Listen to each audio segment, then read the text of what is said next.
dorime, interimo harapari dorime, amino, latiremo dorime, ameno, omenore imperavi ameno, temere,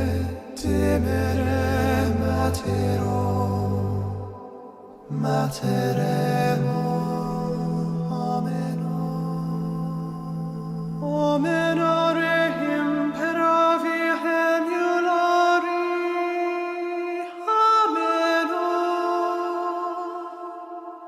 ameno, amenotore,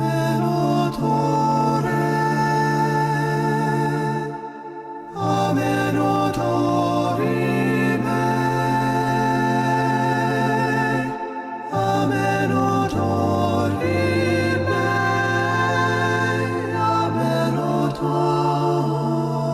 dorimereo, amenodorime,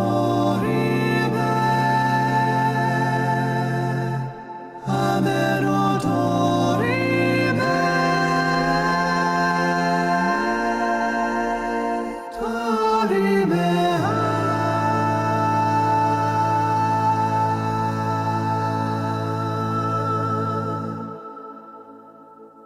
ameno, omenore imperavi ameno, temere,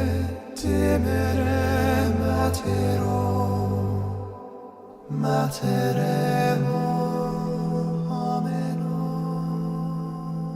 omenore imperavi emulari, ameno,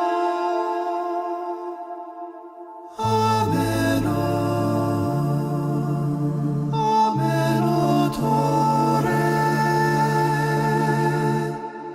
amenodorime,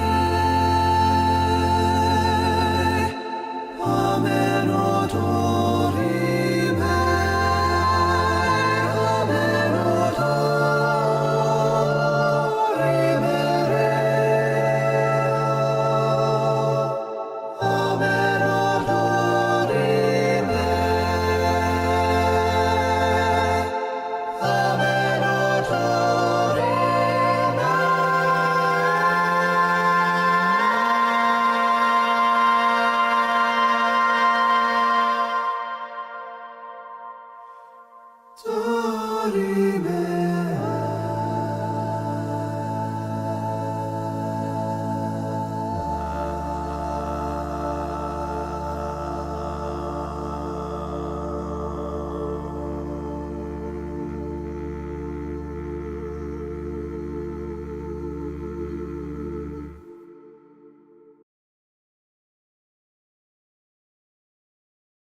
my lovely, wait a minute. What, my lovely, I pressed the wrong button. How are you doing today? Val 9000, Lava Monster, Uncle Gumbald, Exoskeletal Patchwork, Witch Night Melody, Spinkle, Gamer Girl, Uwoo, Punk Corp, Punk C Corpse, Somniostatic, Aquafractaline, Grouchy Ash, EB the Purple, Virtual Girl, K-Dash Prime, Uncle Gumbald, LB, Mellow Anarchist, Baphomet, Elk Owl, Gayfesh.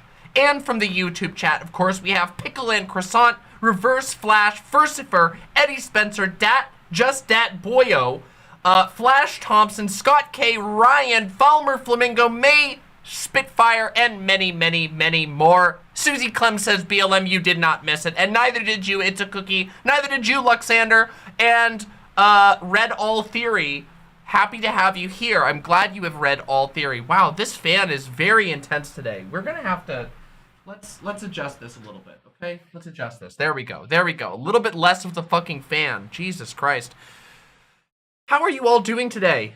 If you are here and you have not liked the stream or subscribed to my channel, I would really love it if you would do that. It would be super cool. A very conservative outfit today. Oh yeah? You wanna say that? Let's see if you say that afterwards, okay? Here, fine. You wanted to get more? You wanted to get more, less conservative? Here you go. Here you are. Skoosh. How's that? Huh? Just because I got the art on the back? Huh? Can you see it actually? Yeah, y'all can see it. Look at that shit. Yeah, that's conservative? That's fucking conservative for you? Shut the fuck up. Shut the fuck up. Now I gotta put it back on. It's a baller shirt, but it's on the back. It's too liberal. All right. Yeah, samurai, vampire. It's actually more of like a blood god is how I interpret it. But you know what? Fine. Also, this thing has like a Kingdom Hearts hood. Look at this shit. This fucking sweater that I got has like a fucking Kingdom Hearts hood. Watch this. Hold on. Yeah, hold on.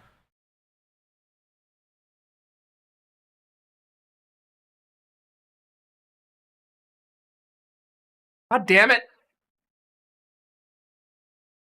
Yeah? How about now, huh? Now I'm a member of Organization 13. Yeah! Ooh, ooh, ooh, ooh. Oh yeah, baby! Let's go! There we go. All right, everybody, let's stop goofing around, okay? We got shit to do. And by that, I mean we gotta welcome in the stream with the cozy stream moment, okay? Nice Antifa uniform, thank you. By the way, welcome to all of the VGGers. If you are here, please hop on over to my website, demonmama.com. It's built on the same skeleton as Vosh's website, so you'll find yourself in very good company. Please, lovely raiders, please come join us. We would love to have you become a imp. We actually even have a special name because there's so many Vosh fans that come over and hang out. They're called Vimps. You can be a Vimp today. Yo, Merrick, thank you so very much. The lighting is still a little messed up, but we're gonna fix that in time. I think I actually have to lower the exposure just a tiny bit. You know?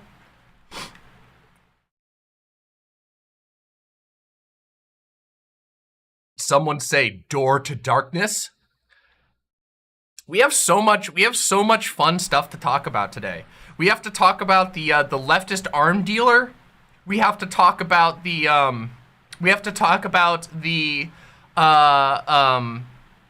Alex Jones trial, which is, guys, if you haven't caught anything about the Alex Jones trial today, you all are in for a treat. I know you weren't expecting to wake up this morning to get to see Alex Jones' heart break in real time. You guys ever seen that clip of The Simpsons where it's like, look, I can show you the part where Ralph Wiggum's heart broke in real time, and then they rewind and they show him go, ah! It's literally what happened. I cannot wait to show you. It's fucking amazing. He gets so owned so publicly. It's just fucking incredible. Also, guys, I fixed the funky noise. You ready? Watch this. Look, I fixed the soundboard. See? Look at that. I fixed it. It works now. Instead of fucking with the video, it was yeah. I fixed it. Is Kansas on the list of topics?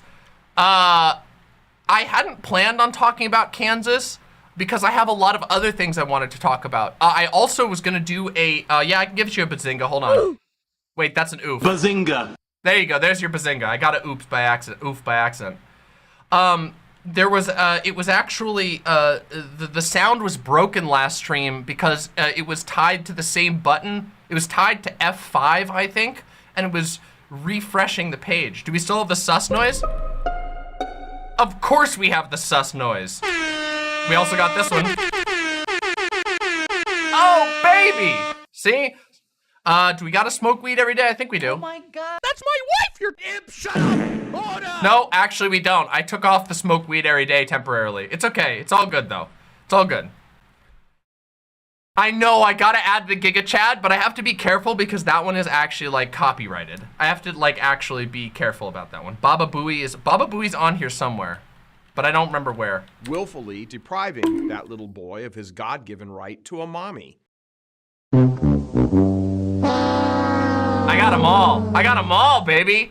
I got them all, baby. I got them all. By the way, if you are here, one more time before we get started, if you are here, please press the like button on YouTube and subscribe to my channel. I had to take a long break to build this studio, and it has put me pretty far behind, so please subscribe, like, etc. All of your assistance, your shares, your love, your likes helps me a fucking ton. Yeah, so, yeah, no, I love sound drops, okay? Sound drops make me happy. I don't care what anyone says, they always are funny, okay? Let's see who cancels who, woke moralists.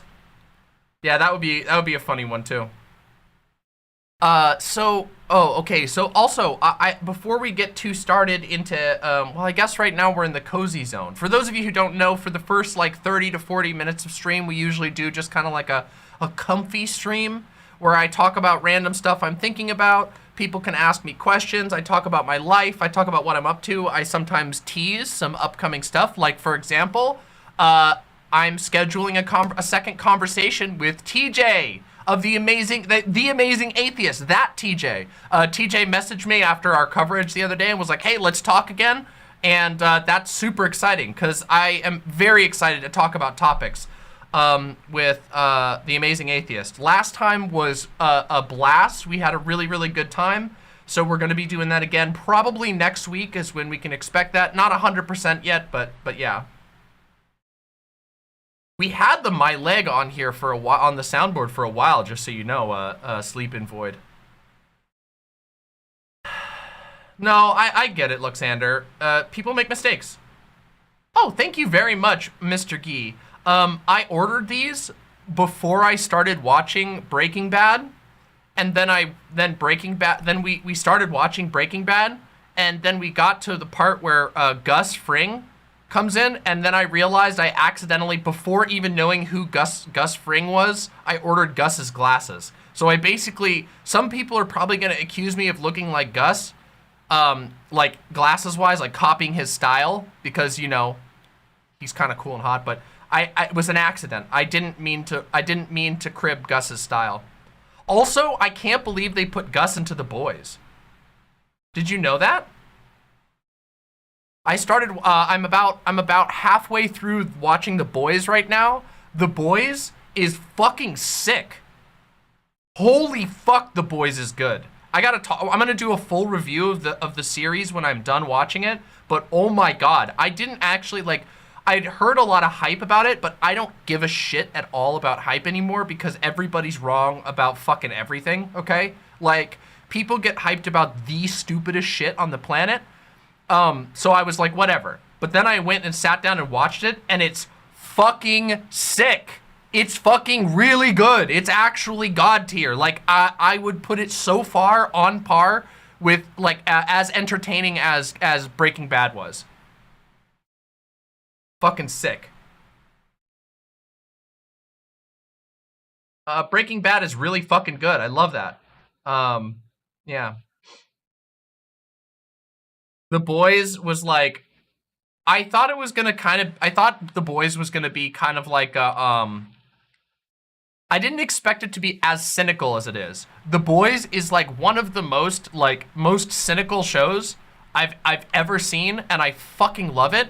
There's so much I want to talk about, but I don't want to get into that without like spoilers. And we're gonna have a whole section of stream today devoted just to talking about what I watched while I was away. I'm serious, by the way. I'm fucking serious, okay? No, it's good. It's actually, it's good that they hate AOC, if that's true. I don't know anything about this character, but it's good because they hate everyone. One of the things about The Boys is that every single character is written with dripping spite. It is the most misanthropic show. I fucking love it. And yes, don't worry, we will be doing Imp's Choice. New Imp, welcome new Imp, thank you. Yes, I did see Everything Everywhere All at Once. I love that movie, and I will explain all my thoughts about Everything Everywhere All at Once in the media review section. We have a couple of things to do before we do media review, but I am going to be spending more time on this channel doing media review, and I think you guys are gonna love it. So those of you who've seen my reviews in the past, you guys know that I always bring some fucking gold for my media reviews. And boy, oh boy, do I have some sick-ass recommendations and some funny reviews for you today. Because I watched both good and bad movies while I was gone, and I have a lot to say about both of them. Is it really worth going past the first few episodes? Yes, Bisadu. Bisadu, The Boys is a very, very violent, gritty, dirty, I would say it's a filthy show. But I promise you, there is a lot to dig into, and if you look past, you don't even have to look past. If you understand if you take time to sort of get what they're going for, it starts to make sense. One of the things about The Boys is that everything is like it's our world but ramped up to 11. Just take every single bad thing about our world, all the bullshit that you have to deal with all the time, all the cruelty, all the greed, and just ramp it up to 11. Oh, I agree, Silent. I always drink a nice warm glass of milk, whenever I'm watching The Boys. I'm about halfway through the second season of The Boys, so don't spoil anything. I'll get there, okay? Yeah. I did not watch Lady Vengeance yet. We didn't actually get to that one, but I fucking loved Old Boy. Old Boy was really goddamn good. Yeah. Yeah.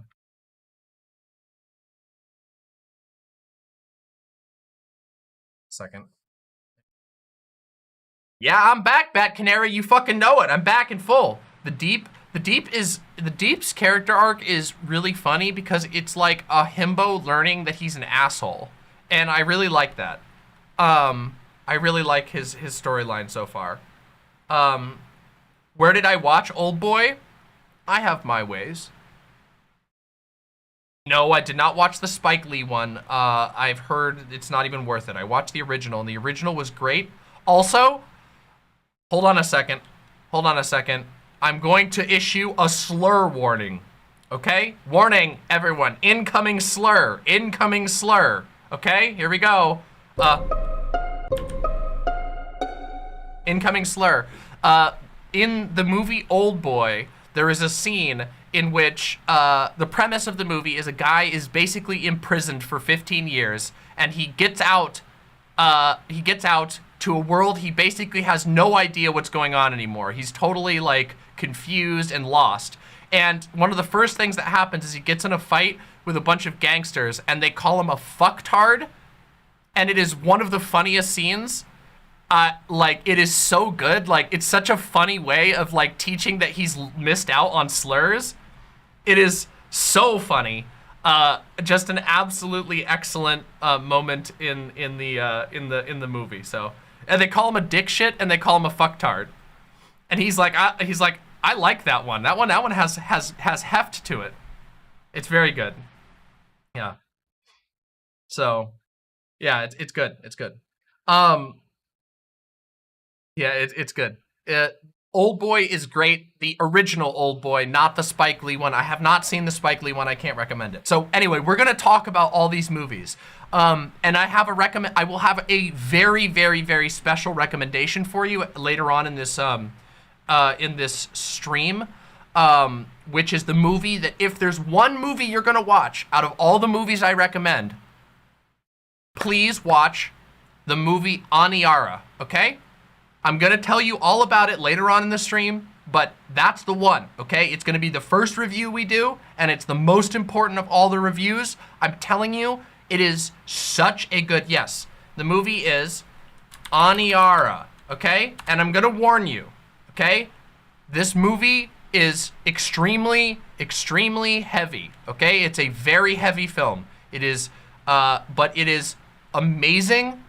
And also, as I will go into details later on, it's like very culturally important as well. And a lot of Americans haven't seen it because it's not an American movie. It is very good. Very, very good. Perhaps, I think it is probably the best movie I've seen in a couple of years. I really love it. So, yeah. Yep. No, Aniara. It is a Swedish film. Yes, I have not seen RRR yet, but I do want to see it. Hey, Demon Mama, do you draw your own thumbnails? They're looking great. No, actually, our thumbnails are done by our team artist, Glooby. They are amazing. You can follow them. There's a link to them down in the description if you'd like.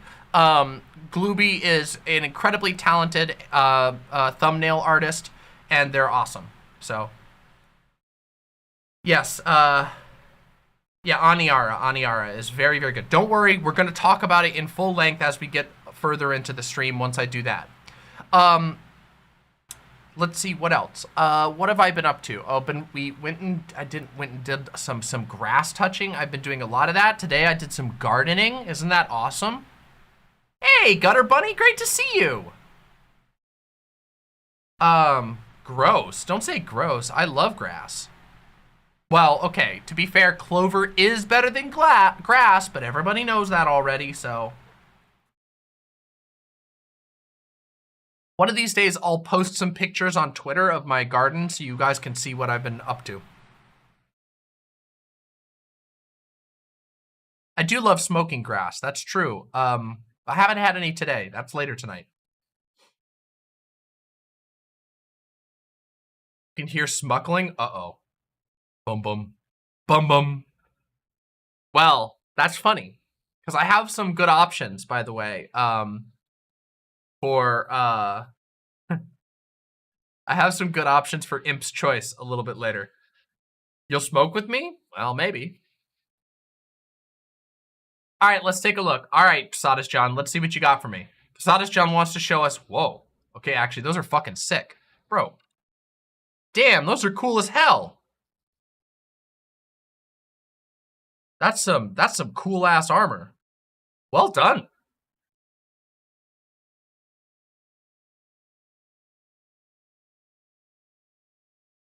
Yo, that's awesome, Kaboka. Good to hear from you. Right now, I have no plans to do anything but try to get my stream back rolling again. That is my entire focus. I will be completely honest about that. My focus is getting this stream back up and running after this year. Many of you were probably here on my last stream that I did, which was the official comeback stream. But for those who weren't, this year has been very difficult. I've been pretty severely sick about 3 times. I was hospitalized once, sucked. I'm doing much better now, which is great to hear, but it's been a very slow year.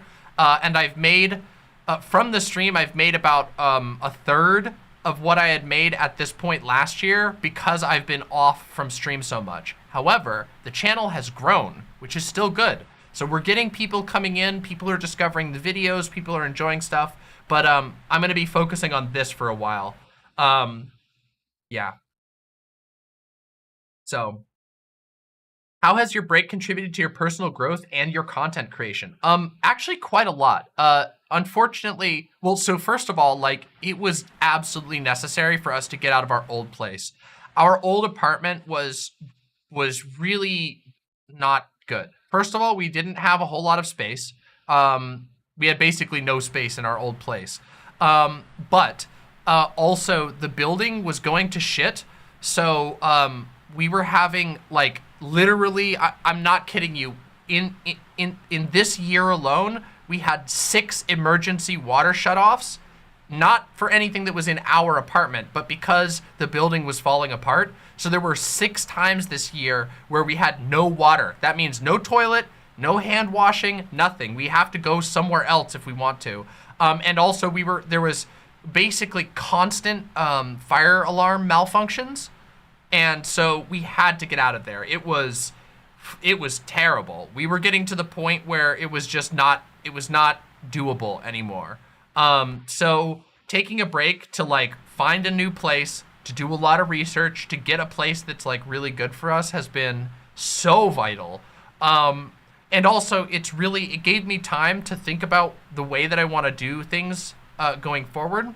And many of you who've been around my channel know that there's been like a sort of consistent growth towards a more artistic presentation and towards a lot more original content. I think it's easier. It takes time to get your footing for what you want to make. And taking time off this year really helped me to kind of like refine that as to what I want to do. And I've said this many times, this show will always be political. I am obsessed with politics. I always have been. There's never going to be a time where this show isn't political, but also I think it's really important. There are niches that are not being filled. There are needs that are not being met with regard to what people are talking about on YouTube and what people are talking about on Twitter, Twitch, etc.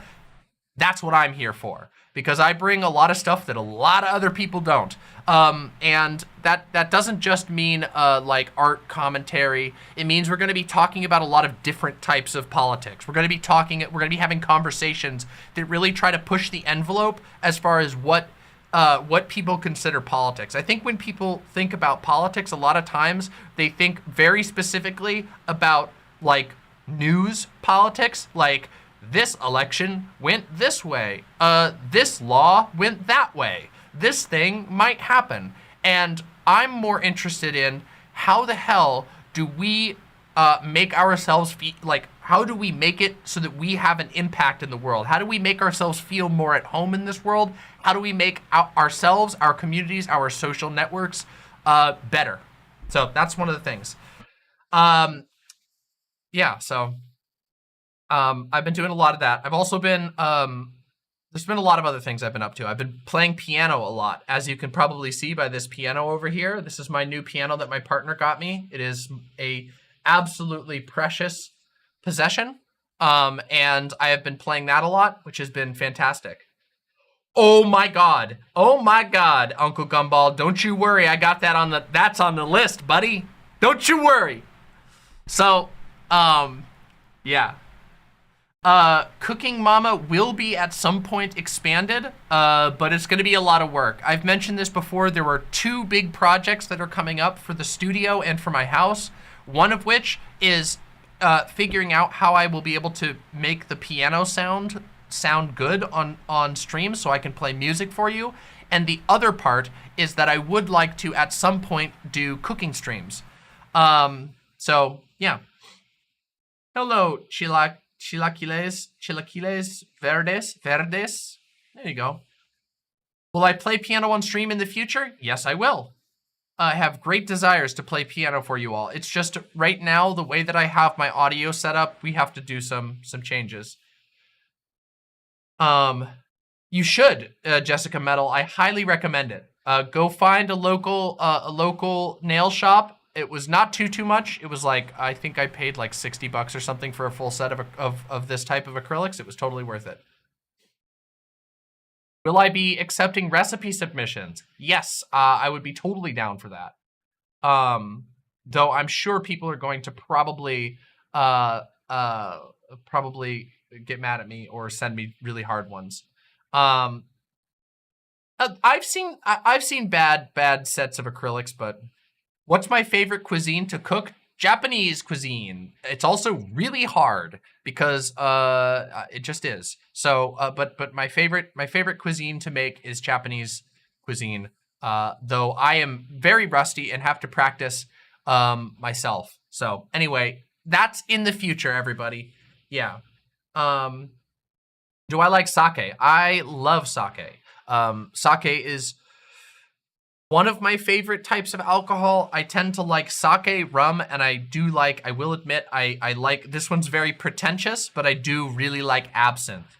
I find absinthe is weird, because absinthe gets you really fucked up, but I've never had a hangover from absinthe, which is kind of wild. Yo, Polaire, good to see you. My issue with acrylics is scheduling the appointments. Yeah, it can be a little difficult.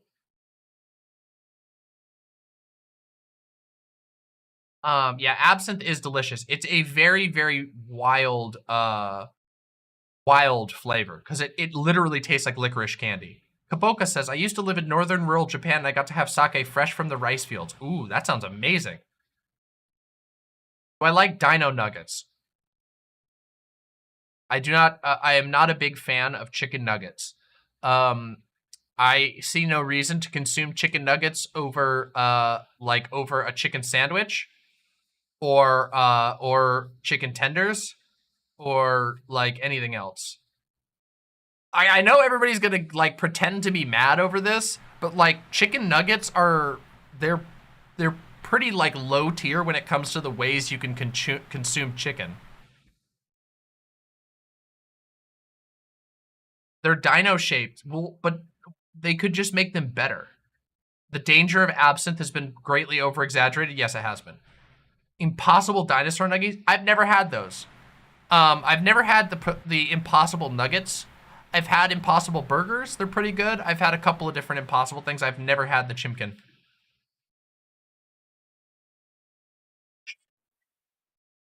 Better buddy. Aiko, it's great to see you. How does art contribute to your politics? A lot. There was a point in my life where I basically considered artistic creation and artistic, and delving into art the main reason to live. And that's probably, that was probably a little naive of me at the time, but art is very important. I think that, that art is how humans, express and communicate the most difficult parts of being alive.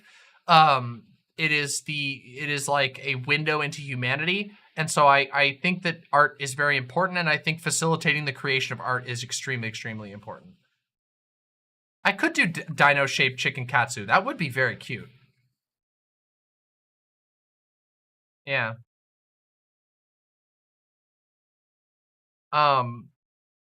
Goldman said something like, I don't want to be a part of a revolution where I don't get to dance. Yeah, me neither. In fact, I would be against any such revolution. See, the cool thing about being a based, a based, free-thinking political agent, with left-leaning libertarian tendencies, is that you get to go, I would never join up with anybody who would oppress my right to express myself. Yeah. Yo, High Progressive, great to see you.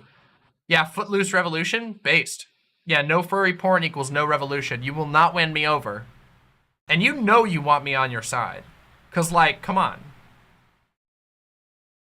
I'm a bit of a foodie. Yeah, I love food. I love all kinds of food. I love tasting new foods. I will try basically anything, food-wise once, with a few exceptions of things that I really don't like. I will not and cannot eat those like baby birds that are like the like baby birds in an egg. You know what I mean? Like I can't do those. I can't and won't. It's just not, I have no interest to like crunch a baby bird or whatever. So yeah. Yeah, balut. Yeah, I'm not interested in that. Yeah, I've had veal, but I don't really, that was when I was younger. I try to avoid eating veal these days because it really grosses me out. But yeah. I know it's a fetus, not a baby. Yes, yes, yes. I'm not. It's just the concept is like, ugh. I've had foie gras. Yep.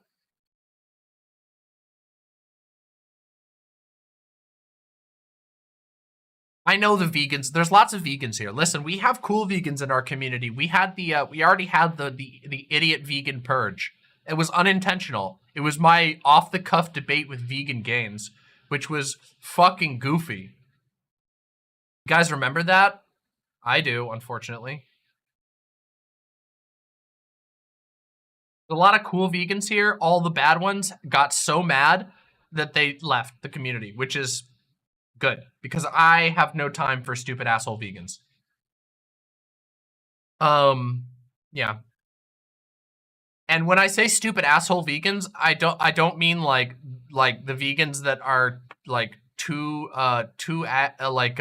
extreme. I mean the vegans that are stupid. I mean the vegans that are stupid and assholes, such to the degree that I feel like they unironically slow down the progress of veganism. I have no idea about that Witch Night Melody. Probably. I would guess so, because Starbucks like uses weird alien science to make their coffees. Have I tried natto? Yes, I have tried natto. I like natto. In fact, I've been considering buying a bunch of pre-made natto to have for breakfast because it's very good for your heart. Yeah. So natto is delicious. It smells very bad. I will warn you, it does, but it is very tasty. Vietnamese food. So there are some Vietnamese food that I'm not a super big fan of, and there's others that I really like. I really like pho. I'm not like a big fan of banh mi. I know that's probably some people are gonna get mad at me because I don't really like it, but I really like pho. Banh mi is not my thing, but I love pho. I don't know what it is about banh mi. It's just like, I don't know. It's just, I think it's too much cilantro for me. And also a lot of banh mi has carrots on it, and I'm kind of picky about carrots. It's like carrots are one of the few vegetables that I'm a little touchy about. I really like carrots in some dishes, and I really like raw carrots. But if a dish has too much carrot in it, it tastes too sweet to me, and it squicks me out. I don't know what it is. It's just like a weird thing. The type of sweetness, like it's kind of same thing goes for sweet potatoes. I like sweet potato fries to a certain degree. I like sweet potato in lots and lots of things. I like pieces of sweet potato, but if there's too much, the sweetness starts to squick me out. So yeah. Welcome, Malmart. Glad you could make it. Pickled carrots are better. Yeah, it's true. Thoughts on matcha? I have not had much matcha that I enjoy. I don't know if that's a preparation issue or if I just don't get it or what it is. Matcha, I've never really had matcha that I enjoy. I love boba. We get boba all the time. We live really close to a boba place, so we get boba all the time. I fucking love boba. Give me that fucking taro boba. Give me any of it. Get any of the like basically any type of boba. I love it. I fucking love it. I like it with red beans. I like it with the tapioca boba. I fucking love it. Matcha is like super green tea. Hold on, let me show you. Matcha is like the greenest green tea. It's like literally, it's like grass. Let me show you. This is what matcha looks like. Hold on. It's pretty extreme. This is what matcha looks like. It's very foamy and it's very grassy. Some people love it. Some people hate it. I did not like it, but I've only had it like twice, so I probably need to try some more. Some people fucking love it. Fawn loves matcha. Like, Fawn goes crazy over matcha, but not me. Yeah. Some people love it. Like, I get it. Also, I will say, matcha mochi, is really good in my opinion. And like matcha ice cream is very good. I've had that and it's good. Yeah, the sheepy that loves grass. True. Diplodocus? I never thought I would hear extreme to describe. Okay, yes, I recognize. Bao, less. I could eat so much bao, it's ridiculous. I fucking love it. How about mochi ice cream? Love mochi. Love mochi. Love it, love it, love it, love it. Basically any rice gluten recipe, I love. If it's got like that gooey, that chewy stuff, like the chewy rice gluten, I love it. I fucking love it. It's just, I don't know. My favorite type of noodle is udon. Dim sum. I used to get dim sum all the time. We don't live near like a good dim sum place, so I haven't gotten dim sum in a long time. But I used to get dim sum regularly. I love it. I'm addicted to the little dim sum custard pies. I love custard pies. I also really like chicken feet. Even though I know some people hate chicken feet, I fucking love chicken feet. They're really yummy and they taste great.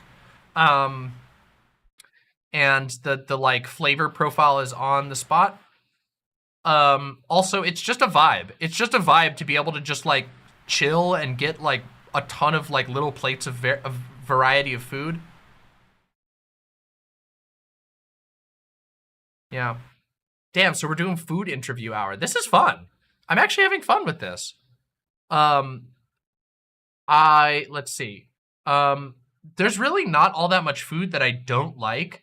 There's a few, like, I tend to be a little bit, like, I tend to be averse to, like, sweet, not like sweet desserts, but like sweet dinner dishes. So like, it really depends. There's a certain type of sweetness that I'm very limited to.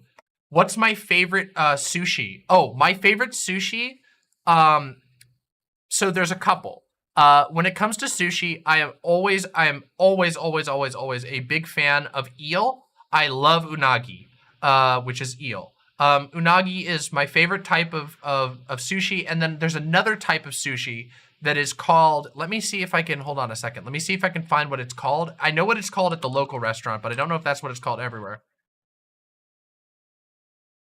It is called, oh, I don't know what it's called. Okay, so it is a, hold on a second. Let me see if I can get the recipe. Hold on.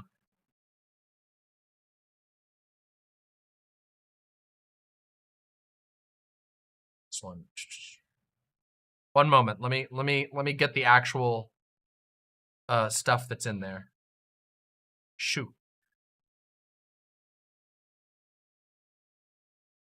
I gotta get the ingredients because it's okay. It's made with it is a really unique one. It is pickled Norwegian mackerel, pickled ginger wrapped in a shiso leaf, which is like, I think it's like a type of like a mint or something like that. And it is so fucking good. It is so good. And that's probably like my second favorite one. It was introduced to me by my partner. My partner discovered it at a local restaurant. It's made with, like I said, it's made with pickled Norwegian fish. It's very good. Socialist Potato says, Demon Mama, I managed to watch Rocco's Modern Life about the movie, and they are both fantastic, especially the current Rocco comic. They're sprinkled with all kinds of anti-capitalist satire of modern America. That's good to hear. Do I prefer ramen or udon? Udon any day. I love udon, especially if it's like a traditional style stone bowl udon. Any day. Thank you very much, Socialist Potato. Deeply appreciate that. That was very kind of you. Oh, also, thank you very much to Uncle Gumbald with the tier 3 sub. I wanted to link you this from your Christian segment. I had no money, but now I do. Okay, I'll take a look at that when I can.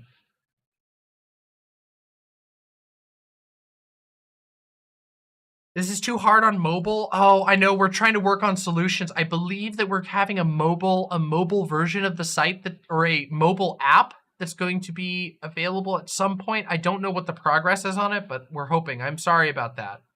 I know the mobile can be a little bumpy sometimes. Why is udon better than ramen? For me, the reason why I like udon more than ramen is, first of all, the noodles are thick and chewy, which is a big deal for me. Ramen noodles always feel like they don't actually absorb that much flavor, whereas udon noodles, every single noodle, you can taste the broth in that noodle without like it getting soft. It's chewy and it has all the flavor of the broth. It's not because of instant ramen stigma, in my opinion. I've had many delicious ramens, and I'm not like, I don't dislike ramen. I just prefer udon. I very much like ramen. There's a local ramen place that we go to that's fucking spectacular. But yeah, the udon is just so good. And if you get a nabeyaki udon, I know nabeyaki udon. Let me show you what this looks like, okay? All right, let me show you what a fucking good-ass nabeyaki udon looks like, okay? Look at this shit, all right? Look at this. This is what a proper nabeyaki udon looks like. You've got those little oyster mushrooms, you've got green onions, you've got some other greens, depends on the place. You've got your big cap mushrooms, you've got your shiitake mushrooms in there, you got 2 eggs. You've got over here, this is called komaboko.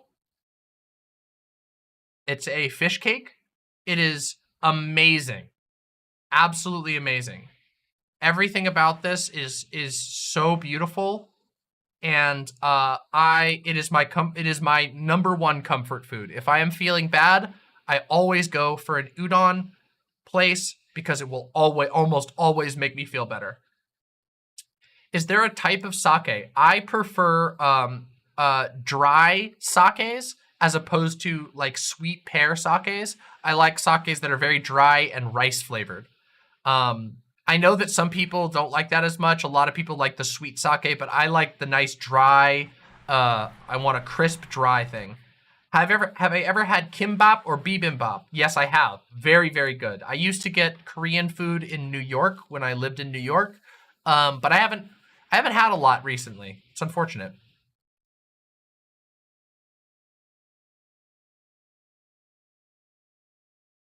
Milk chocolate, dark chocolate, or white chocolate? Dark chocolate, anytime.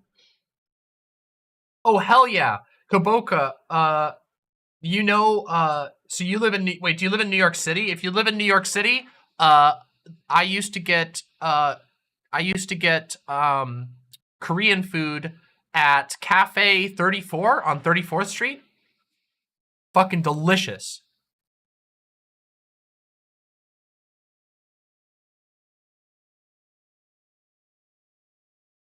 Oh, hello, St. Helen. I remember a while ago you recommended Lovecraftian horror movies. I have now watched The Void and In the Mouth of Madness and thought they were really sick, especially The Void. Holy shit, those effects. Yeah, The Void has some problems as a movie, but its effects are to die for. The special effects are so good. Are there any specific fields of cheeses that you prefer over the others? I am a very, very, very big fan of like soft cheeses. I love brie. Yeah. So yes.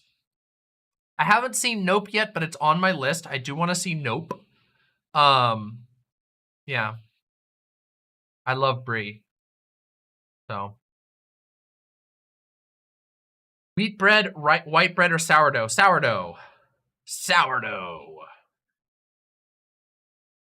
Yeah, the colors are good in The Void. The issues that I have with The Void is that yeah, unfortunately, high progressive. I accidentally put it over, because it's an animated one, I put it over there. I know, I probably should have a Nopers that's on the base one. It's in the base version, but yeah. You just can't. The Void, what I was saying about The Void. There's this really great movie called The Void. It's a Lovecraftian horror. It's very good, but it has some issues, one of which is the acting is not the best, and also the story gets a little lost in itself and becomes a little like, eh. But the visuals are fantastic, and the special effects are to die for. Please do not send cheese. Well, okay, some cheese you could probably send to my P.O. box, but I prefer no cheese being sent to my P.O. box, unfortunately, unless it's like a rare and valuable cheese, which would make it worth it, because if not, I don't know. Oh no! Oh, I got a rip in my sweater. Oh, look, a small hole teared in my sweater.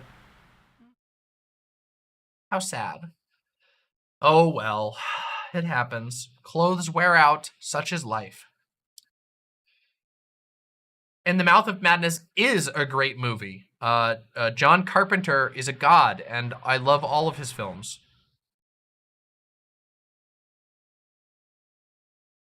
Thoughts on Warhammer 40K? I like Warhammer a lot, in certain ways, but I can never actually take. I don't know. I can't get into it like as a. I can't go all in. There's just too much. There's too much of a money cost. There's too much in the way.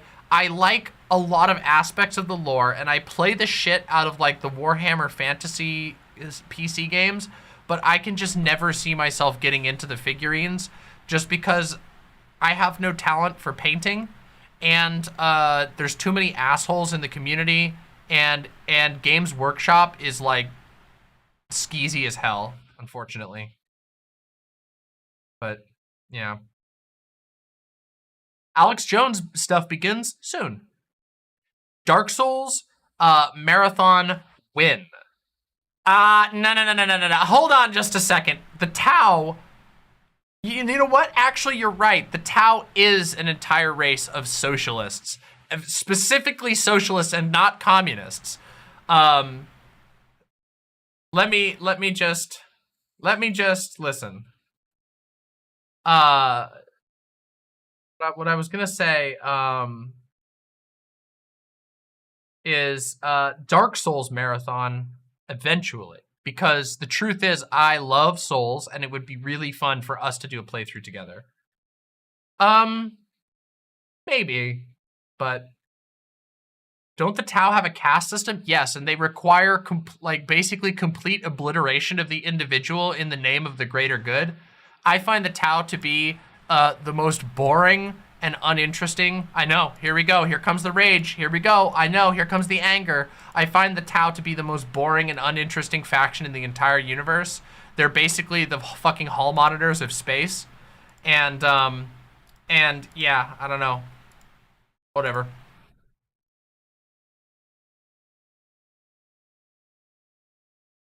I find what NIDs are way more interesting because they're all mutations and shit. And they use organic weaponry, which is fucking crazy.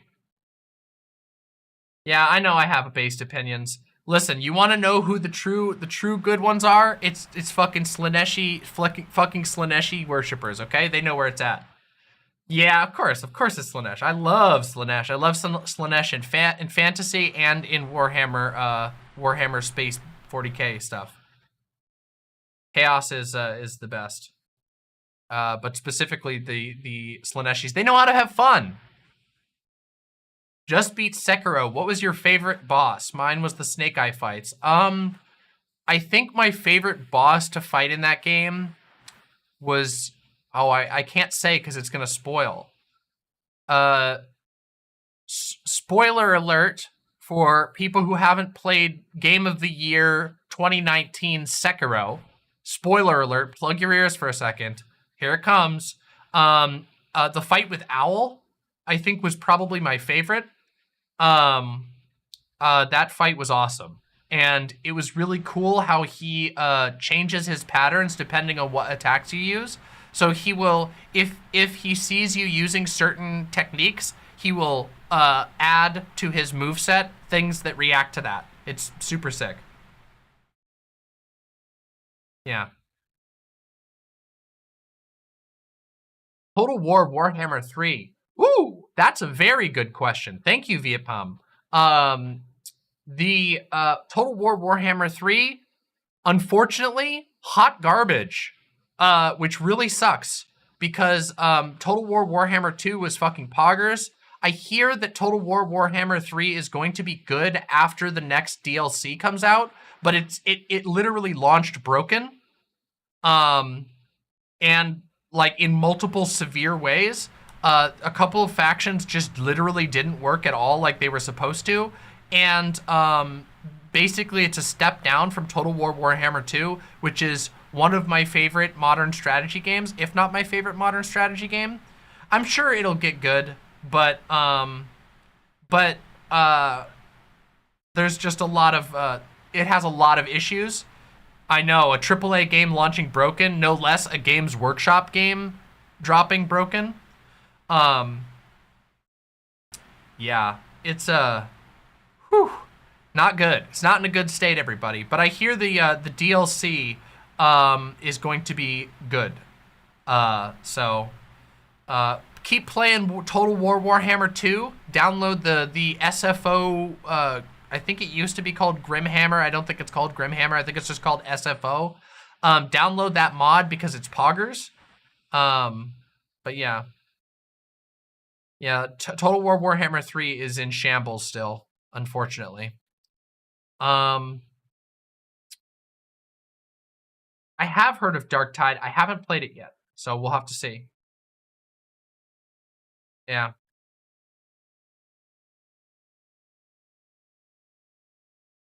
Total War Warhammer. Yeah.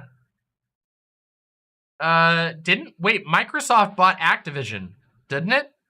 Didn't Microsoft buy Activision and not the other way around? I'm pretty sure that Microsoft bought Activision.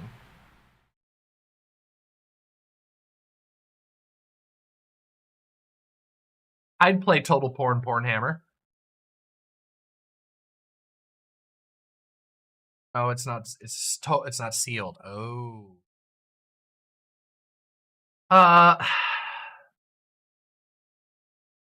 Kingdom Hearts marathon. Do you know what you're asking for? Do you guys know how hard it would be for me to undertake a Kingdom Hearts marathon? Do you know just how many hours of gameplay there is in Kingdom Hearts? I feel like I would have to make a second channel just to not destroy myself in the algorithm.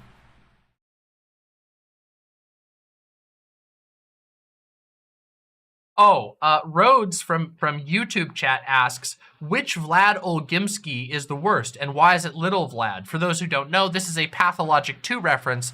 The best game ever made. You should play Pathologic 2 now if you haven't. Don't worry about the first one, just play the second one. You can play the first one later. The second one is where it's at. Pathologic 2. Anyway, in Pathologic 2, Vlad the Younger, they actually like retconned him to be a better person than he was in the first one, because he is objectively like the worst person on the planet in the first game. They made him a little bit more like a little more palatable in the second game. So it depends on the game. He's the worst in one, yeah. Yeah, you can play it on the lower difficulty settings. It is a hard game. It is a very difficult game, but it is kind of designed to be very difficult. Pathologic 2, oh, it's not available on Mac. Oh, that's unfortunate. I think you can play it using Wine, which I think is a thing that will let you play Windows games on Mac. I have not played Songs of Conquest yet. It's not an emulator. It's just it's a thing that lets you run games that don't run by default. It's kind of complicated. Twirene, yeah.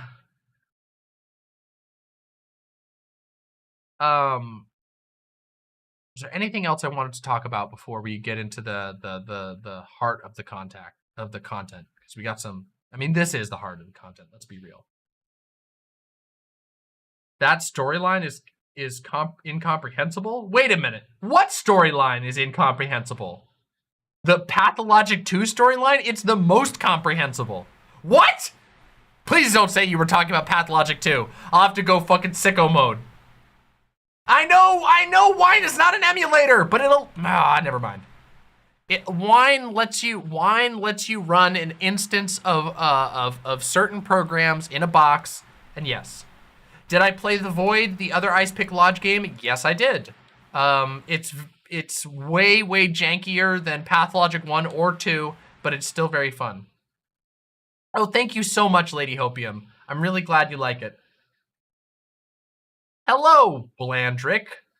Am I your biological demon mother? All right, that's fine. Okay, yes, here we go. Pickle and croissant. Also, attention everyone, all of the pathologics will run on wine. I use Linux, there you go. What's your favorite chemical? Oxytocin? Oxygen? Carbon? I don't know. Is the soft focus on the background on purpose? It's actually a lens distance thing. If I try to focus the background, I am out of focus. It's very difficult for me to get the sweet spot. I could, actually that's a little better, I guess.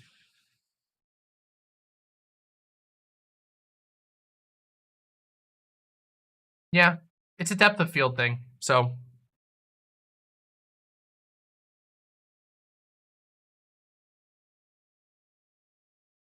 See?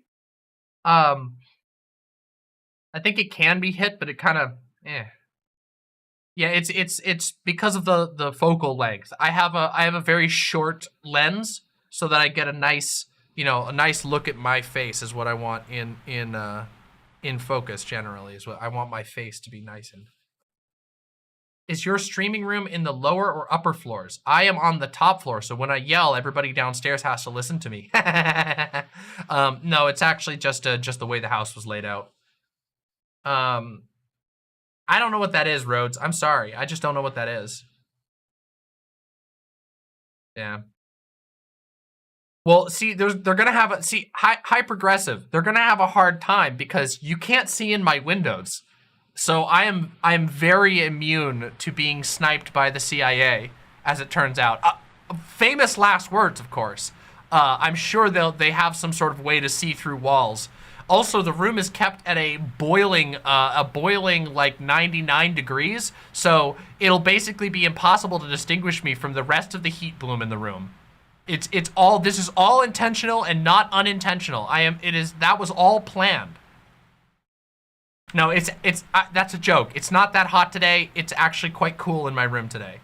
Hence why I'm wearing a sweater. Yeah. Yeah, they were. That's true. That's true, Hyperaggressive. I'll be very careful. Don't worry. I promise you. If they want to get me, they're probably gonna get me with the head explosion gun. Is it a sweater if it zips? I don't know. I always call them sweaters. What if Doe is a sleeper agent? Well, Doe is a sleepy agent. Doe is sleeping right now, so, Yeah.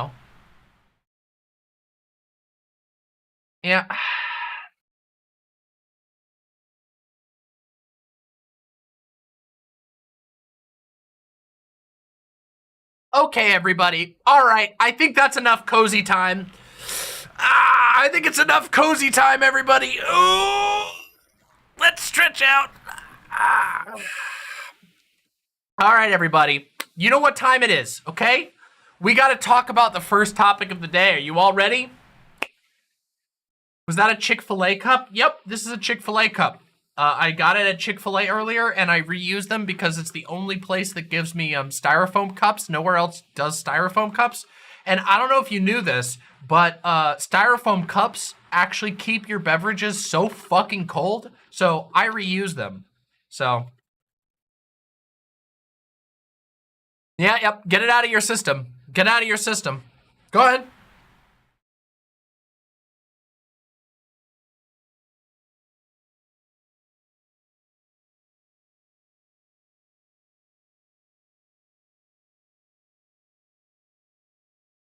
All right. Now that the hate has come, so,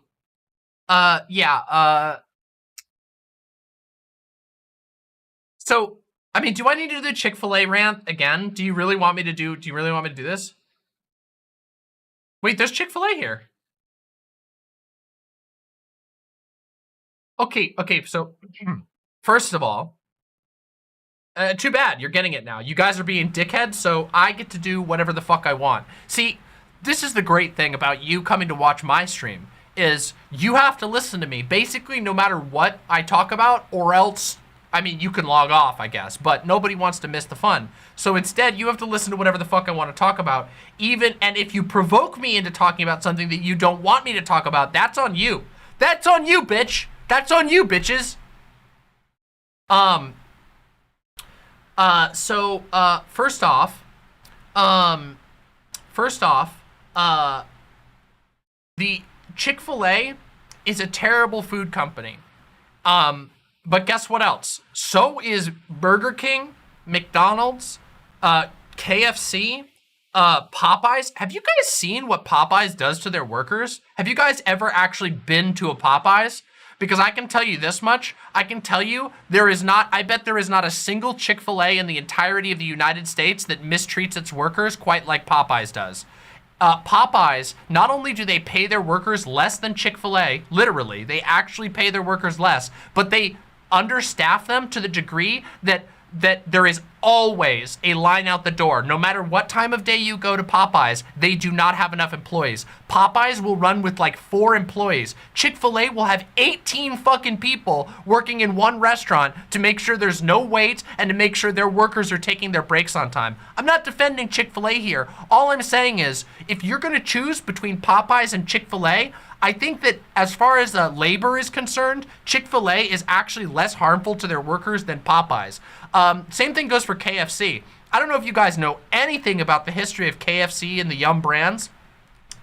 And don't get me started on Wendy's. You think you're safe going to Wendy's? Did you know that Wendy's is one of the only, last I checked, now this might have changed since a couple of years ago when I read about this, but Wendy's was one of the only fast food companies that refused to sign an anti-slave labor agreement because they got too much of their ingredients from slave labor. Did you know that? Yeah, that's right. Like, Wendy's uses so much slave labor that they refuse to even sign an agreement with other fast food companies to stop using slave labor.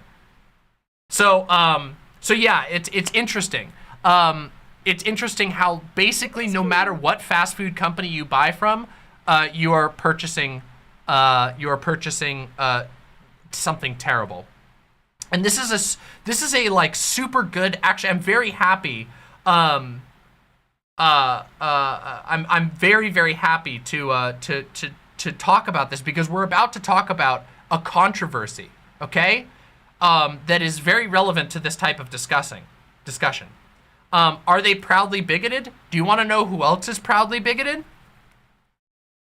Basically every beer company. Have you ever bought, oh, by the way, real quick, guys, hold on a second before you get too excited. Have you ever purchased this type of noodle?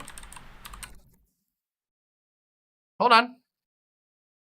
Have you ever purchased this type of noodle? This brand?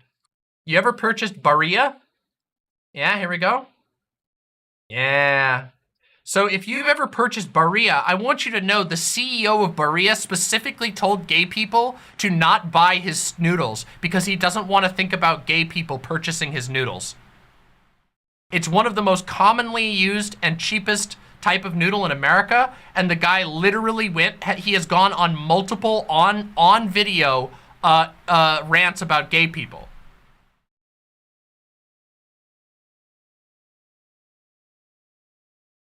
So, yeah, it's one of those things where when it comes to buying stuff,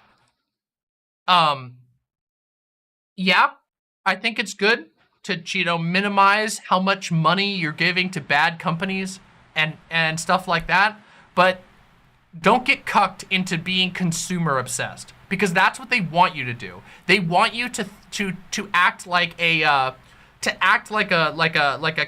character from The Boys, you know? Like one of the random Vought employees that you see in The Boys, the ones who are like, yeah, well, we're making more ethical corporate decisions these days. And what they mean is that they moved from using one slave labor corporation to one that they moved to a corporation that owns a corporation that does slave labor. So it's one layer deeper. When it comes to purchasing, you are always purchasing bad shit. So that doesn't mean that there isn't a time and a place to say, maybe I'm not going to buy this. But when it comes to something like a $6 chicken sandwich or a $1 thing of pasta, I hate to tell you, but you're not going to avoid unethical consumption. It really sucks. It absolutely sucks. But you know, that's how it is. The best thing you can do is cook at home. And even then, hate to tell you this, but if you're eating meat, or if you're eating meat-related products, or if you're eating products, if you're buying products from a company that also does business with meat, like say, I don't know, Tyson. Oh, wait a minute. Hold on just a second. Wait just a fucking minute. Hold on. I'm sussing my own chat for a second. That's right, you fuckers. I'm calling you out. Weren't you all just talking about fucking Dino Nuggies? You mean the Dino Nuggies made by Tyson? The company that literally had a COVID death pool? Their managers were betting on the deaths that would happen in their factories from COVID? And you guys were fucking bullying me about not eating Dino Nuggies? You little shits! See, this is the benefit that all you fucking asshole chatters enjoy. You guys get to fucking cast your judgments and act morally superior because you're just a fucking name in a chat. But when I turn it around on you, it hurts, doesn't it? You little shits! You fucking shits!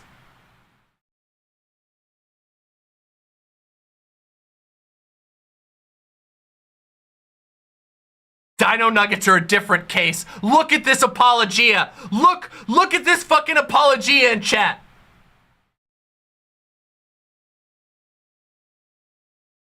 Whataboutism? That's not a whataboutism. I laid out my case and then I turned it and asked you.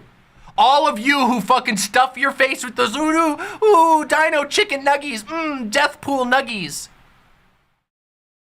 Don't the name brands make most of the generic stuff too? Yes, they do. Most of the generic brands are made by the very companies that they are the generic version of. That's the point.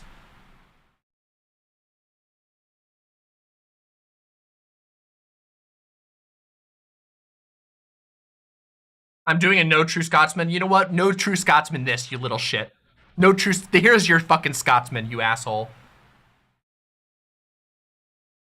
All right. All right. Ugh. All right. All right, everybody.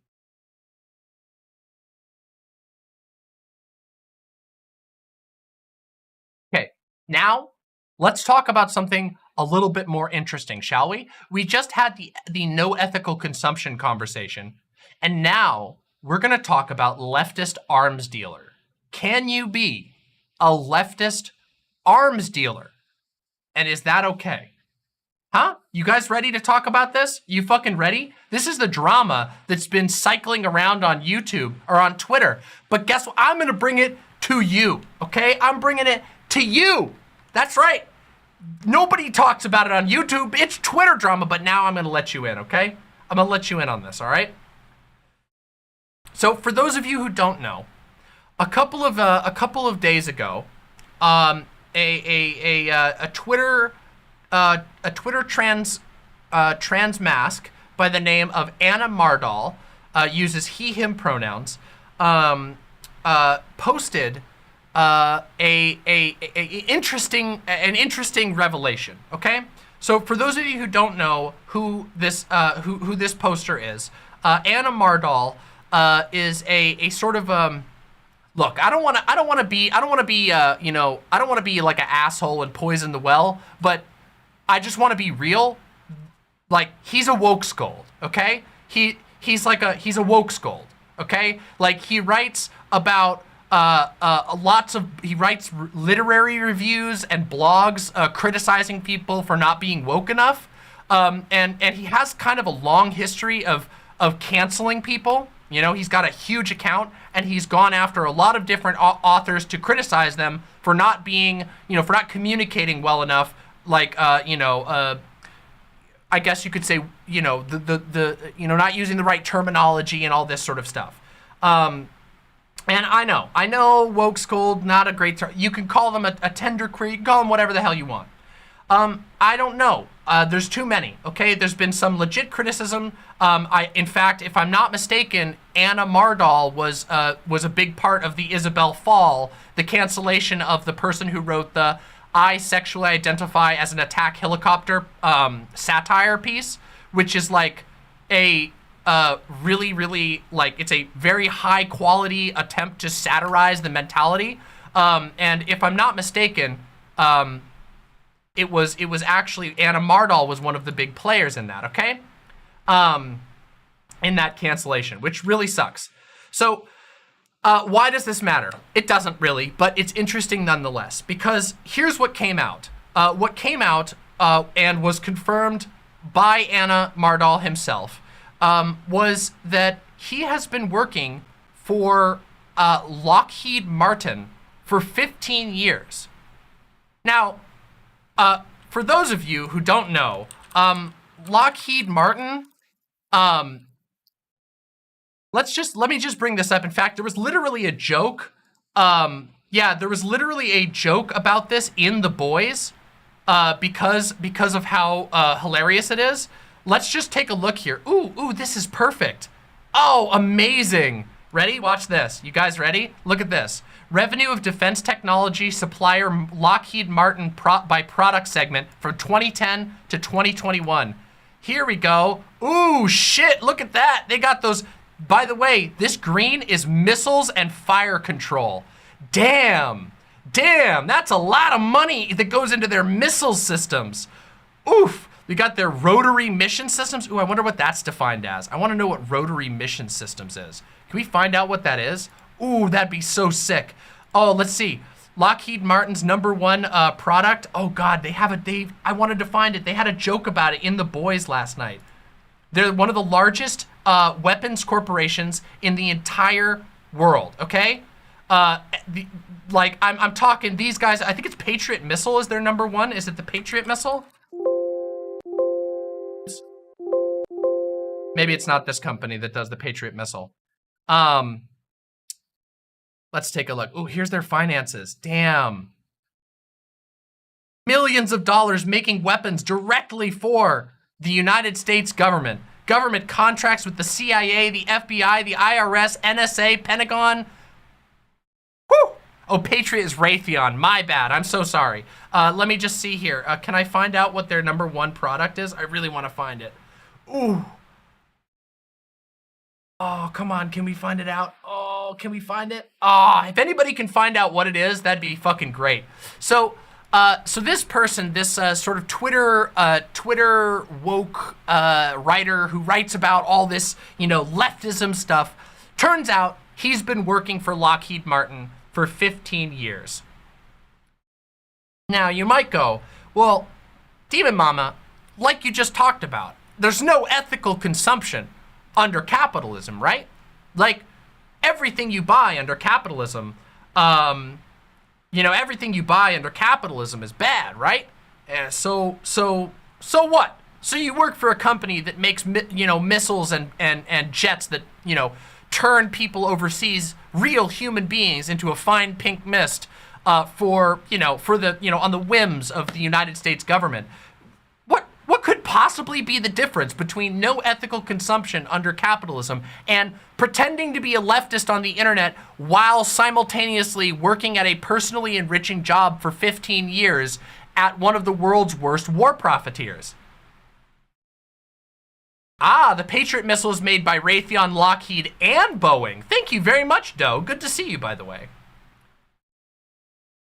So, oh yes, and let's not get into this, that this Ana Mardoll person also had a Patreon where they were collecting money and regularly made out as if they were in financial need while working as a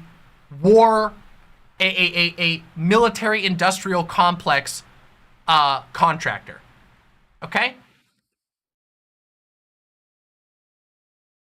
So, a lot of people have had opinions about this, all right? And I'm gonna show you one of them, one that I thought was particularly funny.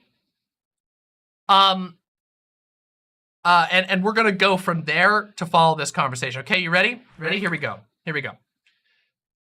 If we're dragging people for working for Lockheed, go ahead and hook me up to the truck because I worked for them as one of my first jobs out of the Marine Corps.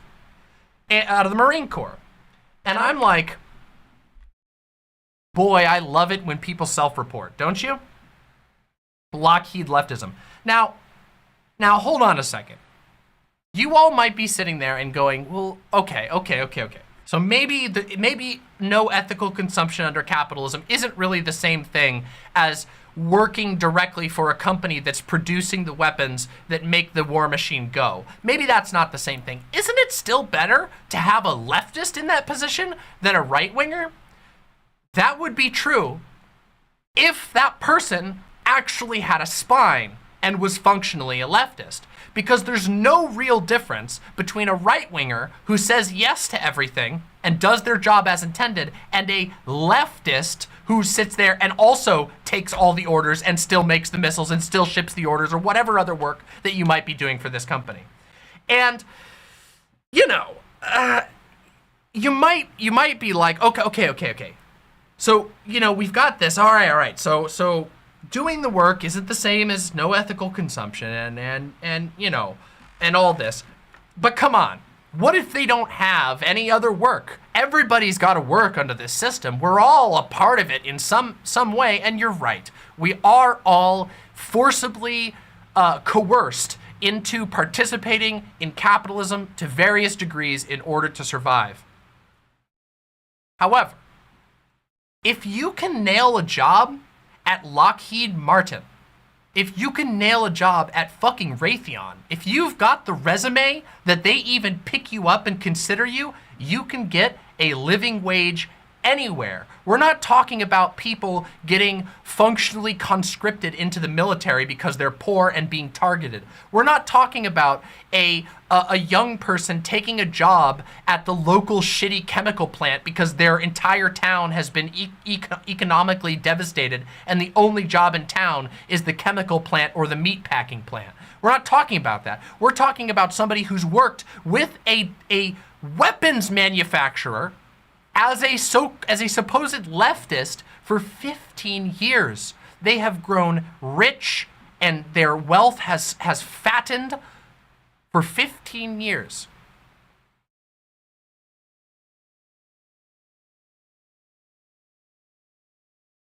But we have all these people crawling out of the woodwork to cover for this. And it makes me, you know, it makes me a little bit it makes me a little sus, you know? It makes me wonder where people's heads are. Because it would be one thing if you had no option, or if you were like, yeah, I'm gonna get this job with this weapons contractor and I'm gonna be the most laziest worker. I'm gonna slow down everything. I'm gonna fuck up everything. I'm gonna keep it on the down low. I'm gonna be like an internal saboteur.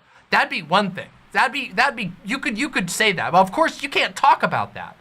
But we know that's not the case, because why the fuck are they sitting on there defending their position? All of these people who we've seen on Twitter now self-reporting about, oh, well, I had a job at a defense company. I designed drones for blah, blah, blah. I'm still liberal.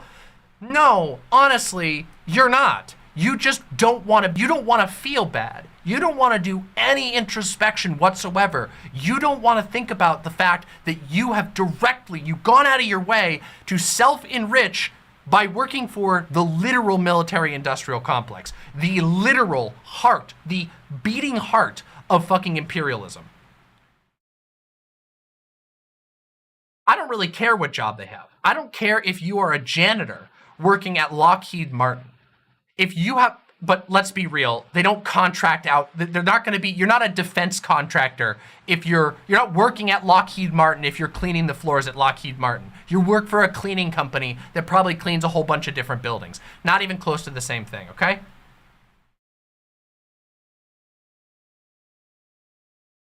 And I don't actually care if you did it for trans healthcare. Because as it turns out, doing something that personally enriches you, that personally puts you in a better position, while literally helping to steal the lives of thousands and thousands of people worldwide, those don't wash each other out, okay? And yeah, that was the actual defense that was brought up. A defense was brought up that I took this job so that I could get trans surgeries. Starbucks offers that type of coverage. Coke offers that type of coverage. There's all kinds of companies that you could have worked for that don't produce weapons, okay? What about being born a military brat? Hold on a second. Let's talk about this. This is actually, I'm really glad you brought that up. Let's talk about the difference between the military and working for a private, for-profit war profiteer, okay? The military, an organization that is absolutely, unequivocally imperial. It is the arm of the imperial war machine. Also explicitly targets communities of people who are young, poor, and marginalized, specifically aims to get them locked into long-term contracts that they cannot leave. Once you're locked in, you can't go out. There's horrific punishment if you, or like very bad punishment if you don't follow your orders. You can't just get out of the military. You sign a contract, you're stuck. And they target young people. And also, there's a maximum age at which you are, at which you can serve in the military until you become unless you decide to become a colonel. If we're talking about a colonel here, if we're talking about somebody who's a fucking general in the military, yeah, let's go there. You can rail on that person all the hell you want, okay? However, that is not even close to the same as making the choice to go work for a for-profit war company, for a weapons manufacturer, for a war profiteer. Not even close. And also, especially not for 15 fucking years. If you truly have no option, I don't think any person in their right mind is going to look at you bad if you had no other option and the only way for you to survive was to do something for the military or to do something for the military-industrial complex. But this is not what we're talking about. And yet all of these fucking concern trolls, all of these fucking people out there defending this are trying to act as though this is the only option that anybody has before them. Oh, do you know how many people's only job is a 120K income, salary job at Raytheon? Actually, no. There's almost no one whose only job offer is a fucking Raytheon gig. Okay? And the worst part of it all is that not only is there a inability to recognize the problem, it's like quadrupling down. Not only can they not go, yeah, this is fucked. I understand why people wouldn't trust me. Instead, it's no, you're wrong for having any suspicions. You're wrong for having any suspicions about my intentions when I just revealed that I've been working for a fucking arms dealer for 15 years.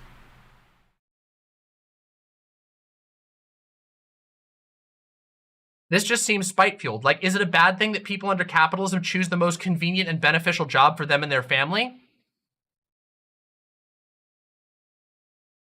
Oh, I mean, I guess, I mean, wouldn't it be weird if the most beneficial job for your family was to be, say, a member of the SS? Or maybe one of the guards at a concentration camp. Yeah, we can't just shame those police officers. They're trying to feed their families. It's really interesting. If you have no other option but to do something horrible to survive, no one looks at that the same way as somebody who is personally enriching. They're not choosing between life and death. They're choosing between slightly less income and slightly more income. Personal enrichment.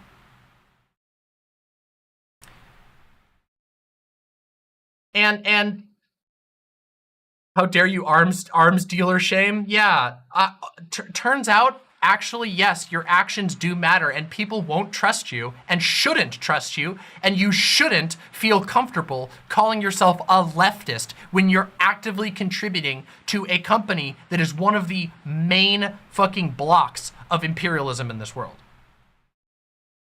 And judging others whilst doing it, and totally incapable of recognizing why people would have a problem with you doing that.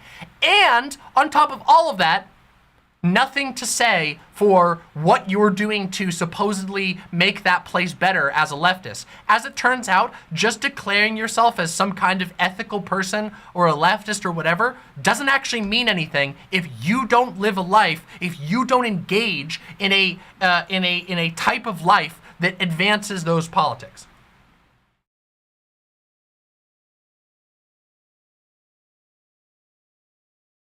It's funny because people will say, you know, yeah, we want more leftists in this position. We want more leftists doing this. And sure, I would love it. I would absolutely love it if a whole bunch of police and military had a leftist awakening and then decided, oh my God, this shit is fucked up. But do you know what the difference is between somebody, who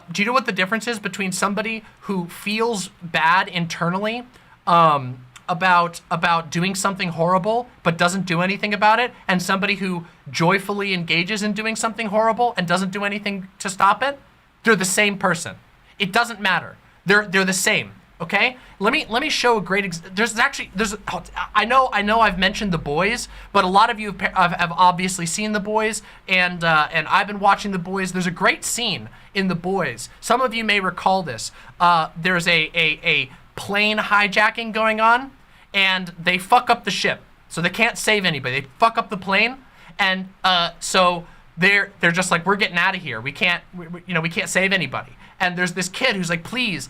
There's this woman and her daughter, and she's like, please save my daughter. And Homelander, the fucking giant asshole, is like, fuck you, get the fuck back or I'll fucking laser you. And the other girl, this lady named Queen Maeve, she's like, I'm sorry, I'm so sorry, I'm so sorry. And she keeps saying sorry, and then she leaves without saving anybody.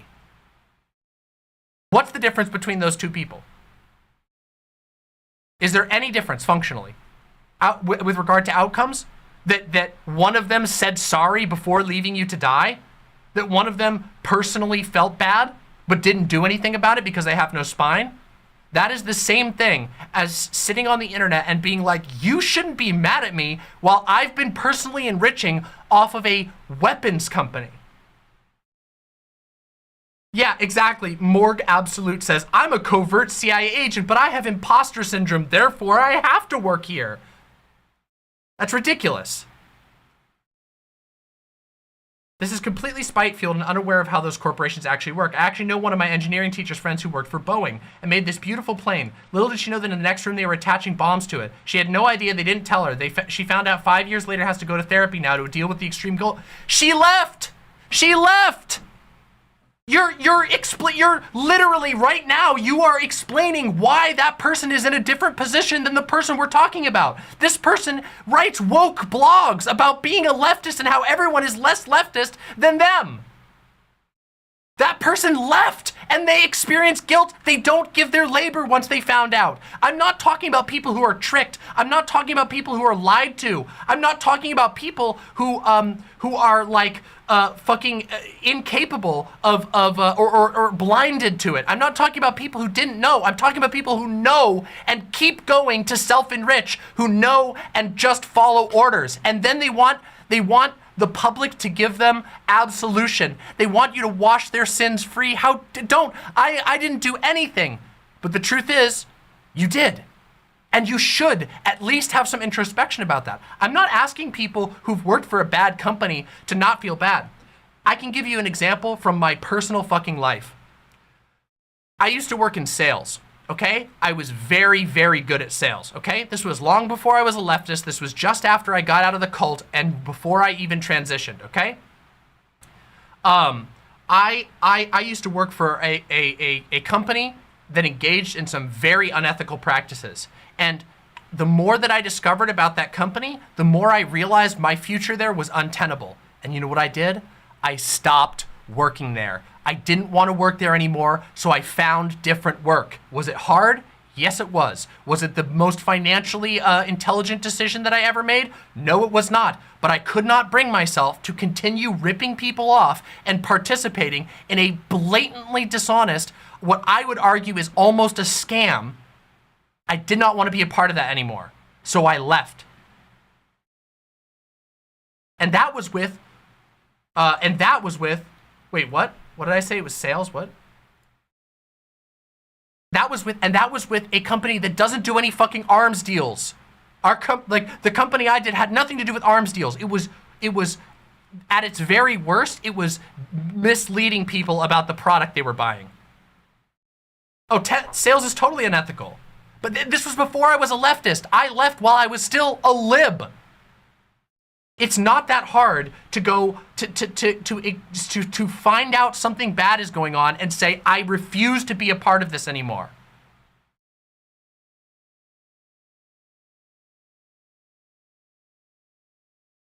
Damn it, I'm out of soda. So I have a problem with the idea that of people providing such blanket such blank I have a problem with people providing such blanket defense for somebody who very blatantly has self-enriched, lied to others, and also is pretending to be a woker than thou leftist on the internet. And yes, as St. Helen brings up, if you work for somewhere as an engineer, it's quite easy to find out if they make fucking bombs. That is true, but I'm even willing to give people a little bit of the benefit of a doubt. There's a lot of people who just aren't very aware. They're kind of like focused on their work, and maybe they don't know. That type of person, you know what? Maybe we could have a conversation. I'd probably be fine with that type of person. I'd be like, yo, you know what you're up to? You really shouldn't do this. And then let's say they leave, okay?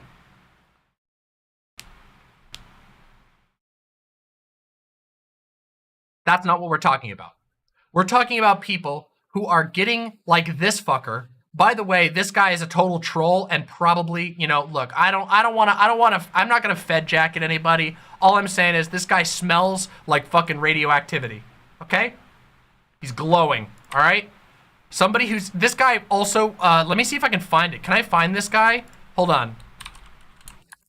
Let me see if I can find it.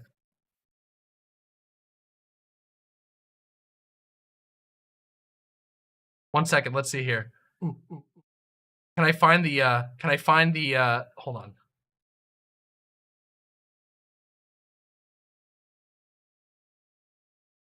Oh, he deleted it. Did he delete the Comfort Women one? Did he delete the Comfort Women tweet? Yes, no, did he? Yes, he deleted it. He fucking deleted it. He compared himself to a Japanese comfort woman. Because he chose to take a job. After his career in the Marine Corps, he took a job with Lockheed Martin. Yeah, he's smart enough to delete it. No, it's not totally gone.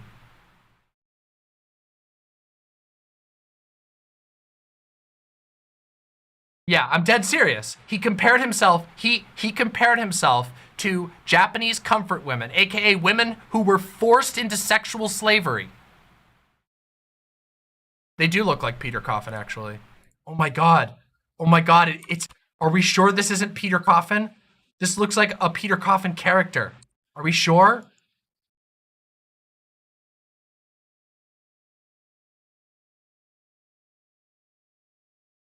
No, it is not. Okay, Pickle and Croissant, I gotta challenge you on this. Pickle and Croissant says, they seem like an asshole, but I think this is the same line of thinking as you have to search for a company that hasn't used slave labor ever, but in reverse. That is ridiculous.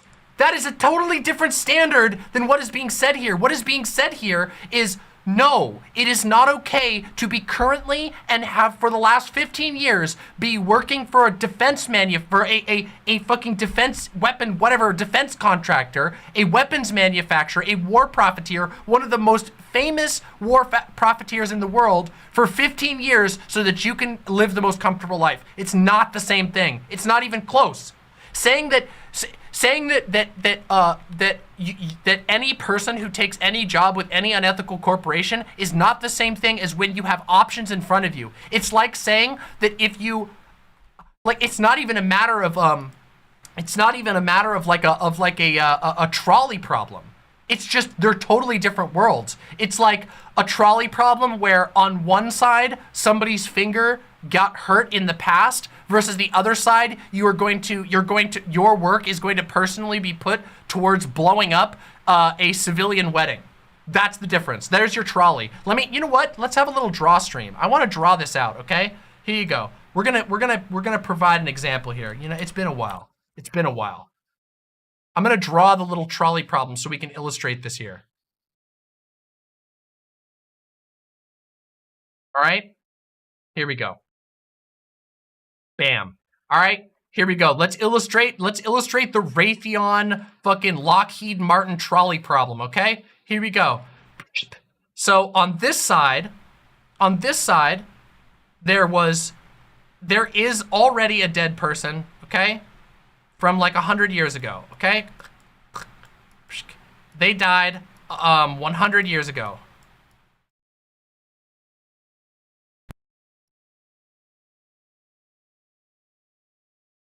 And here's you over here with a little question mark going, which one do I want to pick? Here's the little lever, okay? I'll even draw a little cute lever. Here's the lever, all right? There's the lever. And over here is, let's draw, here we go. Let's get a little pink, here we go. Here is, draw a little dress, okay? Whoop, whoop, whoop, whoop. Here's a girl, okay? Here's a boy. Whoop, whoop. And here is a non-binary, okay?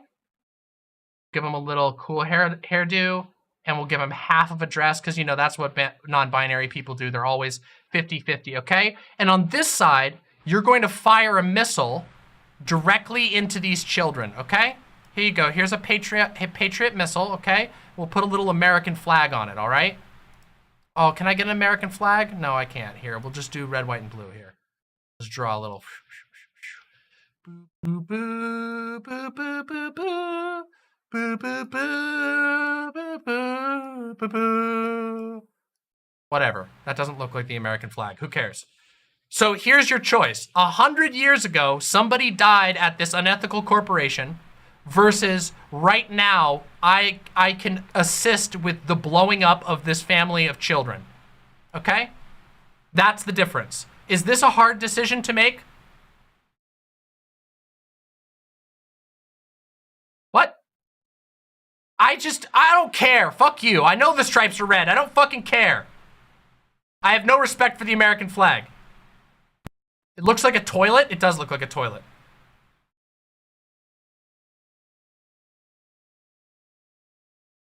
Okay? There you go. I don't think this is a hard decision to make. I don't think there's even a close to a difference between a position in which there is a significant amount of economic pain being put on you so that you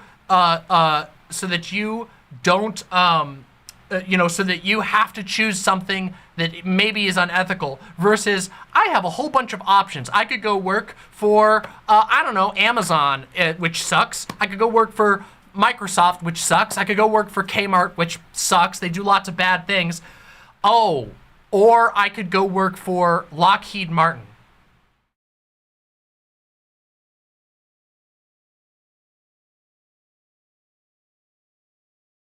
So I think there's a pretty significant difference between these things.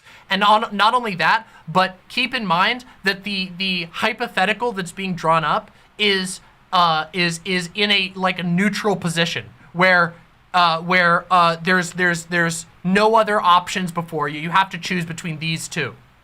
Poop is censored now? That's weird. I didn't know that.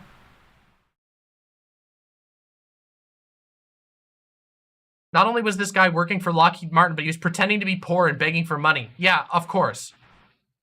Well, that usually comes after an engineering degree, which means you have to have money for an engineering degree in the first place. If you have an engineering degree, you're already in a better position than 90% of the American workers. Is this that complicated? This is what makes me worried. This is what really seriously makes me worried about people's politics. When I hear people defending this type of shit, it makes me think that people's politics they're totally checked out of their politics. So there's this thing, okay, on the online left, okay? And I'm gonna be really, really fucking in your face about it, okay? There's this thing on the online left where people get so hung up on systemic analysis because it's convenient, okay? And I am somebody who has gone and made arguments specifically about consumption, where I think that people should be a little more lenient about consumption in the case of like veganism, because there's very few options for people. That's the key part. There's few options, and it's very difficult for us to work out the details. This is not even close to the same thing. This is somebody choosing from a position of privilege already to go with one of the worst options because it's personally enriching. We can't, like, politics has to be carried out through our choices, through our practices, through the things that we decide on at the end of the day. And that's not individualist. It is important to recognize the systems and the machinery that's working around you, and to recognize where you stand in it and what you can do to not make it worse. But you are making it worse if you're giving your labor to a fucking arms manufacturer, and your time, and providing cover for them. Twitchy pause. I would respect that. But that's not what's happened here. That's not what's happening here at all. If somebody was like some sort of corporate saboteur, like a fucking, I don't know, like some kind of secret agent, and it was like, yes, I know, like they're like Snape or something, you know, they're like, yes, everyone will hate me, but at the end of the day, I know that what I'm doing will change things.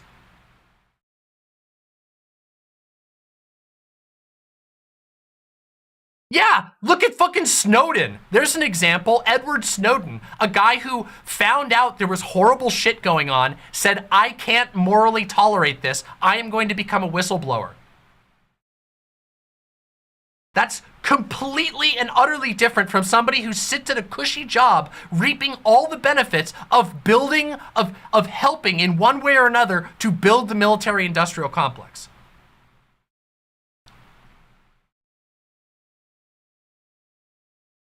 Yeah, this is literally, what about the poor families being fed by police department salaries? Yes, this is literally the same level of concern, like concern trolling, like warped liberal logic that makes people fall for, oh no, if we defund the police which get millions of dollars, well, their families will have less money. Okay, that's true. What about all the people that the police fucking beat in prison? There's gotta be a line drawn somewhere.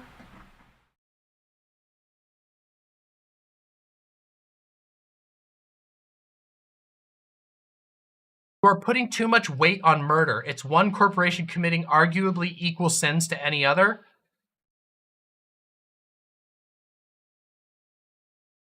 Okay. All right then. If that's true, I offer you one option. Okay? Let me offer you this. On option A, you get blown up. You and your family get blown up by a Patriot missile. Option B, you get underpaid at your job. Which one are you gonna choose?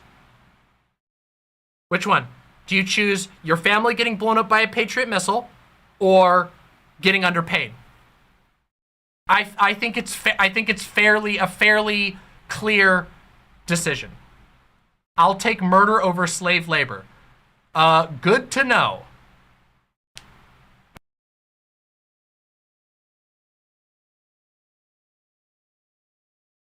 Good to know.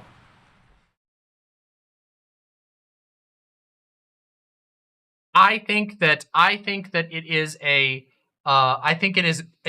dishonest and galling position to try and say that there is equivalence between a 18-year-old who signs up in the military and gets in over their head versus somebody who's been comfortably sitting for 15 years in a defense contractor position, helping to lubricate the gears of the war machine.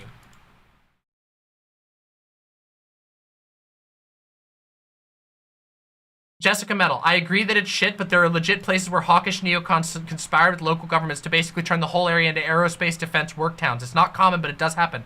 Yes, if that was the situation we were dealing with, I'd be willing to be a little more lenient on people who have no other option, especially if they continued to have no other option, if they couldn't get out. If you're trapped in a company town working for a coal mine that uses like child labor, that fucking sucks. You don't have any option in that. But if you choose you have an engineering degree and you're like, I could go work for a car company, I could go work for a weapons dealer, or I could go work for my local town. You're a bad person if you choose to go and work for the arms contractor and then pretend to be a leftist on the internet on top of that.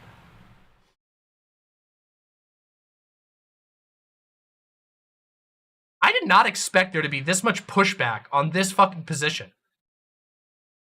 It really makes me worried. It really makes me worried that people, I mean, I know that online people don't take their politics seriously, that it's mostly a game, but like, it genuinely worries me that there are people who think that like your politics is just an aesthetic that you wear and that your personal actions and making tough moral decisions doesn't matter.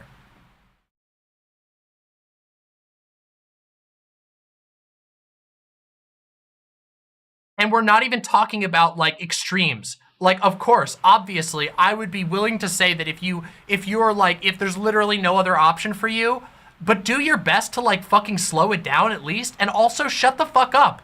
If you find yourself, why self-report on the internet? Why self-report on the internet and try to act like people are bad? Come on.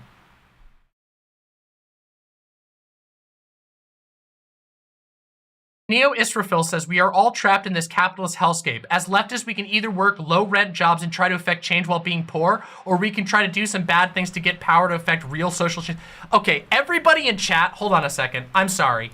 I know this is another boys reference. I don't fucking give a shit.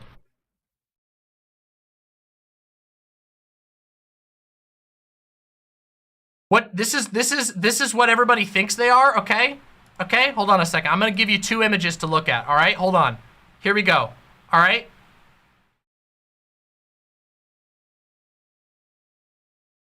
Here we go. Here we go. Yeah, here we go. Here we go. Ready?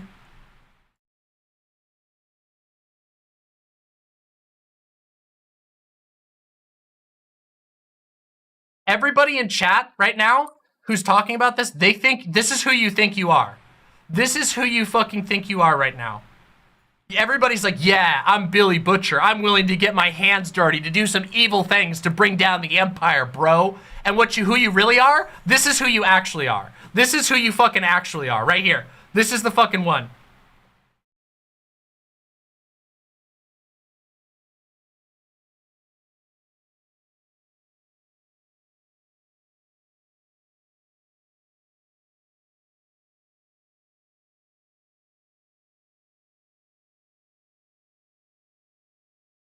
Everybody's like, yeah, I would infiltrate and lie and cheat and steal to help tear apart the gears of the machine.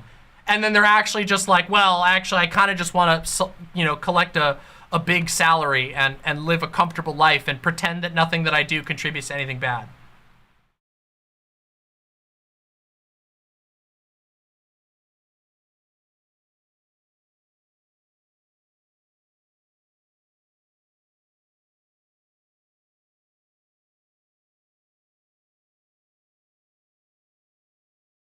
Okay, it's actually terrifying that a lot of you are pretending to be Homelander. Okay, all of you who voted 3, please get banned from the community immediately because you're all rapists.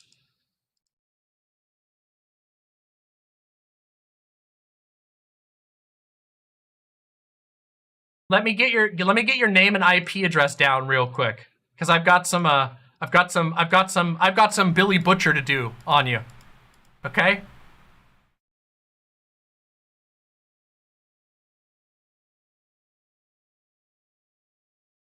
People are just goofing.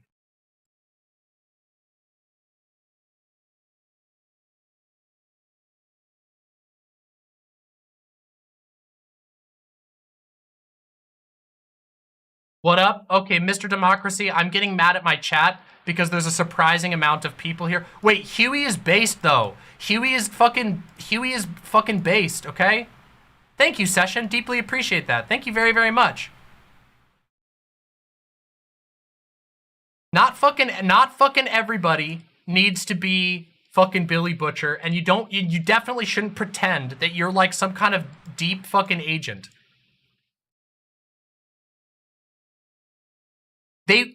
Okay, Neo Israfil, you're missing something, okay? The real problem is that most of us aren't any of these three. But if leftists take over these companies and hold on to their beliefs, they can change the world. You can't! You can't make a leftist arm manufacturer. What don't you get about that? You cannot make a leftist war profiteer. In order to rise to the top of a company like that, you have to become a monster. It's predicated on it. This is the same idea behind ACAB. All cops are bastards because becoming a cop means you have to be a bastard. They don't let you get deeper if you are not the way they are. You have to participate with them and they eliminate you when you don't. It is not complicated. No, you can't have a leftist human meat grinder. It will never happen. That is an illusion that you're telling yourself so you can make it to the end of your life without ever having to do any self-reflection or change.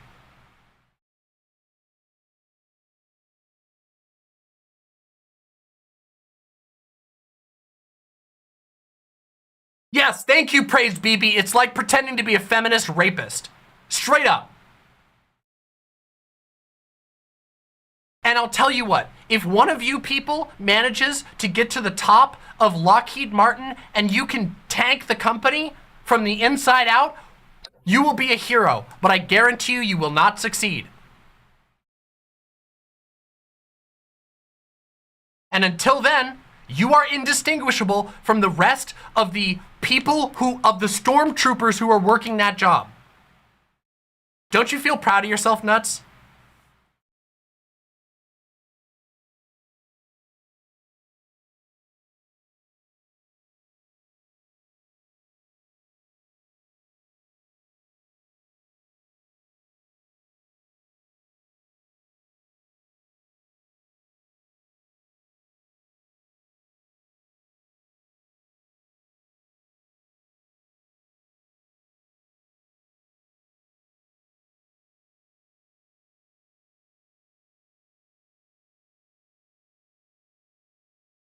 Thank you, Session. I appreciate it. I thought this was going to be a short segment, but I realize that there is there is perhaps a shocking, even for the internet, lack of commitment to any beliefs in this chat. Fund Bernie's campaign. Use it to fight Biden and Trump both. Bernie lost. Everybody's money went into the garbage. And that is very, very different than anything we're talking about here. Okay?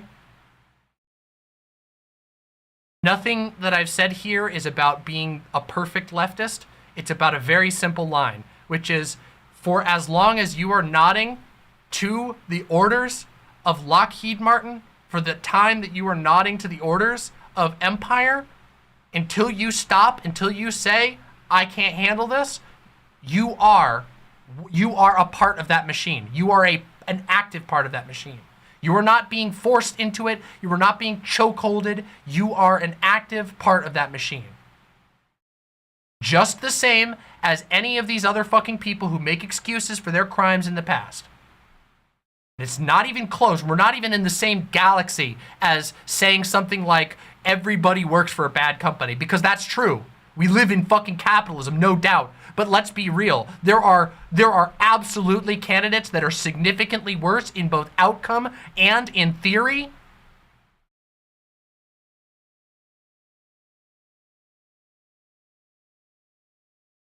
I'm just surprised, is all. Yeah, exactly. Hooray, hooray, Prill. Do people in chat think they should join the military, work there for 30 years so that you can become a 5-star general and then what? Like surrender all of your unethical beliefs? You want to surrender all of the battles? Yeah, good luck. Mixed Dizzy says, I think Lady Kelgana's point is where I'm at. I'm just trying to wrap my head around where the line's drawn. Like, is it okay to work at a slaughterhouse? Which I think isn't even Mama's point, though. Mama's point seems to be that people should question the ethics of companies they work for that do bad things and hurt people. If you don't, you're sussy. It's not... Look, I do think that it's unethical to work at a slaughterhouse. But if that's the only job you can get to feed your family, I understand why you were there. It's literally like, I mean, fuck, even the Christians get this thing right.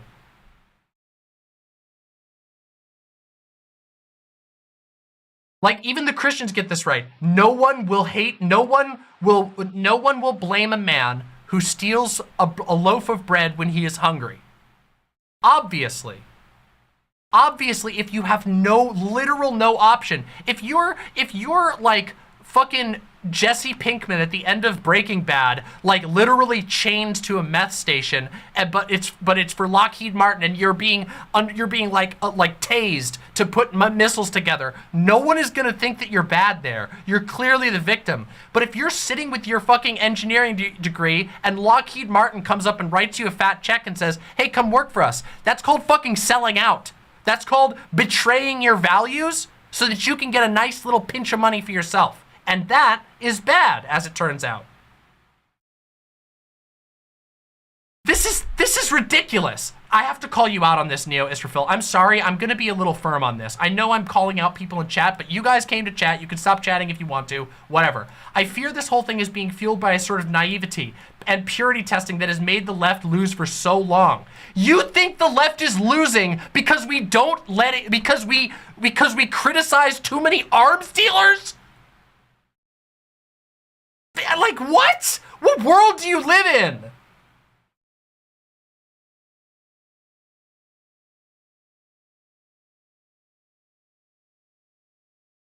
Guys, certain principles should be worth more to you than money. Certain things should be worth more to you. They should be worth putting efforts into. That's called having beliefs that you stand by.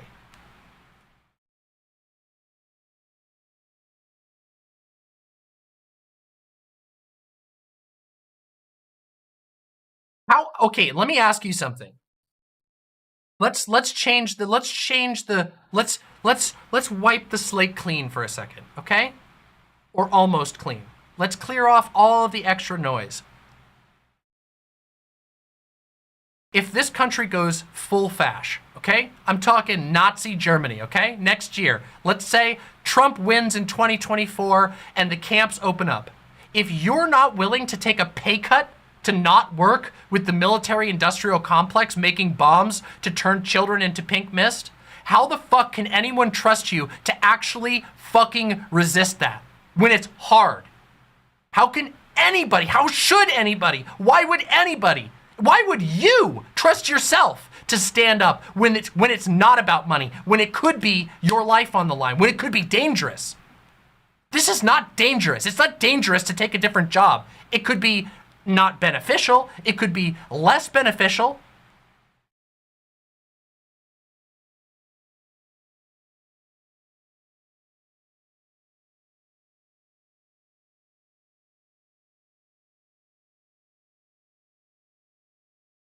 I know people, guys, I know fucking game developers with a stronger and more principled spine.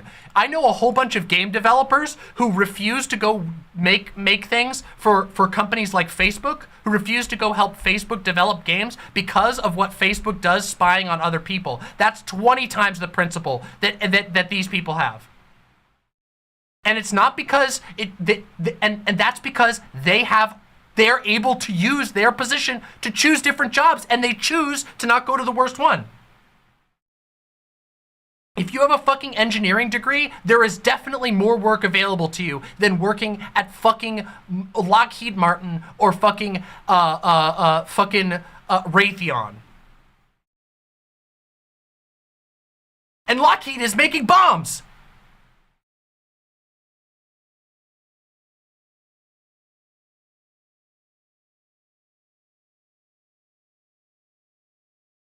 I know myself well enough to know that I don't really want money. I just want to leave behind a better world so that when my body gives out, you people get to actually have a utopia, and I'm running out of time.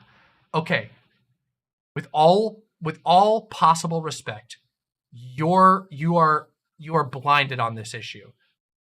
You are totally in like a different, you're playing a different game. Okay?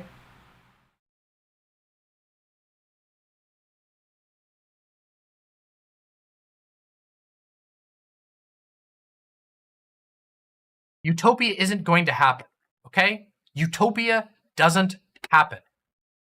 We have to build a better world. A utopia doesn't just click into existence, and it never will. There will never be a utopia. There could be better worlds, but they have to be built. We have to take action. We have to do things, whether they're small or big. And I'm not asking that. I'm not saying everybody's got to be like a monk. I literally spend so much time talking about how that's not even what I think. But there's a difference between, like, there's a world of difference between saying I'm not going to work for a war profiteer and I'm going to become a monk in the woods. Those are galaxies apart. Capo, yes, Capo put it in better wordings than I did. In simplest fucking terms, weapons manufacturers will not hire the type of engineer who couldn't find work elsewhere. It's always a choice. Yes, in order to be an engineer at Lockheed Martin, you have to have some stuff going for your resume, okay? You got options.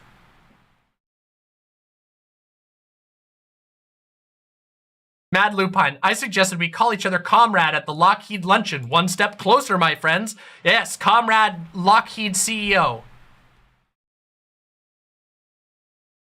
I know it's a bit off topic. Would you say it's okay to join a military unit in order to protect your home, such as a territorial defense or a home guard? Yeah, I mean, I personally would. If you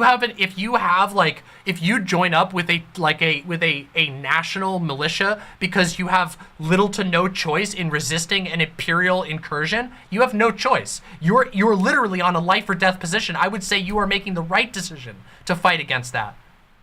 But let's reverse it. Let's say you're living in fucking Russia, okay? And all of a sudden, you know, the announcement goes out, we're gonna pay $50,000 to anybody who will go help us kill Ukrainians. You goddamn better bet I'm gonna think that somebody who says no to that offer is better than somebody who says yes to that offer.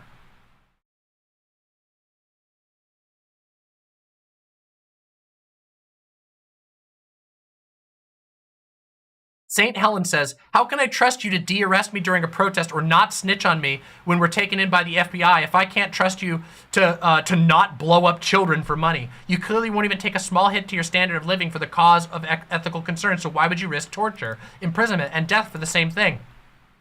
You can't. That's the answer. You can't. This argument is meaningless. What are you changing about Lockheed by saying this? I am hopefully making a good case to about 300 people as to why you should think very carefully about how you use your talents. Something that I talk about on this stream constantly, how valuable it is for us to use all of our talents to make a better world, not a worse world. I have no effect on Lockheed Martin except for that I can perhaps give people a better idea than what they had before.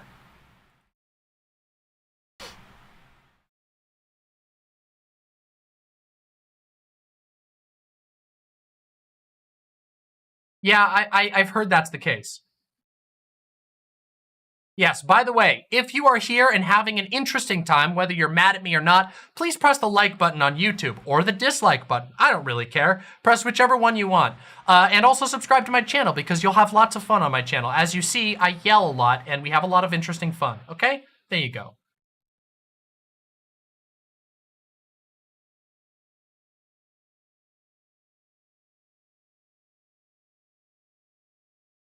Oh yeah, it's a great yes, Gayfesh. You've come in at the most peaceful hour.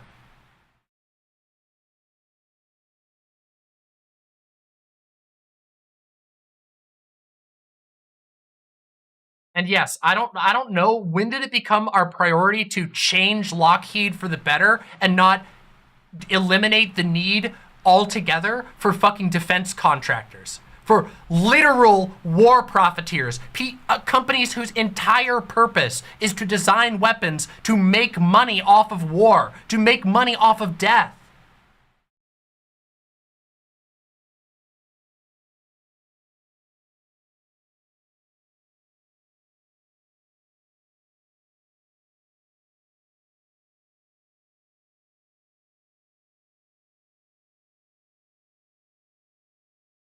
Damn, the spam issues on YouTube lately have been so bad.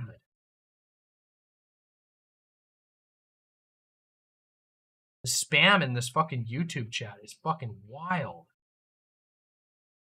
Yeah, there's a bunch of spam in YouTube chat. We've been getting a ton of it lately. It's fucking annoying. How long have we been? I've been ranting about this topic for like an hour. God. Holy fuck. I did not expect this. Especially after the fucking Hasan shit. Didn't the same fucking people freak out about Hasan buying a house that are like now like going to bat for like a defense contractor?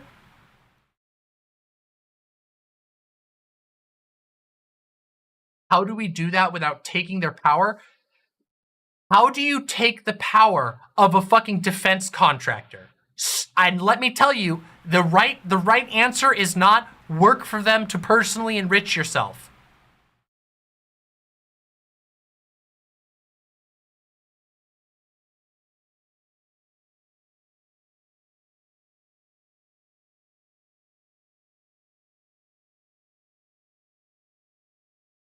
Yeah, stun Lockheed. Yeah, little did we know I got hit by the stun Lockheed Martin fucking Patriot missile. That was what was really aiming at my room.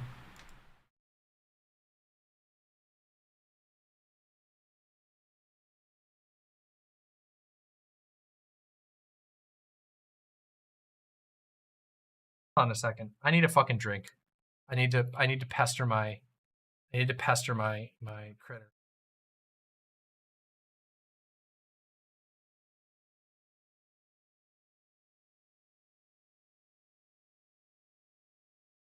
Do I live in a suburb now? Kind of. It's a really weird neighborhood. My neighborhood's really weird. It's like an old suburb. It has like it's technically a suburb, but it's like on a weird main road. It's really complicated to explain. Tell Doe it owes you $5. Okay, I'll do that.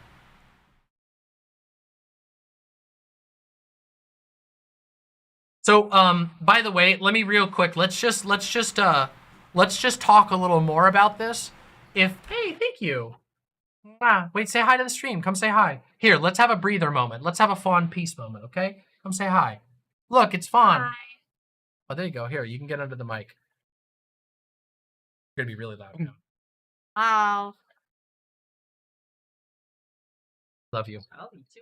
See, fawn would never work for an arms manufacturer. True.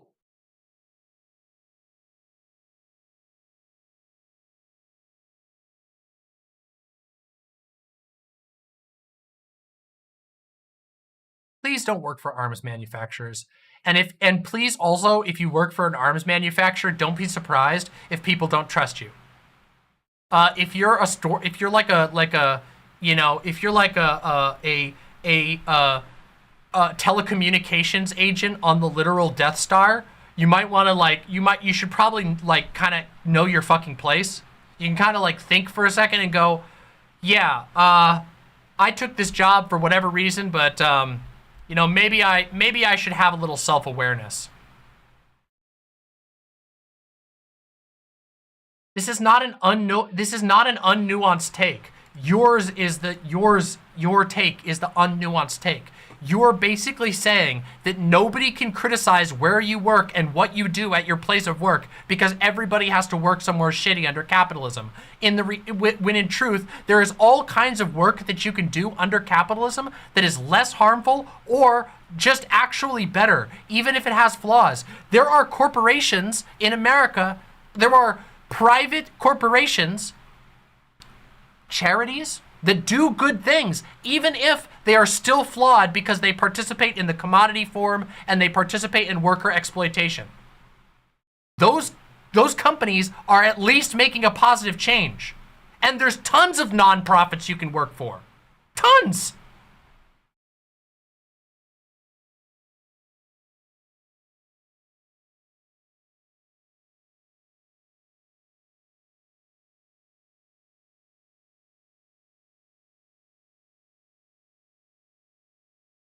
And look, I get it.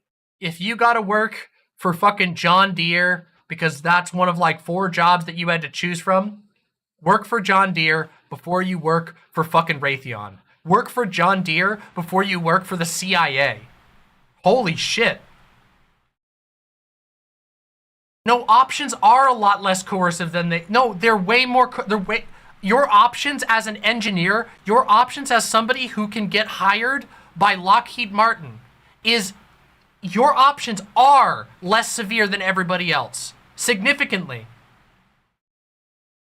Why don't you argue that Lockheed just contributes more to capitalism rather than make an argument about what they do? Because what they do is fucking heinous! Because what they fucking do is heinous! Because it's fucking heinous! It's that simple. It is heinous to work for a company that fuels war, a company that lobbies for us to get into war, that pays money to ensure we get into as many conflicts as possible because they make money off of killing people, real fucking people whose lives are erased. This is not a hot take. Not even a little bit. This is like the least hot take imaginable. There are Christians who get this better than you all do. There are fucking literal Christians who say, Jesus wouldn't want me to make a bomb. I'm not going to work for that company.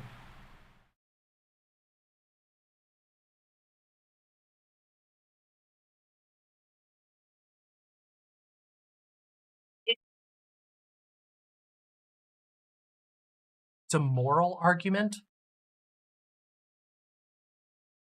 What do you want? What type of argument do you want? Yeah, exactly.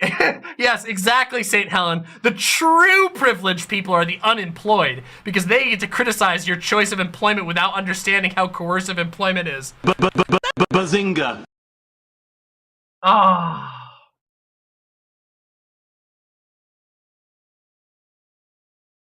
Is arms manufacture inherently immoral, or is it simply a modern version of blacksmith? Are you fucking serious? Are you fucking serious?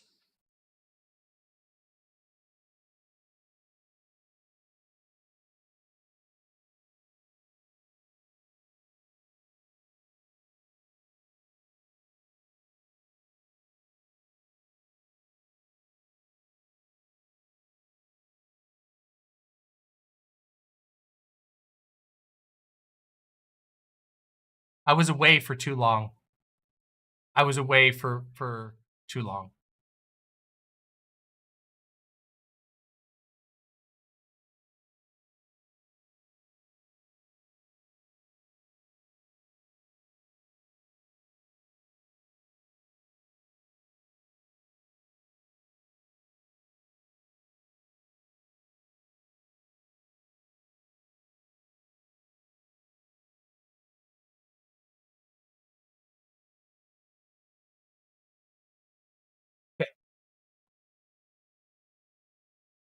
I believe in gun ownership. I believe that there is a time in which you have to pick up arms to resist someone trying to hurt you. I believe that obviously someone has to make guns if you're going to have guns to defend yourself, okay? But there is a huge difference between being a mega corporation that manufactures weapons and literally pours millions of dollars into politics to create favorable world conditions in which the United States is engaged in multiple wars that they can sell billions of dollars of armaments to, specifically so they can keep making money, and somebody who makes a weapon to defend themselves. There is an absolutely enormous difference between this. What? People make up a corporation. By giving your labor to a corporation, you are helping them accomplish their goals. Now, some people may not have much choice in that option. You might have literally no other option because capitalism's got you by the balls. But let's be real. If you're able to work for an arms manufacturer, you are not in that position. You are not even close. I can't even believe this. I have made that distinction this entire motherfucking time.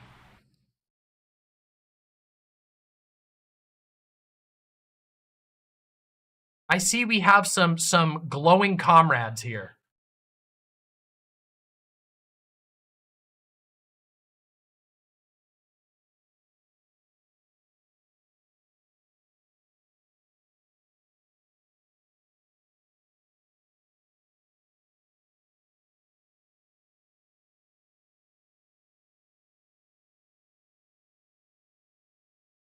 Thank you, Hyperaggressive. I appreciate that. I'm just kind of floored.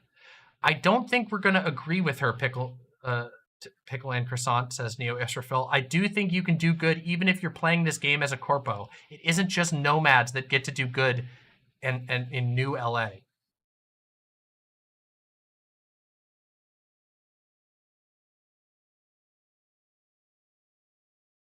Tell you what, if that's true, do it. If that's fucking true, go ahead. Fucking do your good. Go ahead, become a corporate saboteur. Oh, wow, that'd be fascinating. Please tell me your stories. But I got a feeling that you just want to make a little bit more money.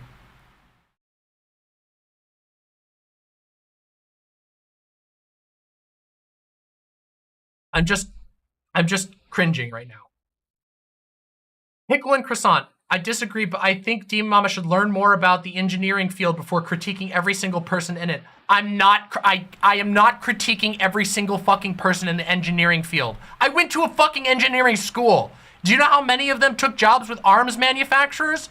Actually, a decent amount in the aeronautics department. But in many others, lots of engineers get all kinds of different work. Some of them even go and work for nonprofits. Some engineers take their work and go work for NASA, or they work for fucking even SpaceX would be better than building fucking missiles.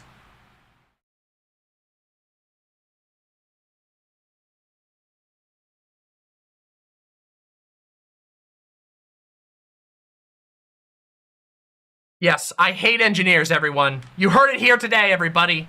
I hate engineers. Every engineer is a piece of shit. Fuck you all. If you engineer, suck my cock.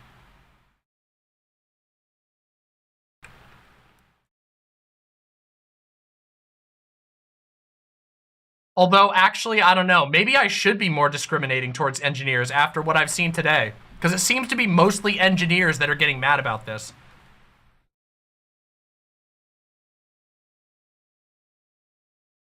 Maybe I should start discriminating against engineers. True, the TF2 engineer doesn't seem like a bad guy. That's true.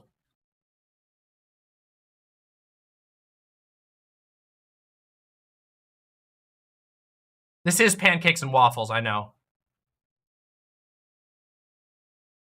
I don't care, Pickle and Croissant. If this is what's considered a bad point by an engineer, I don't think I want to have feedback from engineers about how to make better arguments. Because honestly, I'm just gonna say, yeah, I'm just gonna say this is the engineers aren't sending their best right now.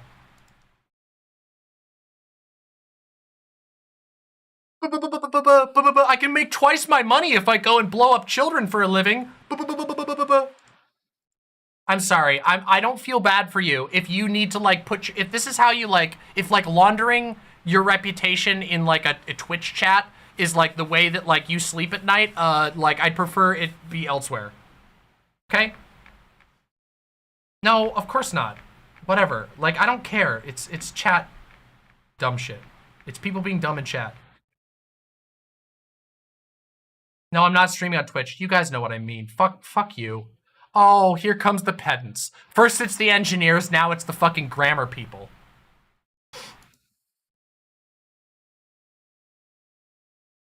Well, thank you, Lark Graves. Those were made by my sibling. One of my siblings made those by hand. They're really cute. They're all in pride. They're pride bees. One's a rainbow, one's a trans flag, and one's a non-binary flag. Look, I'm starting to feel like Demon Mama is going to be mad that I synthesized the poison gas that Saddam used on the Kurds, but what she doesn't realize, if I didn't do it, someone else would, and how am I supposed to change the Ba'ath state from the outside? Seriously!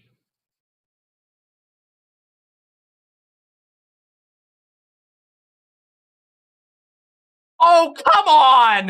The Pickle and Croissant, fucking come on! The entire field that actually has money to pay off their debts so they can live in a house without mold. Oh, this is the engineer phobia? Is this real? Oh my God, come on! If you think engineers have it bad, you should try talking to anybody else with any other job. At least you have a fucking degree. At least you got to have 4 years in college. Come on. Oh my God.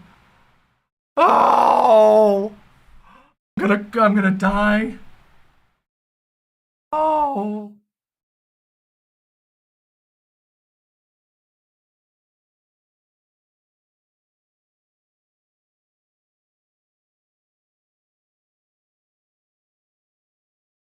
Okay. I did not know how this would go. Not know how this would go. Alex Jones will be here soon. Stop whining, Mr. White. Stop being such a... Yo, Mr. White, stop being such a bitch.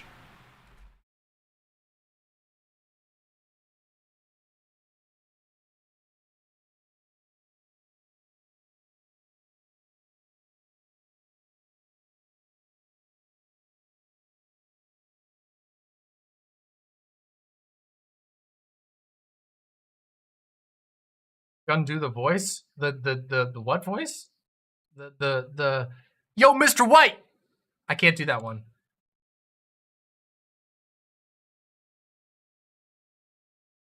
The Alex Jones voice. I haven't practiced it in a while. All right, listen up, everybody. You want to talk about some Alex Jones here in a minute. I gotta take a break for a second. I gotta like I gotta breathe some air for a minute. I've been so fucking angry.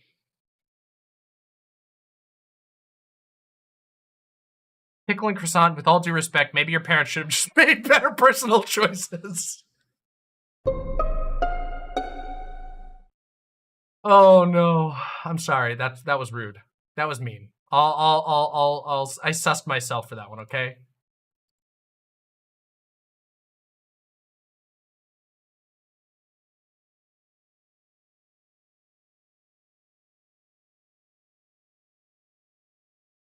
What should I tattoo on my inner thigh tomorrow?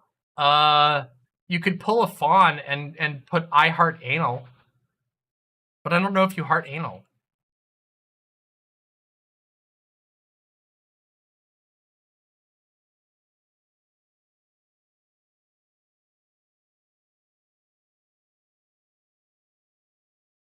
You're indifferent? Ah, see? Maybe you should put that. Put I'm indifferent to anal on there. Okay, guys, I need to revise my take. I'm revising my take, okay? I'm just to be fair, because I want to make sure that I'm acknowledging the struggles of engineers. I don't want to be engineer phobic. I've learned. I see you. I hear you. I'm really sorry. You know, I'm very sorry. I'm extremely, hold on, wait.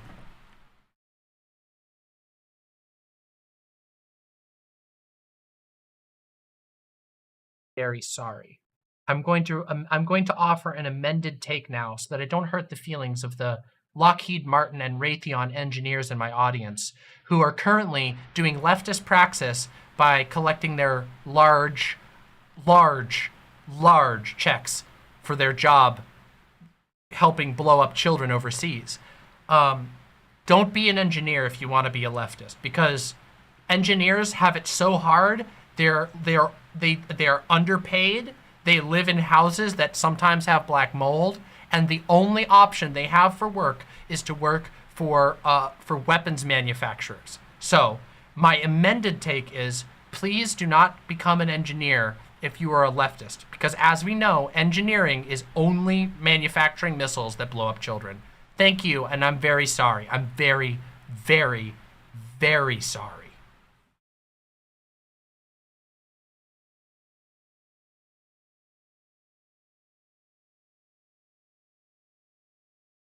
Yeah, what about the engineering community forgives me, but what about the 9/11 community, okay?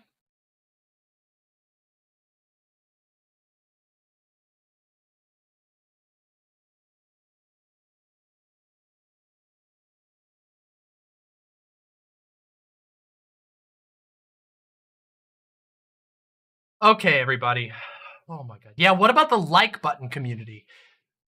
What's up, YouTube? If you want to see more hot and spicy Demon Mama content, make sure you smash that motherfucking like button.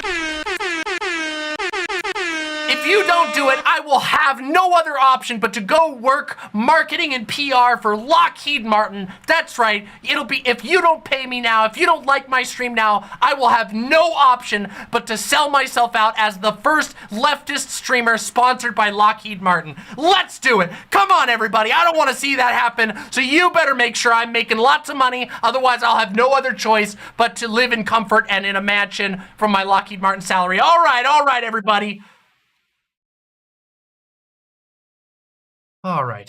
Okay, I'm done being mean now. All right, I'm gonna be. All right, I'm gonna stop being mean now. Okay, I'm gonna stop being mean. I'm gonna stop being mean to the engineers, and we're gonna start here very shortly, being very, very mean, very, very mean to Alex Jones. Okay. All right. Well, yeah, the other option, if you do want to be an engineer and a leftist, do what I did, attend protests and don't, oh my God. I don't care, I'm done. I'm checking out. I can't do it anymore, okay? All right, I'm done. You sort your own moral problems, okay? All right, okay. All right, everybody. We got something else to talk about, okay? Fucking, let's get comfy because I'm about to show you something that's somehow going to be even more fun than me yelling about engineers. Because guess what? Alex Jones is not just fucked, but Alex Jones is extra, super, mega fucked, okay? And I mean like turbo fucked, okay?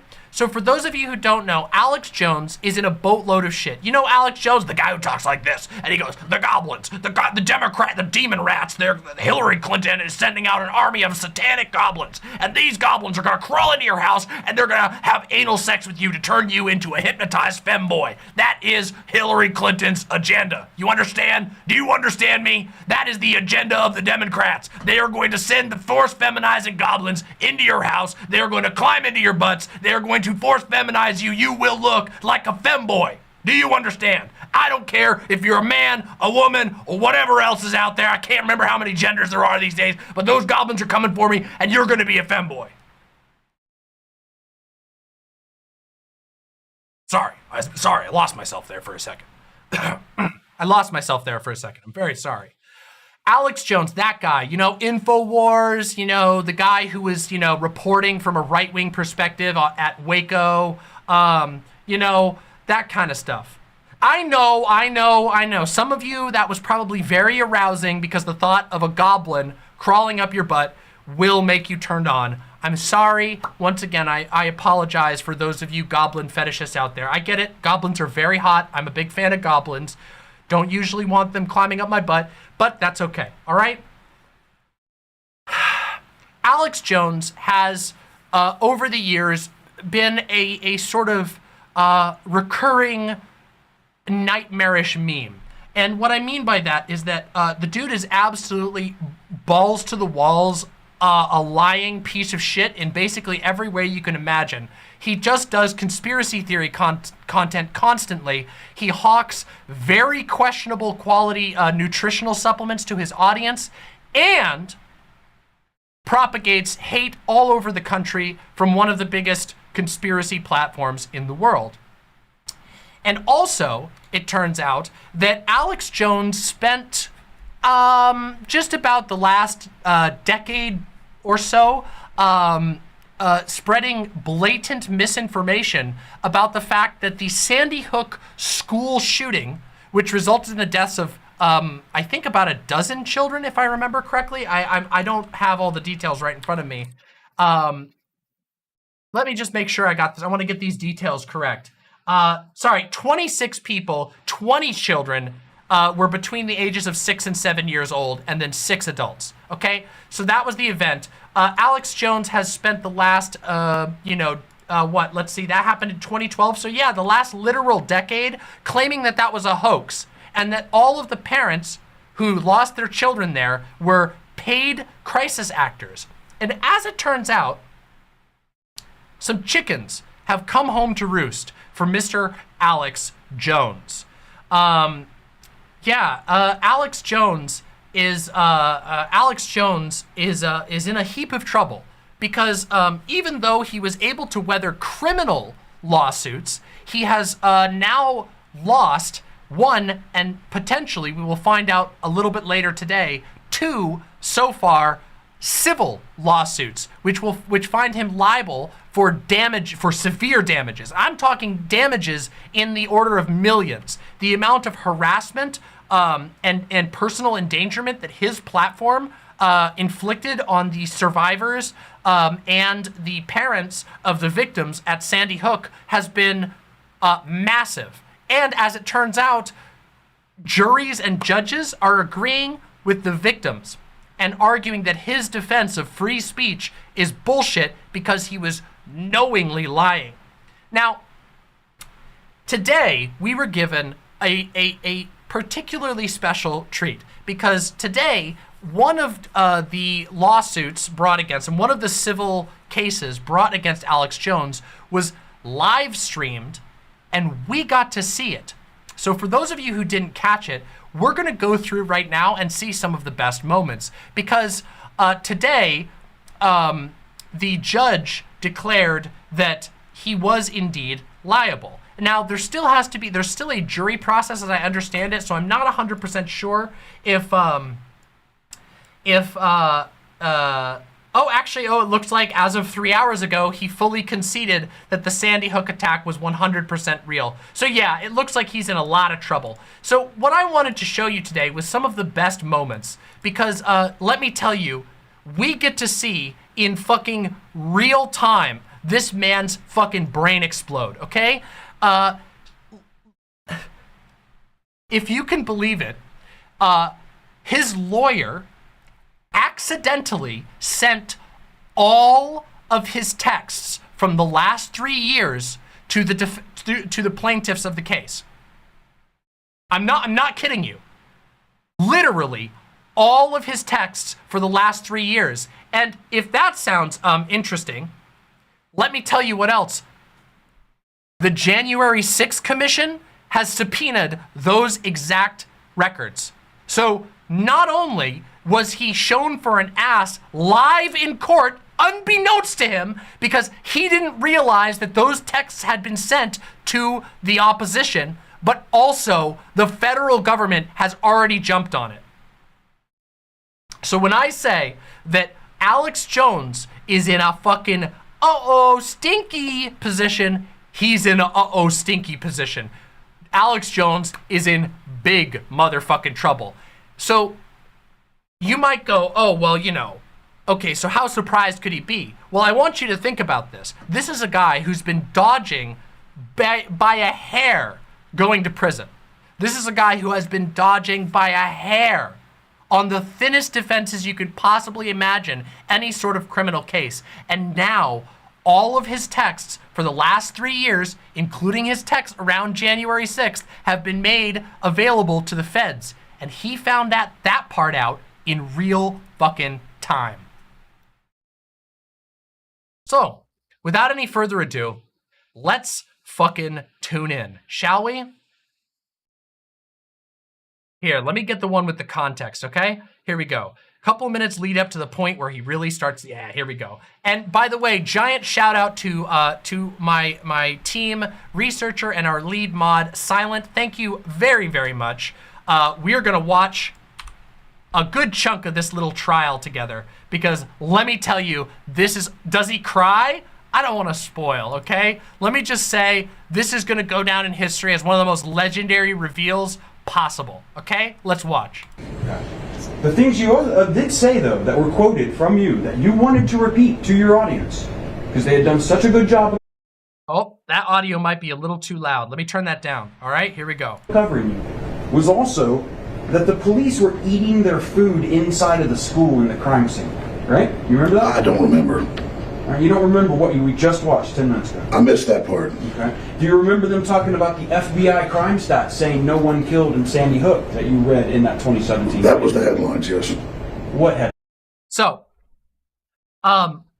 what you're seeing right now, what we're looking at right now, is the opposition is presenting some of the evidence. And at this point in time, we have not yet gotten to the point where the texts were revealed. They are operating with evidence that he was expecting to have to deal with at this point in time. So you can hear in his voice, oh yeah, you know, he's kind of in his defensive position. This is before a left turn occurs. So ride with me for a few minutes. Your headline. But that's what it said. No, it didn't, Mr. Jones. You admit that now? The FBI did not have a crime status. I mean, I bet we later learned that in the full report, they don't report those in that state. They do, I think, everywhere else. Mr. Jones, we've heard a lot of testimony about the FBI crime stat and how that got wrong. We heard that from Mr. Salazar. Were you in the courtroom for that? I think I was in there for part of it. Okay. So you probably heard Mr. Salazar how he messed that up, right? I mean, I think we admit we messed that up. Right, but you were still saying it in 2017. At a time where you want this jury to believe you were saying it really happened, you in 2017 were saying the FBI says nobody died. I said it on the video. I thought it happened like 5 times. Yeah, just like Megyn Kelly said in your interview, you want to have it all ways, don't you, Mr. Jones? No, I think Sandy Hook happened. Yeah, but if Sandy Hook happened, then that means there's not an FBI crime stat where nobody died. It means that there was website traffic. It means that nobody ate their food inside the school. All these things. So right now, what they're getting him on is that he was publishing after he was proven incorrect, that he continued to publish on his website and personally. He kept pushing the idea that Sandy Hook was fake based on false information that did not exist. He was telling people that the FBI reported there were no deaths, okay? So he was lying. That is what he's being exposed on right now, and you're going to see where it goes. You're saying are false, right? I'd have to review all of it again. 10 minutes ago, we saw a video of you saying no EMTs entered the building. Do you remember that? You remember saying that? I mean, I'd have to see the timelines of what you're speaking about. I'm asking you if when we broke from your break, when your attorney put up the video that he really wanted this jury to see how fair you were being about Sandy Hook, you said no paramedics entered the building. Now you can start seeing he's starting to get a little nervous here. Right? In a certain time frame. What do you mean by that? I'd have to see the time frame you're talking about. What do you mean time frame? You said they never entered the building. Never entered it? That's what you said. Well, and you said that for years. I think you're taking it out of context. Right, because they had to keep him out of the building, because otherwise you'd have to pay off all the EMTs, because they'd get in the building and they'd see there's no bodies. That's what you told your audience. You've told them that many times. I don't remember what you're talking about. Sure.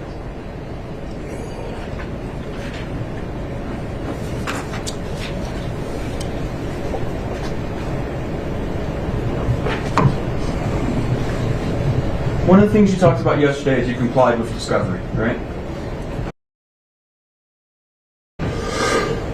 You said that on the witness stand? That's one of the things I talked about. Okay.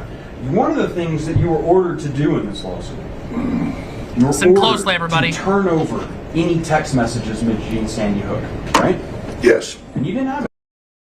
So the opposition has said you were ordered to turn over any texts related to Sandy Hook, okay?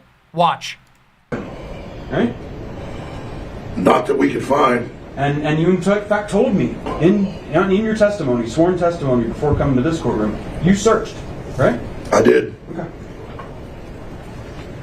Do you remember, were you here for Mr. Schroeder's testimony? Yes. Okay. You remember when Owen said, the company has learned from its mistakes about Sandy Hook? You remember that?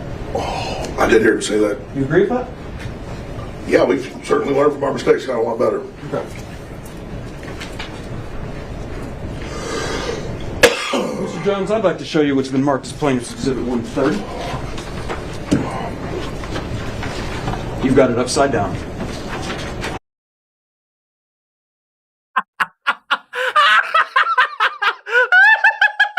I'm so sorry. No, sorry, you've got it upside down there. Oh! That's text messages between you and Paul Watson, isn't it? Yes. And they mention Sandy Hook, don't they? Yes. Planet Smooth one. Oh, right there. There it is. This is the moment. I want you to watch this, chat. Ready? Boop, boop, boop, boop, boop, boop. Watch his face. Watch his face as as he realizes they actually do have the text messages. Yes. Planet Smooth 130 in total. Oh no! That is the look of a man who is shitting his pants. Look at this. This man is fucking shitting himself. His underpants have been painted fucking brown. Okay? Right here, the moment he realizes they weren't bluffing and they do have the texts. Any objection?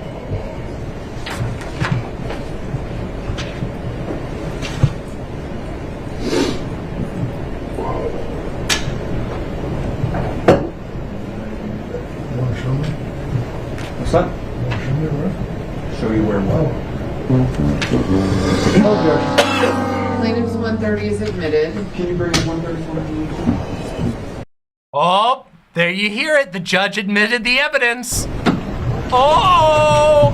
Uh-oh! Here they go! Now they got the texts that he said didn't exist, that do exist, and that his lawyer accidentally sent to the plaintiffs in this case right on the screen that he was just 10 seconds ago lying about.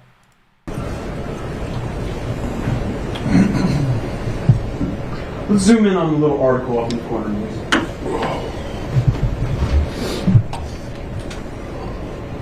I'm gonna walk over to this to you so we can kind of point it. I know it's a little hard to read. Oh no! Oh no! They're using dirty debate tactics. They've got his article up here with the date on it, and over here they have his texts up with the date on them. This is a fucking dirty streamer tactic right here. Capo, we will talk about that afterwards. It's actually more interesting than you can imagine. Was it definitely by accident, and wouldn't they have to tell him they had them in discovery? They did. I'll tell you. Be able to read a little better on your screen. But this is a zoom of Mr. Watson has sent you a screenshot from Infowars.com, correct? It appears to be. Yeah, and it has an article here, right? Yes. And it says, staged. Video shows hospital using dummies in ER for coronavirus footage. Is that what it says? I believe so.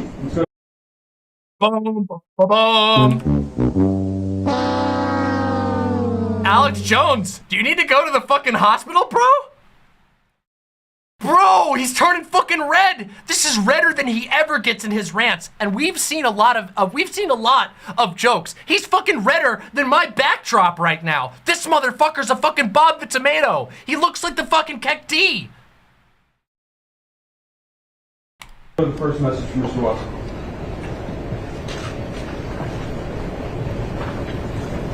He's drinking 3 cups of water since we started watching this. It's been less than, what, like a minute of footage, and he's drank 3 cups of waters?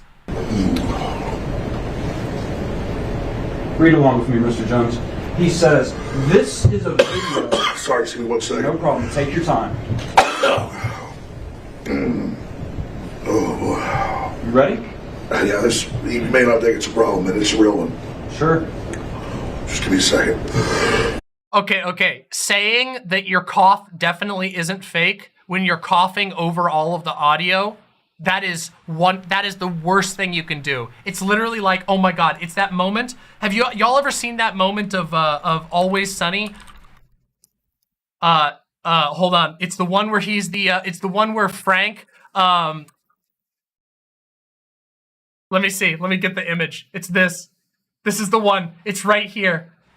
This is the one fucking right here. This is it. This is what he looks like right now. The one where Frank is trying to prove that he's not a kid diddler.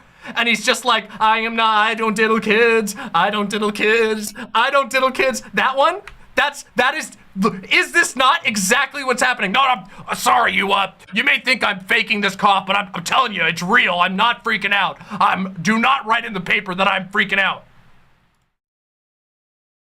Yeah, here you go.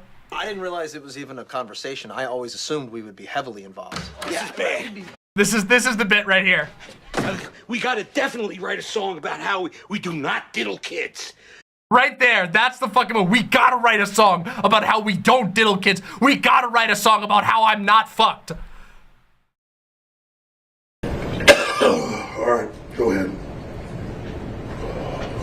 Mr. Watson says this is a video of a medical student training to intubate. Makes us look ridiculous. Suggests. I'm sorry. Let me just recount that. The first text that they show is Paul Joseph Watson telling Alex Jones that their front page article makes them look stupid. Holy shit. Oh my God, man. Oh fuck. Paul Joseph Watson right now must feel so like fucking vindicated in this moment. He must have been sweating so bad that he was gonna get in trouble. And the first one that comes up was Paul Joseph Watson actually going, bro, we probably need to pump the brakes.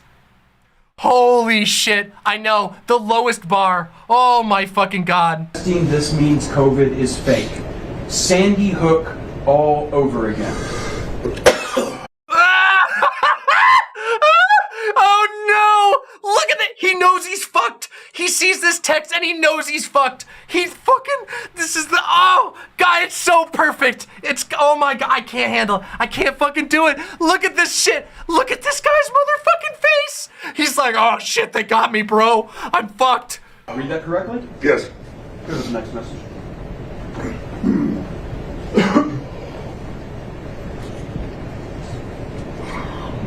What'd you tell Mr. Watson?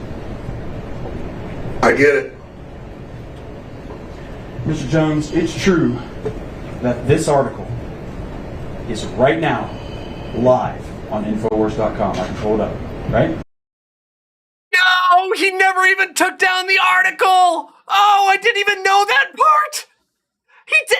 The article is still live! That's gonna open him up to another lawsuit.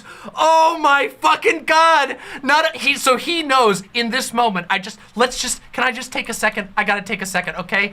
I want you guys to just enter into the mind of Alex Jones. In the last 30 seconds, he found out not only is this case fucked, and all of the other Sandy Hook cases are now fucked. Any person from Sandy Hook who sues him will have access to this information, which proves that he was fucking lying.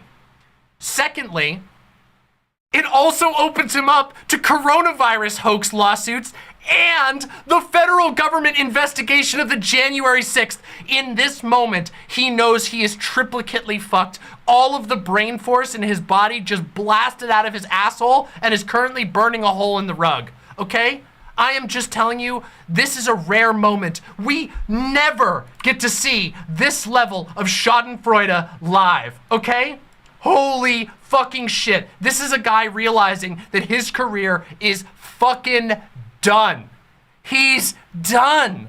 There's nowhere you can go from here. Getting three-way fucked live, and every single fucking political show in the world is covering this. Fucked.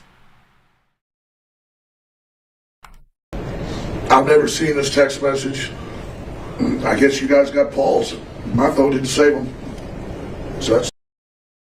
My phone didn't save him. I guess you must have gotten Paul's. He still doesn't know. He hasn't figured it out yet. Fine. Your phone didn't save the text message. I told you guys I gave it to the lawyers who said they drained. Right now, he's saying, we gave you everything. You must have gotten Paul's. He's trying to save face for the camera. Watch this. Find that stuff. I don't have my phone. You gave it to the lawyers. They were supposed to find this. That's what your testimony is? No, I searched it as well. I mean, so you guys have all this stuff and you say we didn't give you anything. It's Mr. ridiculous. Jones, you know how an iPhone works, right? You've had iPhone text messaging for several years now. Yeah. I'm sorry, but the face of this judge is an absolute champ for keeping straight-faced, okay? What does it mean if the messages are in blue? Whose messages are those? Whose phone is this taken from? I don't know whose phone's taken from.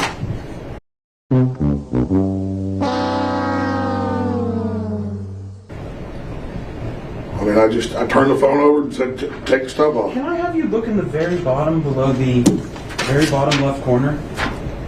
Is that your phone number? Yes. Oh no! Oh no! Oh no! Hey! Oh, we got a little bit of a. It's okay. Everything's good. Just refresh.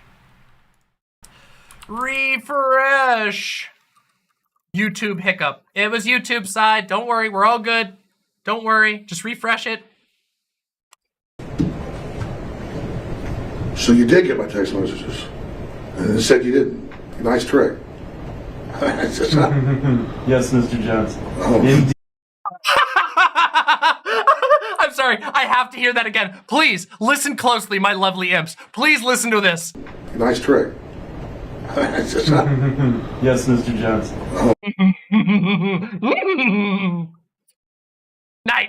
Nice trick, everybody. You did a great trick. You got the stuff I gave you. Wouldn't you like that, Mr. Jones? Fucking Ace, fucking Phoenix Wright, Ace Attorney at Law. Fucking holy shit.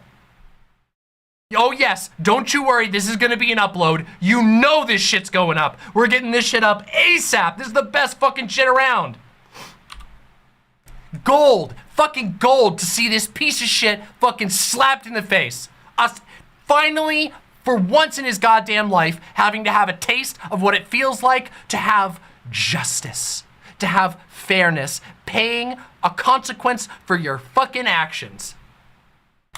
Indeed. You didn't give this text message to me. You don't know where this came from. Do you know where I got this? No. Watch this, everybody. Are you ready for the crowning moment? Let's fucking do it. Mr. Jones, did you know that 12 days ago, your attorneys messed up and sent me an entire digital copy of your entire cell phone with every text message you've sent for the past 2 years, and when informed, did not take any steps to identify it as privileged or protect it in any way. And as of 2 days ago, it fell free and clear into my possession. And that is how I know you lied to me when you said you didn't have text messages about Sandy Hook. Did you know that? Oh no! What's that? Is it perjury as well? It looks like it's perjury as well. Oh no! Oh no! And did you see that? I love the lawyer. I love the lawyer down here. Just sitting here like, oh my God, 2 days ago, I fucked up so bad. You can't, I wish we could see the lawyer's face. I wish there was a camera giving us the lawyer's fucking face when he goes, oh no, I wasn't supposed to send him the whole fucking thing. So, yes, let me just make it clear, because I've gone and done some extra reading on top of watching this live, which is the best thing to see ever. Yes, they were accidentally sent the entire record of his phone history. Accidentally. The opposition responded and said, because it's required that if there's an error like that, they have to inform them. They informed them. The lawyer didn't respond, which meant they were able to use it. And now multiple legal bodies have access to the last 2 to 3 years of Alex Jones' entire private phone history. Is there a chance this could be a mistrial? No, because the opposition did the right step. They informed them and they didn't take action. Nothing. They didn't. They fucked up. They're fucked. There is no ifs, ands, or buts about this.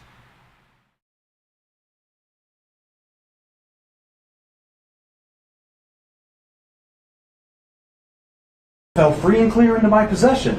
And that is how I know you lied to me when you said you didn't have text messages about Sandy Hook. Did you know that? Oh no. The look of fear on this man's face when it all comes fucking crashing fucking down. Oh! I'm dying! Oh my God! It's so beautiful! How could I?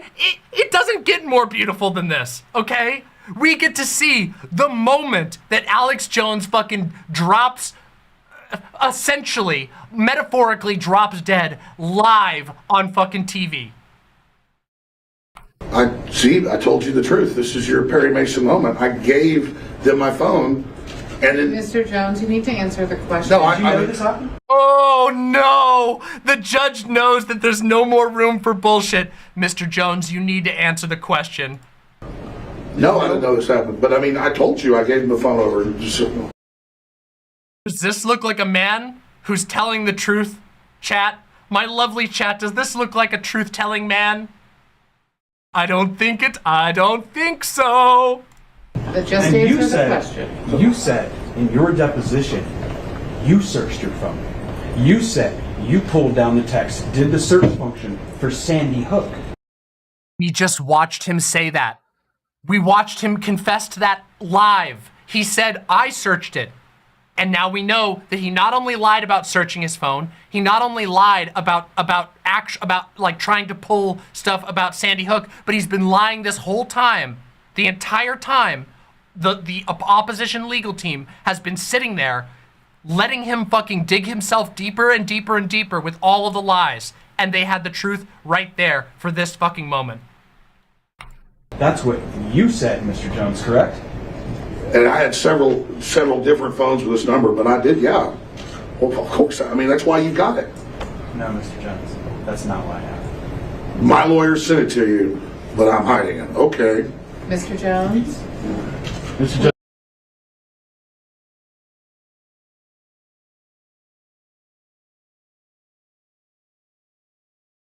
I'm sorry to see Alex Jones be like, oh, yeah, I'm lying though, but I'm a liar though. Like he's some kind of like he's in a fucking TikTok beef with a TikTok influencer.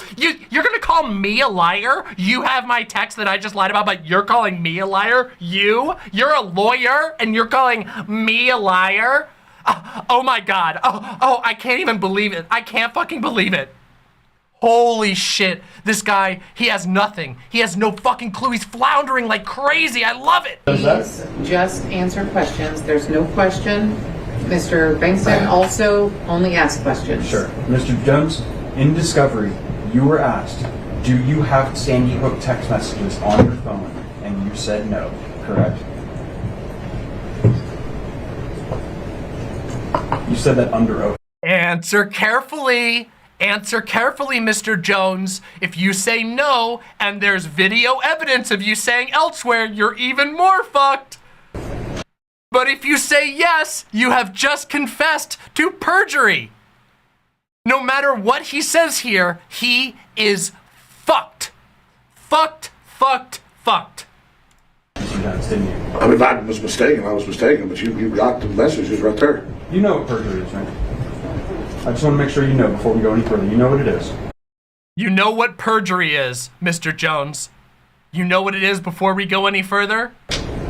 Yes, I do. I mean, I'm not a tech guy. I told you I gave in my testimony the phone to the lawyers before or whatever, and so you got my phone, but You also said that you went through it.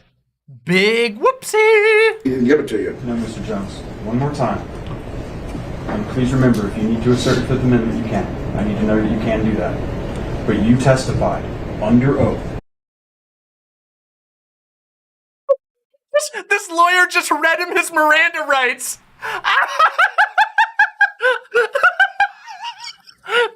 I just need to remind you, you have the right to remain silent because you are potentially confessing to a crime on live television, live national television. Previously, that you personally searched your phone for the phrase Sandy Hook, and there were no messages. You said that under oath. Yes. And you lied when you said it. No, I did not lie. Emails. You testified yesterday you don't have it. You got rid of your email 10 years ago. InfoWars email.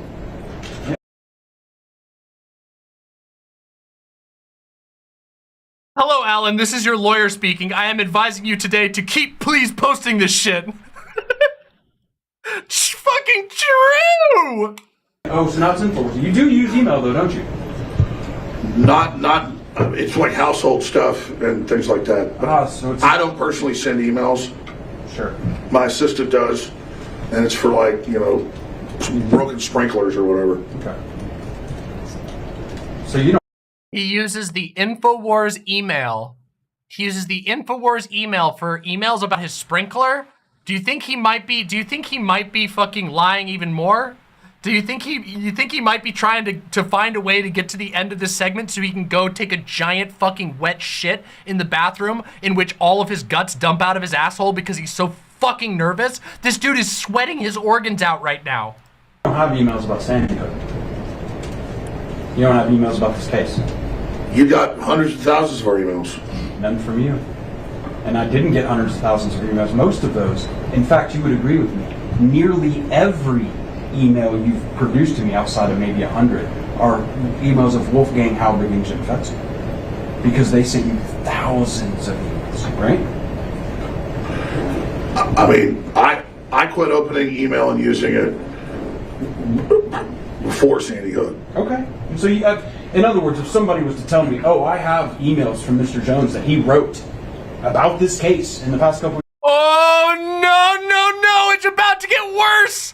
He just admitted that he stopped using email before Sandy Hook. Oh, no. That person be lying? You're telling the truth? Somebody else has got my InfoWars email because I haven't been using it all That's not qualified, Mr. Jones. You know in this case you were asked to produce your emails, any emails you had about Sandy Hook. You know you were asked to do that, right? Yeah. And you said he didn't have any. I told my IT people, go, you've got all that stuff. No, Mr. Jones, I'm saying in deposition, under oath, sworn to God, you said you don't have any emails with Sandy. This guy is roasting him. You know you swore to God under oath in a legal court of law, and this guy's about to produce an email that was written by Alex Jones. Watch this shit. Fucking watch this. Right? I mean, I haven't been using InfoWars email, and it's got to be a decade or longer in my memory. We're with Infowars.com email. No, Mr. Jones. No. It's not what I'm asking. You notice when Mr. Watson emailed you, right? He didn't have an InfoWars email address, does he? He has like Paul Watson at sky.com. It's a UK email address. Did you know Yes. that? Right. We asked for all emails, and you told us you don't use email, and there are no emails for Sandy Hook. That's what you said. Now he's going pale. Now it's really setting in. First there was the anxiety. He's going through the fucking 5 stages of grief right in front of our fucking eyes. This is the part where the blood drains out of your face and you lose organ control. That under oath, isn't it? There might be, I'm sure there might be like privileged emails where like lawyers are requesting documents or stuff about the case. Mr. Jones. Yeah. First, objection non-responsive. Sustained. Did you testify under oath that you do not use email and that there are no responsive emails relating to this case? Did you testify to that? Yes, I personally do not get on the internet and sit there and use email. I never send emails myself because I don't like it. I can't stand it. There's just too many of them. That's a fact that I don't use email. I call people on the telephone. Okay. Uh-oh. Are we gonna find out? Are we gonna find out that this fact is patently false? Uh-oh. Uh-oh. Objection, my client is too dumb to plead the fifth.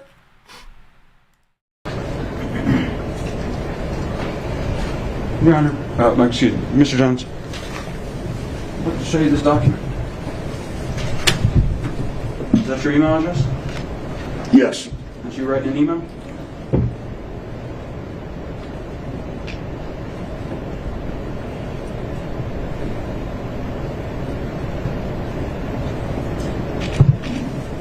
Is that an email, Mr. Jones?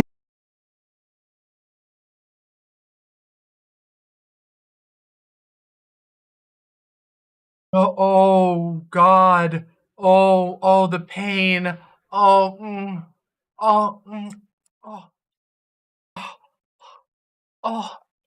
I could eat it all day. Oh, I could sustain myself off this forever. It's so beautiful. It's so perfect. Look at this.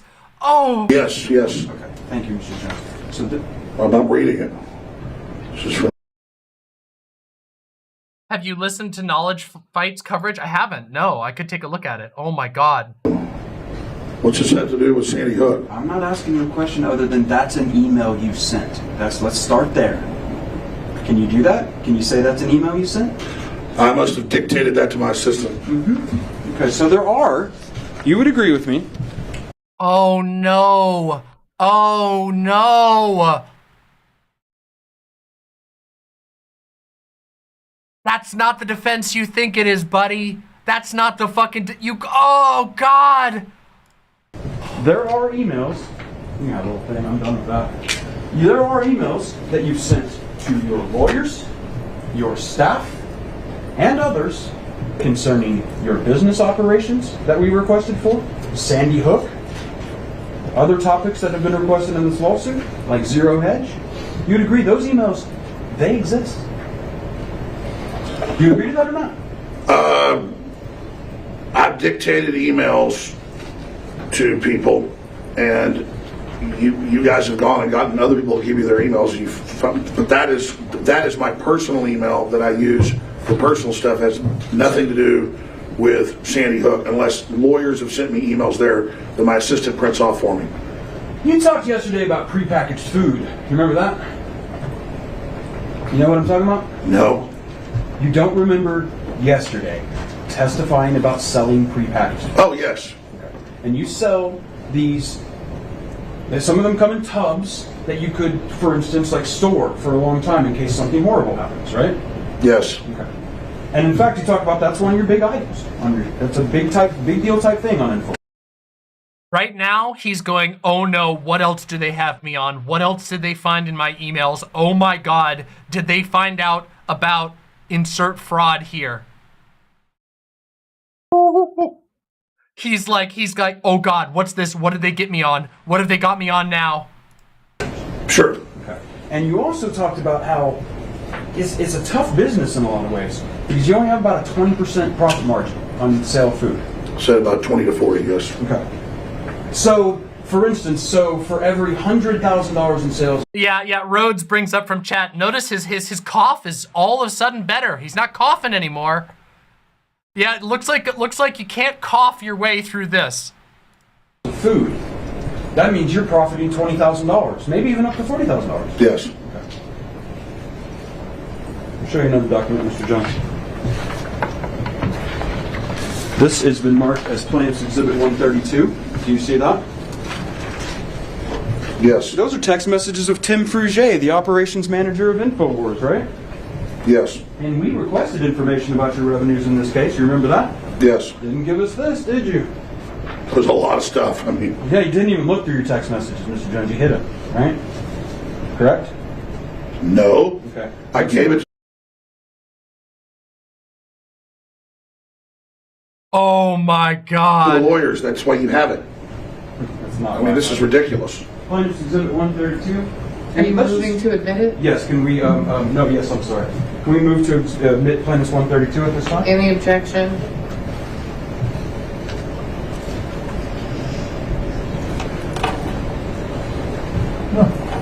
Plaintiff's 132 is admitted. Before we put that up, Mr. Jones, I just want to make sure you understand something about these emails. You understand that when your attorney sent me your whole phone, he didn't mean to do that. You understand that? Objection, Your Honor. I just want to make sure this is not discovery. Well, I do think it's important that, since we're discussing all of this, that the jury understands discovery is a process that occurs and concludes well before trial.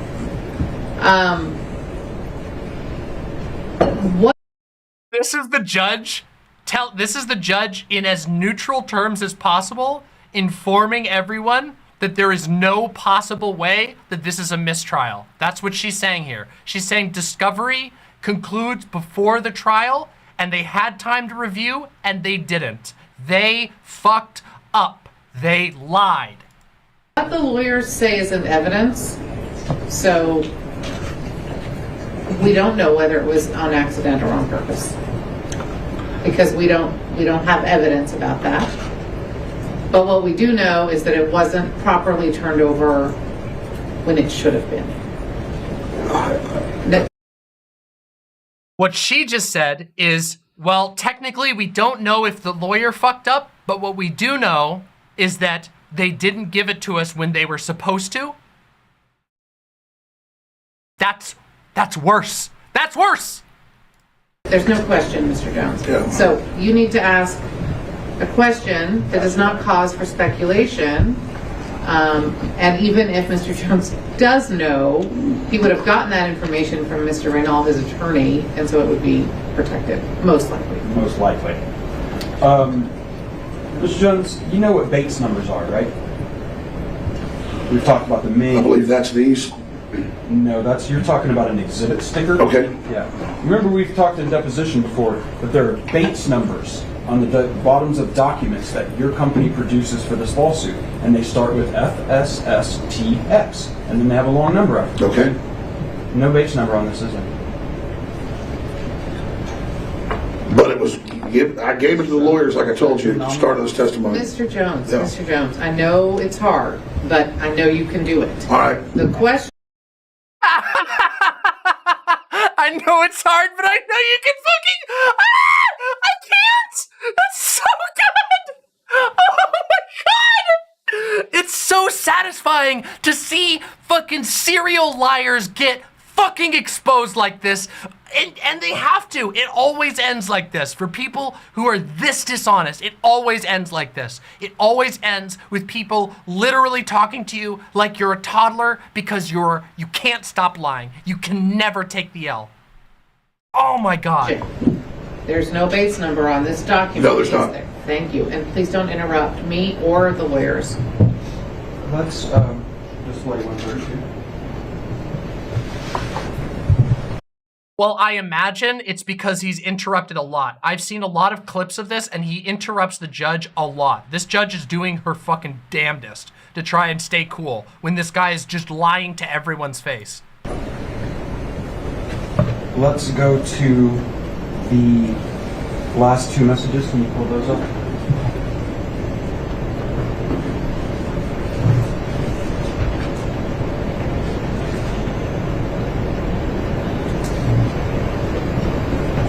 Wait, what? Wait. Goddess trans girl. What? Fruge. How do I say his name, Mr. Jones? Fruge. Alright, so Mr. Fruge, you would agree with me. Can you give me pretty that? much Can I every see day, that? He sends you an update on how much the store has sold, and sometimes he lets you know how much profit you made, right? Yes. Okay. And in this message, he says 110 gross sales in food equates to almost 70K pure profit. Oh my fucking god. Wait a minute, guys. Hold on. Hold on a second. I gotta see this. I didn't see this bit. A comedy moment when the judge just laughs and sighs after reviewing a printout message of herself being burned in effigy. This was created by Alex Jones.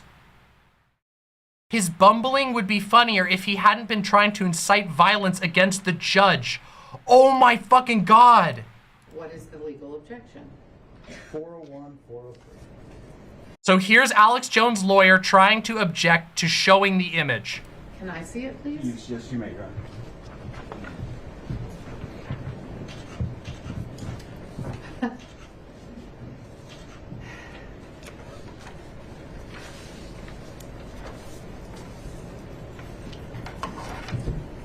Plaintiff's 129 is admitted. Thank you, Your Honor.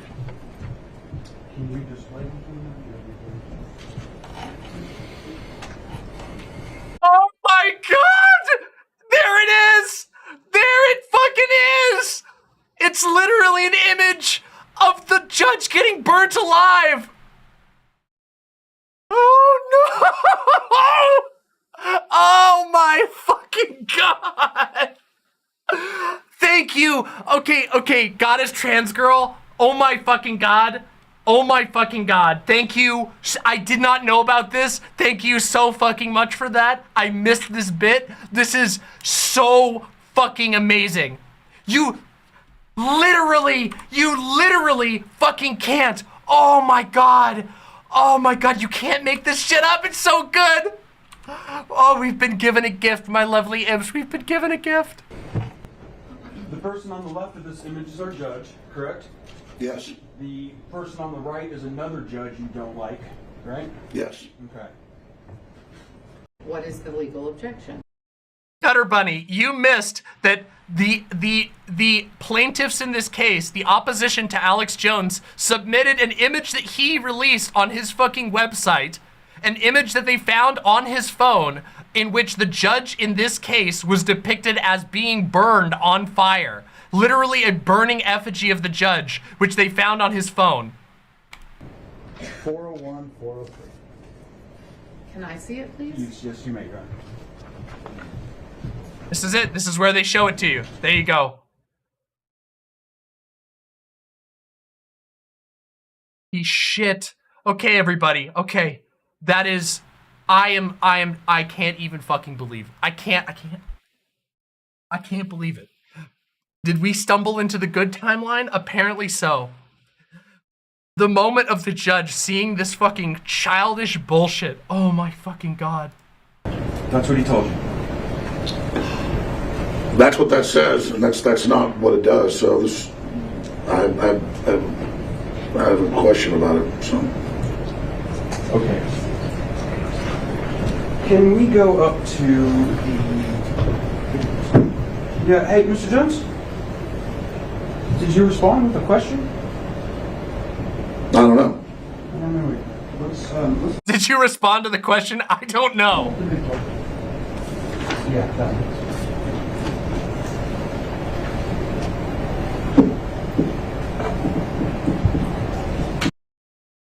I fucking love that he's like, you guys can't see it because of my camera. Here. You can't see it, but I just want you to watch him pounding his fingers all of a sudden. He's like nervously tapping his fingers. This is like a Richard Nixon. You guys ever notice that, like, remember when Richard Nixon would always like rub his hands together whenever he was in trouble? So there's like videos of him getting exposed and you can see like Richard Nixon like rubbing his hands together. Straight fucking up. It's the same shit. He's like doing all of the Richard Nixon shit. Oh my God, it's so good. Remember, I don't mean live, you fools. I assume some of you have watched like shit that's relevant to American history. Oh my fucking God. This shows some of the totals per day. Shut the fuck up. You people, I didn't mean literally like when it was live. Are you fucking kidding me? Oh my God. Right? Is that right? Yes. Okay. And so this is something Mr. Frugier would send you from time to time. Yes. Okay. All right, you can take that down, Melissa.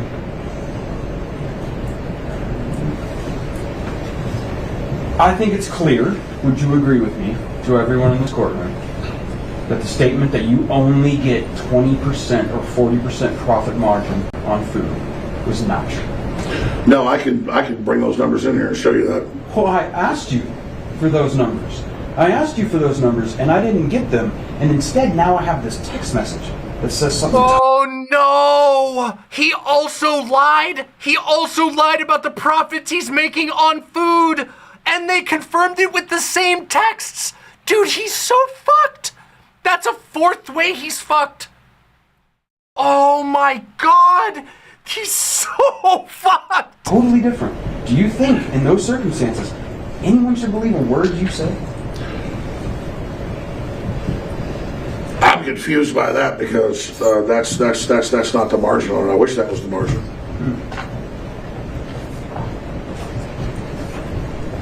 I'm going to show you what's in Mark Plaintiff's 134. Some more messages, Mr. Frugier, isn't it?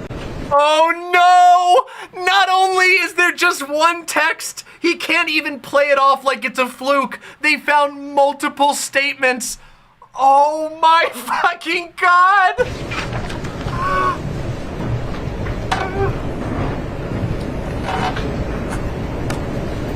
This dude's so fucked. Yeah, these were our best sale numbers ever. I God. remember this. This was during CPAC. I'd like to move 134 into evidence this time. Any objection? I don't see the relevance, Your Honor, frankly. The food I processing numbers in 2020. I will make that connection very quickly. But if you want to see it, I would like, or discuss it at bench, I can. So the only objection is relevance, that Mr. Jones has recognized it, so I will overrule the objection and admit plaintiff's exhibit 134. Go ahead, bring it forward. Get that one! Oh, you couldn't get that one.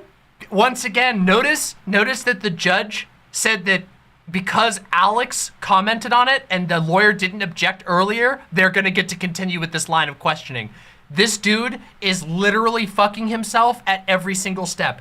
Every step of this is him and his lawyer fucking up.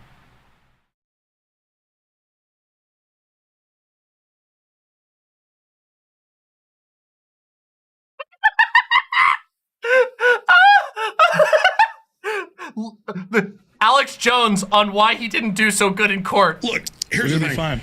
Listen, I'm gonna be honest with you. I'm kind of retarded. In that. Oh no! Oh no! Before you do that, Melissa, one of the things that I think we've heard a lot of in this courtroom is how you've lost millions, lost everything. And the deplatforming, all of it, has caused you to lose everything, right? You've heard that? Not everything. Indeed. Can we bring up this level, Melissa? Shouldn't have said that, bro. You shouldn't have said that. You should not have said they haven't gotten everything. That was another mistake. Now they know you have money. Now, we've seen some revenue numbers. You remember that in They have his total revenue numbers. Oh my God, they're gonna fuck him. They're gonna take him for all he's worth. He sent his fucking revenues in text and they can see it all. Holy shit, he's ruined. Plaintiff's Exhibit 35 that you testified about. Do you remember that? Yes. Okay. And in those revenue figures, you would agree with me that generally speaking, between 2016 and 2018, InfoWars was making somewhere between $100 and $2,000 a day in sales. Yes. Okay. Wait, I'm sorry. Let's hear that again. I'm sorry, I gotta hear that again real quick. One second. Was making, generally speaking, between 2016 and 2018, InfoWars was making somewhere between $100 and $2,000 a day in sales. Yes. Okay. $102,000 in sales per day. Is that?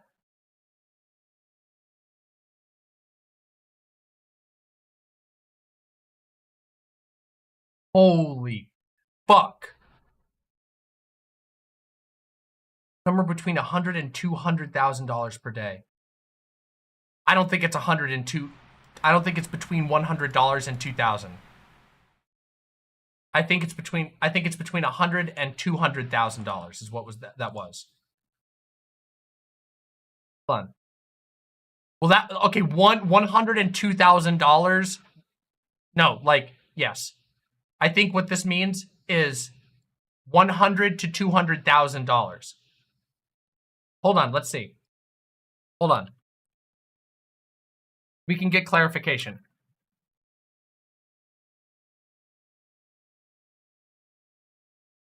Hold on, let's see. I'm gonna try and find clarification. I gotta get this. Hold on.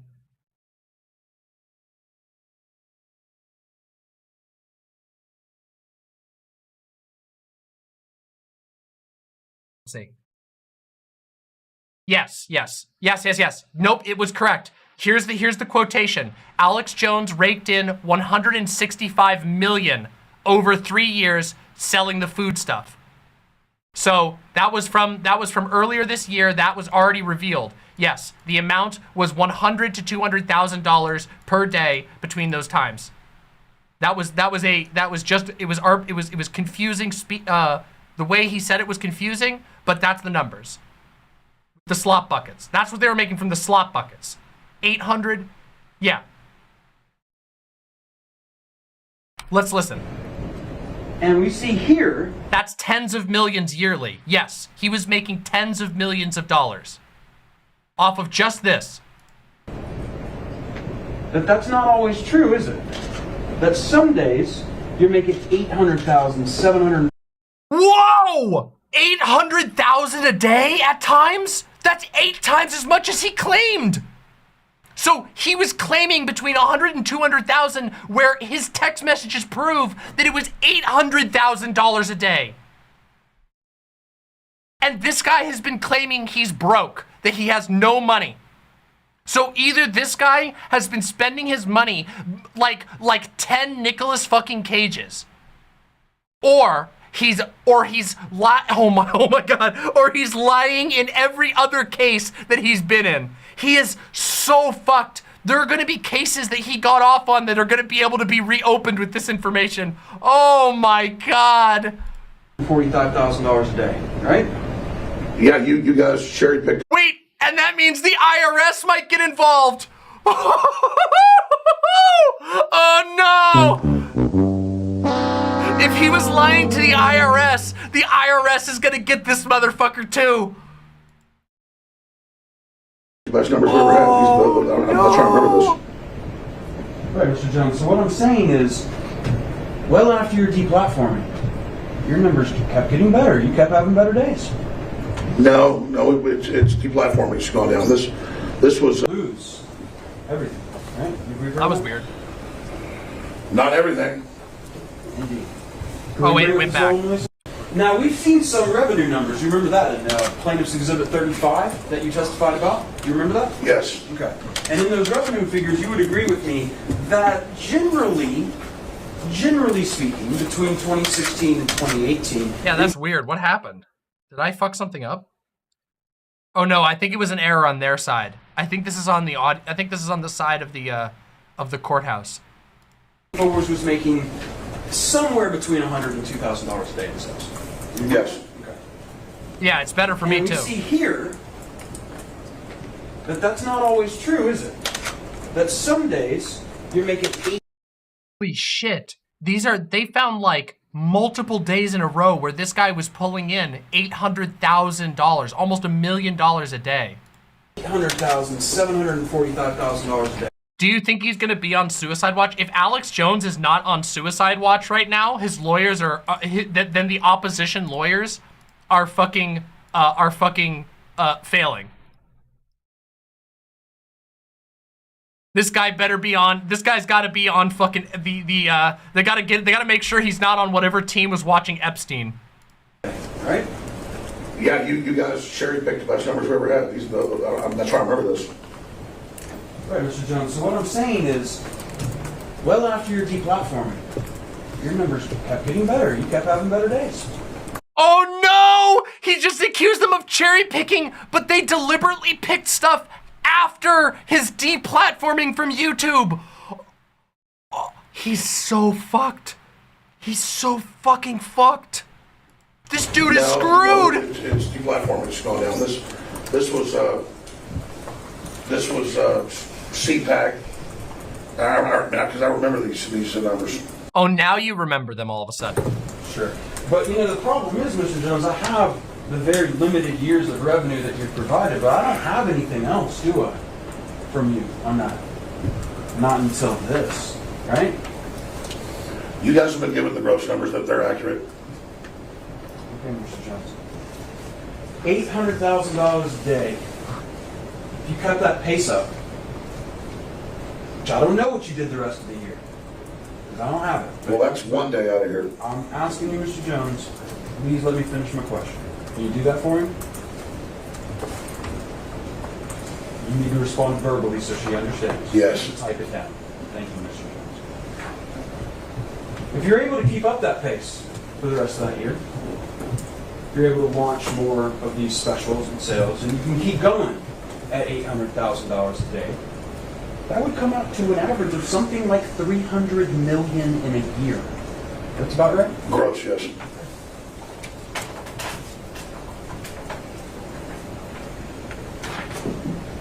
$300 million. Okay, hold on. We just gotta take a breather here for 1 second to remember, okay?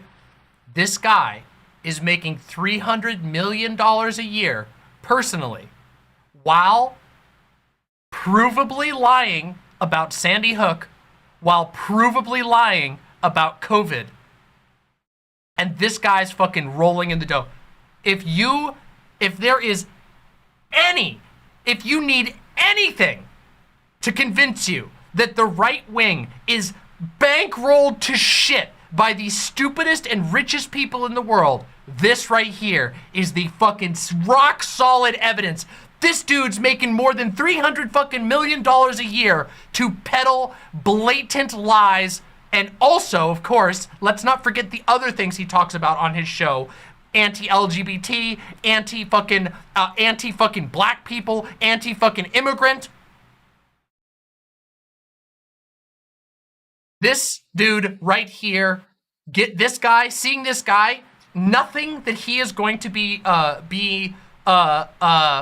nothing that he is going to be charged with, nothing that he is going to have to pay can ever make up for the amount of horrific, heinous shit he has put into the world. Just so you all know, nothing will match with that. It's funny, 300 million and still can't afford a good lawyer. It's really funny. Did you know that in other cases he was trying to represent himself? As in basically other like he was very involved in the process of like trying to get himself involved in the legal process. It's literally his own stupidity, arrogance, and incompetence. He could have gotten the best lawyers around, or maybe he could because they wouldn't take the case. But what he got was this guy. And then I think we saw your revenues from so we saw a few months of 2015 on the beginning of that document, right? Do you remember that document you relied on and testified about, Plaintiff's Exhibit 35? I mean, I saw it, yes. Okay. And it had a couple of months from 2015 on it. Oh, that is a, yes, this, wait. Was this from this year? Is that from this year? This is from 2019. This is an old one.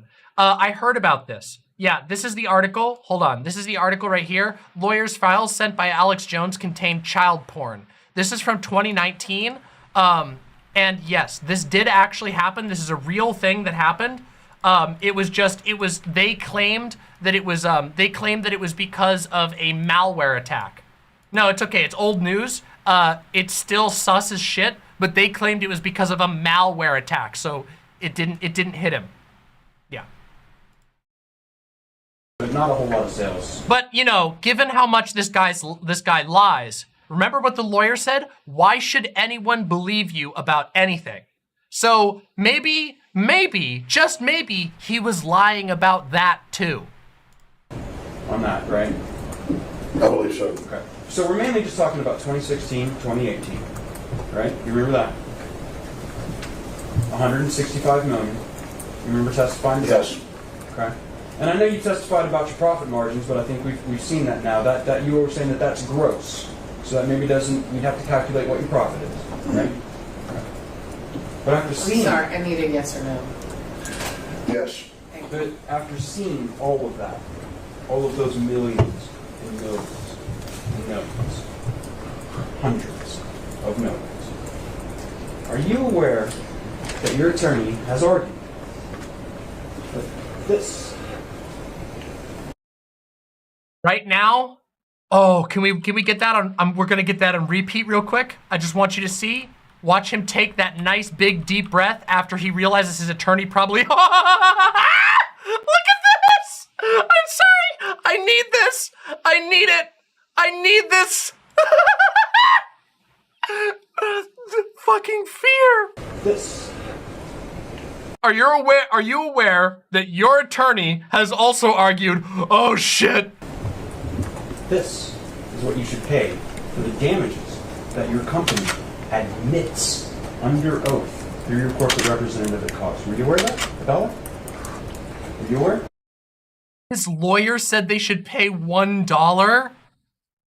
His fucking lawyer said that he should pay $1 to the Sandy Hook victims? What a fucking rotten piece of shit. Yeah. You ever think this lawyer might just, I can't tell if this lawyer is like secretly the biggest Alex Jones hater ever. Like a fucking, like, I don't know, like a fucking Better Call Saul, like fucking fraud lawyer, or if this guy's just bad at his job. Holy fuck. I know we were Do you agree with it? Do I agree with it? $1. Is that? We done? I'll pay it for you. Are we done? What does the New York Times do for lying about WMDs? What? What does the New York Times do for lying about WMDs? Bro, they should be in fucking prison too, by the way, just so you know. Nice whataboutism, you fucking slob. I don't think there's any point in asking you any more questions. Okay. All right, Mr. Reno? Yeah, approach him. Me? Briefly. Yes. Wait.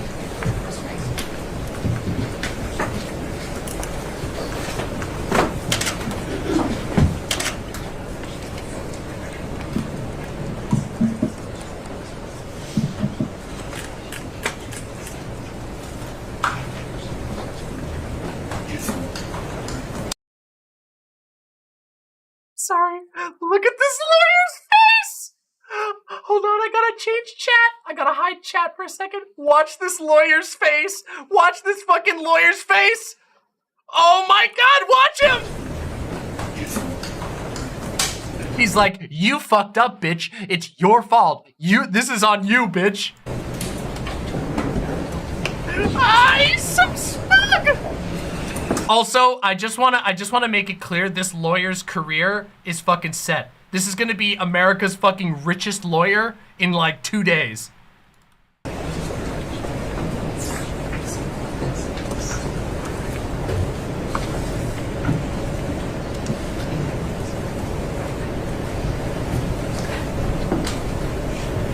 Oh, okay, hold on a second. Wait a minute. Wait, is this guy for real? Oh no, sorry. Hold on.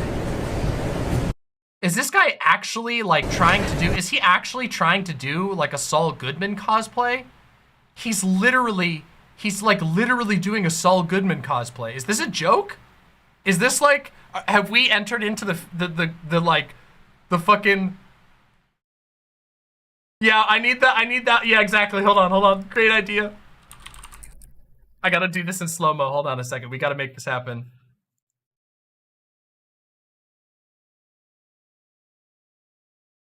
Hold on. Here we go.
This is the one I took, by the way. This is the one we're gonna make into an emote.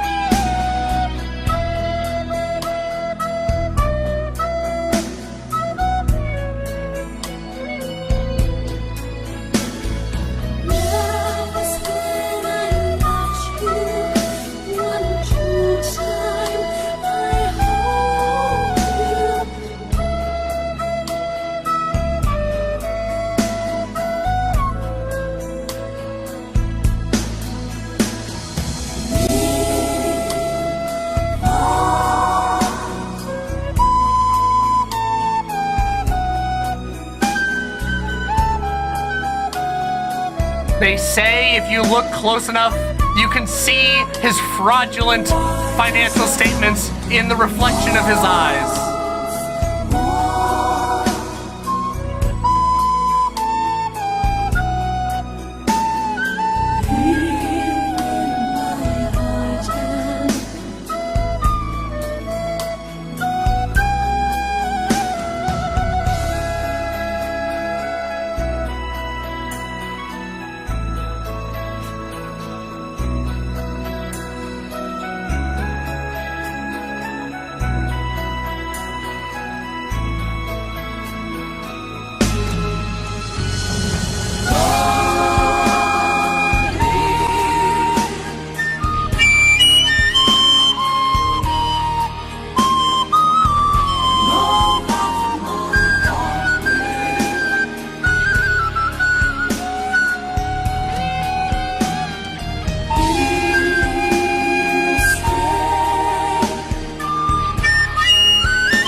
Oh my fucking god. Oh my god. It really just doesn't get fucking better than this, does it?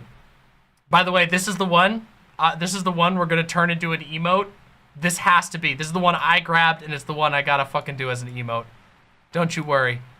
Oh my god. Oh my fucking god. Oh my god. Imps. Imps. Is this not? Are you not entertained? Are you not?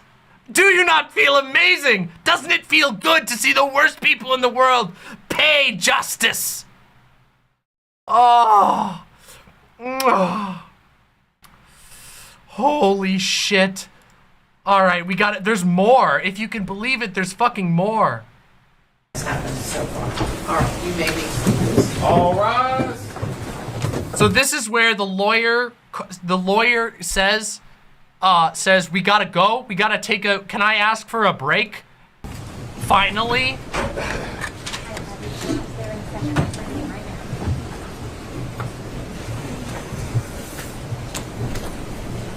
So this is where they go on a break, and we're gonna jump ahead to the later part of it. Cartoons. So we have skipped the break, and because we don't need a break, we don't take a fucking break here. We're gonna keep going, obviously. Let's go. Were deemed offensive to some members of the Muslim faith, an issue that later in 2015 escalated with the slaying of 12 employees of Charlie Hebdo. Stated, a civil society needs that free expression trumps the emotions of anyone to whom free expression might be inconvenient. What are your thoughts on this statement? So I don't think we can come back to it, but think about that.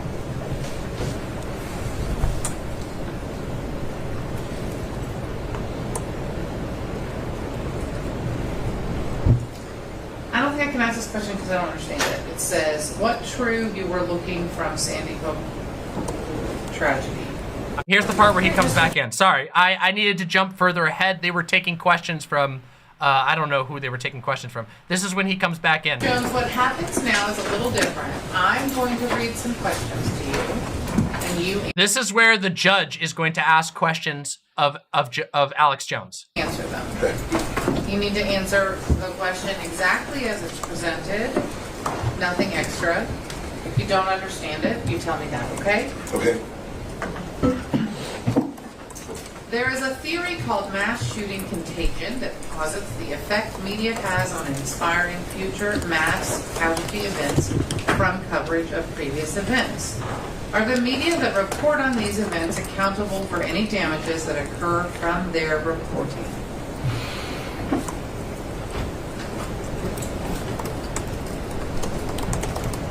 This study. Let's hear that question again. Sorry, I missed the question because I was typing it. Damages that occur from their reporting.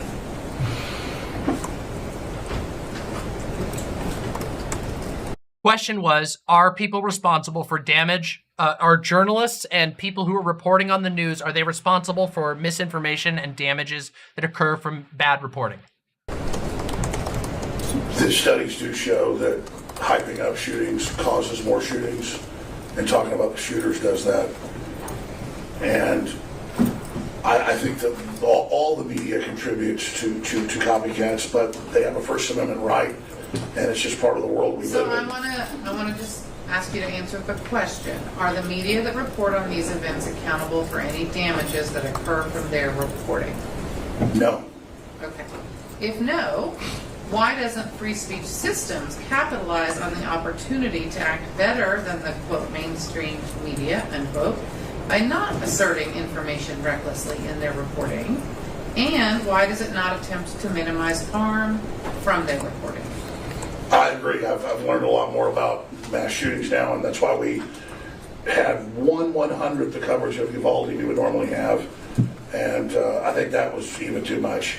But you've got to still report something happened, but statistically it's terrible what happens, but it's very small compared to, say, automobile accidents. Thank you for the welcome back, Bonks Daily. Deeply appreciate that. By the way, real quick moment, just a brief moment. If you are here and you are having fun with this fucking amazing coverage, please click through and press subscribe on my channel. I would love to have you back as an imp, and please press like. We need all the likes we can get. I want this channel to grow like crazy. We've been having a great ass time, and as you can see, watching with Demon Mama is way more fun than watching boring ass news shit by yourself. And you get to learn more in addition, because we don't just do news here. We do news, we do media, we do political rants. I scream and yell and make jokes. I'm funny as fuck. Like and subscribe, please. Thank you. So I think we should report on what the big death numbers are, like famine worldwide. 60+ million have died just the last 3 years. All right. So, thank you, Mr. Jones. Why do you think Sandy Hook was a conspiracy? Because I had seen so many other things in history that were declassified that had been staged or completely made up, that when you're a hammer, everything starts looking like a nail. And I saw really powerful forces politicize it and blame gun owners. And so I guess at a subconscious level, I felt offended, and I knew I was innocent and that I hadn't done what Adam Lanza did. So I think we subconsciously didn't want to believe it because it was being blamed collectively on gun owners. And that's, in retrospect, years later, when I realized that I did used to go overboard and believe everything was staged, or almost everything. And so it's definitely been a learning process in dealing with that. That's why. Remember, he hasn't learned fucking shit. Just a few minutes ago, the opposition lawyer showed evidence that not only right now do they have an article up that claims that COVID is a hoax, and that specific hospitals were engaging in a COVID hoax, but also he ignored people directly calling out how wrong it was. So fucking full of shit. Fucking full of shit. I thought it was staged. There were people out there that brought up things that sounded credible. And I'd seen so much stuff that was, seen so much stuff that... All right. Thank you. You're just going back over what you already Yes. told us. Are you going to change the way you present your news and comments on your show based on what is happening today? Yes, I'm going to do one of my best, because I've never been like the corporate media that lies on purpose. But we've definitely made big mistakes, and it's been terrible for everybody involved, including myself. And so I really do want to... Yeah, I'm sure you're the one who suffered the most. Piece of shit, still being a piece of shit. Try to change things and hopefully be a more positive force when it comes to issues like mass shootings. Oh, real quick, by the way, Emu Anon says, I wonder if Nerdrotic will delete his videos that feature him on his podcast. If you are a fan of a podcast that has episodes featuring positive coverage of Alex Jones, if you're a fan of a TV show that has positive coverage featuring Alex Jones, any of that shit, you should fucking write them about that. And you should you could send them this fucking segment if you want. You can send them this fucking video. But yes, people should absolutely hold to the flames the feet of anybody who helped this motherfucker do the shit that he's done. Everyone, if you have a fucking show that you know, fucking hold those motherfuckers to the fire. Seriously.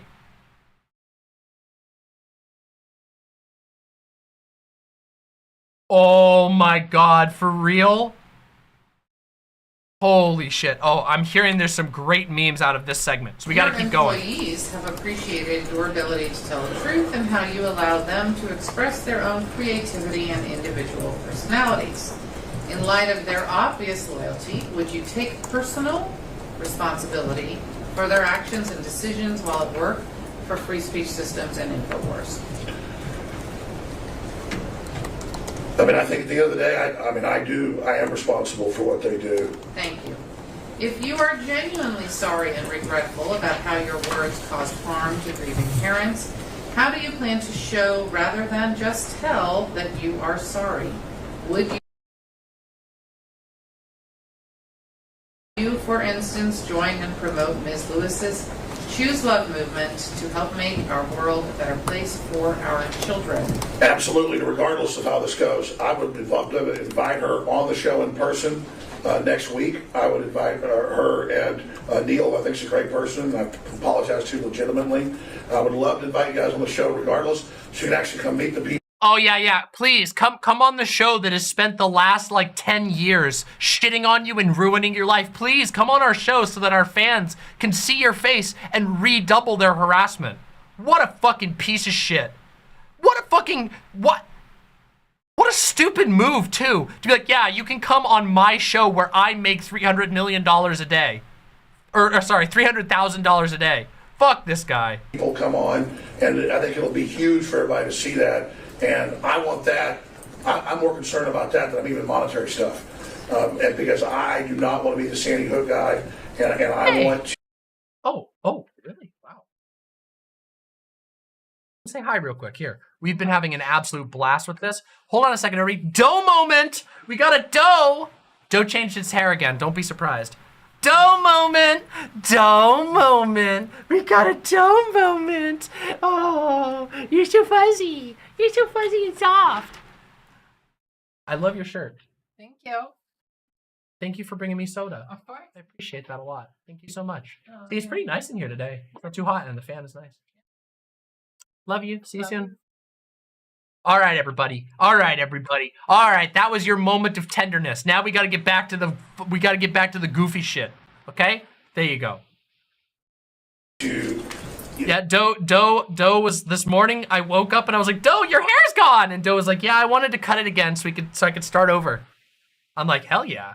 All right, looks good, looks cute to me. Anyway, back to the mines. That what's been misrepresented is not. Oh well, welcome from Korea, Nico Pico. Hope you're doing well. Who I am, but that I have done some things that are wrong, and I didn't do it on purpose, and I apologize, and I want to make it better because. Going forward, would you consider providing better training to your employees about how to be sensitive to individuals involved in a tragic event while still taking a stance on... Oh my God! I hope so. Oh please let us get. I need to see the InfoWars sensitivity training. Please, God, let me see. God, I know I'm a demon and I've pledged myself to fight you in the war against heaven, but please let me see. Just, I'll do anything. Let me see the InfoWars sensitivity training for the love of God, please. Oh my God. Government or globalist agendas. Yes, absolutely, and we've been trying to do that, and I was planning to shut down InfoWars 6 years ago when I got married. I promised my wife, I love the crew, I'm sick of this, and then I got stuck in this fight with the system and everything else that's going on, and now I'm going to continue InfoWars to make it even better, and because other people have said they want to use this case to shut me down. You, again, don't tell us anything about anyone else has said. I understand. Dude can't even stop. He can't even stop shilling his crap now. That is hearsay. Disregard any hearsay. And I want you just to really just answer the question. Yes. Nothing else. As a person wary about and questioning the authenticity of clipped videos How much precaution do you plan to take with the clip videos presented on your own show? We take way more precaution now than even mainstream media because our Dude. Oh my God, they fucking nailed him. Oh my God, they're getting him. If we put something out. Keep in mind, this is really good too, because this means that if he doesn't do it, he's on the record in a court of law under oath, attesting that he will no longer dishonestly clip people. Dude, he's so fucked. There's no coming back from this. There's no fucking coming back. And it has been a long time since we did that. Hey, good to see you, Ace. Ace, happy everything worked out. I'm glad you're back. And thank you, Miss Nibiru. Appreciate that a lot. 3 weeks ago, and I rarely smash stuff, but I did smash it in my office. And because it pissed me off so bad that we aired a, what do you call those, deep fake video. They're so good now that I've developed an allergy to this stuff. Like, I don't want to be wrong, and I don't want to try to lie like the corporate media does on purpose. And we did air one about the CEO of Pfizer, who does enough bad stuff on his own without us putting it. We didn't do it. It looked so good on Twitter that we put a fake video out. All right, thank you. The defense has testified InfoWars mentioned Sandy Hook less than half. He knows that didn't land. He knows that didn't land at all. He knows he just admitted to fucking putting out misinformation again while he's on trial for disinformation. Fucking incredible. 100% of the time. Is it your stance that there should be no punishment for breaking the law as long as it is done only on rare occasions? Can you read that again, please? Yes, I can. The defense has testified InfoWars mentions Sandy Hook less than 0.5% of the time. Is it your stance that there should be no punishment for breaking the law as long as it's done only on rare occasions? Well, they're saying that one of the defense's arguments was that they barely ever mentioned Sandy Hook. And so what they're asking is, do you really think that that's like a good defense, that, oh, we didn't break the law that much? Yeah, this is a I think this is a good question because it puts him in a position. Yeah. This is civil, but there is a law of right and wrong, and we have paid a massive price for the mistakes we made. Okay, Mr. Jones. Yes, read it again, please. Is it your stance that there should be no punishment for breaking the law as long as it's done? Oh my fucking God, I can't. Is there a higher quality of this? Oh, it's maximum at 720. Oh. Only on rare occasions. Yes or no? It's not. No, I don't.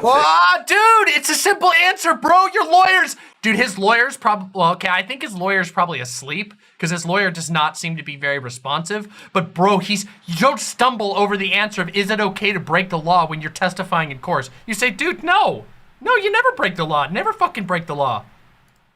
Even when people do stuff on accident, I think they're still somewhat culpable. But I did not do this consciously. No, Mr. Jones, right. That's not the question. What is your definition of blue collar?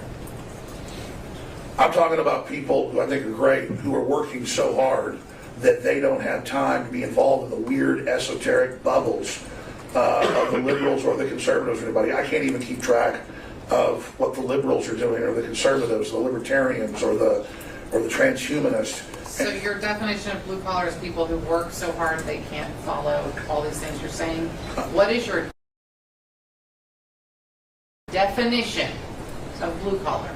My definition of blue collar is the working man and woman who keep their head down and keep the whole world running, and in my experience, generally are not even paying attention to politics. Where did you get the idea that jury are all blue collar? I mean, I've seen statistically, I read in news articles in Austin that a lot of times it's. Okay, don't tell us what you've read. Remember. Where did I hear it? No. What did I think? Yeah, it's a bad question. Where did you get the idea? Because if the place you got the idea is from someone else, then you can't tell us that. So it's a tricky question for me to ask you. Well, sometimes you write a bad question. There, I roasted the judge. Now you can't say I'm being one-sided. The judge goofed up there. Whoops. I'll agree with that. Is the judge also allowed to ask questions? I'm not familiar with legal stuff. This is a civil case, so the judge is allowed to ask questions because this is not a criminal case. Normally, and yes, judges are allowed to ask clarifying questions, but they're usually not allowed to do this type of cross-examination, if I remember correctly, unless it's a civil case. Which it is. Okay. What compensation would you believe to be appropriate? What compensation do I think appropriate? You guys, listen closely to this one. I heard a clip of this one earlier. Fucking listen to this shit. What compensation do I think appropriate? Despite these numbers that were presented the best week we ever had, that's when COVID was starting, and there was a run on storable food nationwide, and so they... Mr. Jones. No, but I'm just saying. We don't... Well, what speaking of compensation would you believe to be appropriate? It doesn't really matter about that. I'm sorry. I must have these. I need to remember these. I understand, but I can answer the question however I wish. I'm not barred from talking about where we're at financially. No, you are at this stage. Right now, the question is what compensation would be appropriate? Any compensation above $2 million will sink us and we'll be shut down. No. Appropriate, not to you. Appropriate for what happened to them. I mean. Dude. Bro. Fucking shit. Oh, thank you for the clarification. Hellhound, thank you, Hellhound, who has some relative experience with courtrooms. Judges can do whatever they want in their courtroom. Don't see why they couldn't ask questions in a criminal case. Oh, sorry. I thought they were limited in criminal cases. Okay, then. There you go. I've been corrected live. Thank you very much. Judges can ask questions. Hell yeah. Didn't know that. But also, let's just, so we can hear him say this again, he's asked what he thinks would be fair restitution to those he's harmed, and he said, well, best I can do is $2 million. Any compensation above $2 million will sink us and we'll be shut down. No. Appropriate, not to you.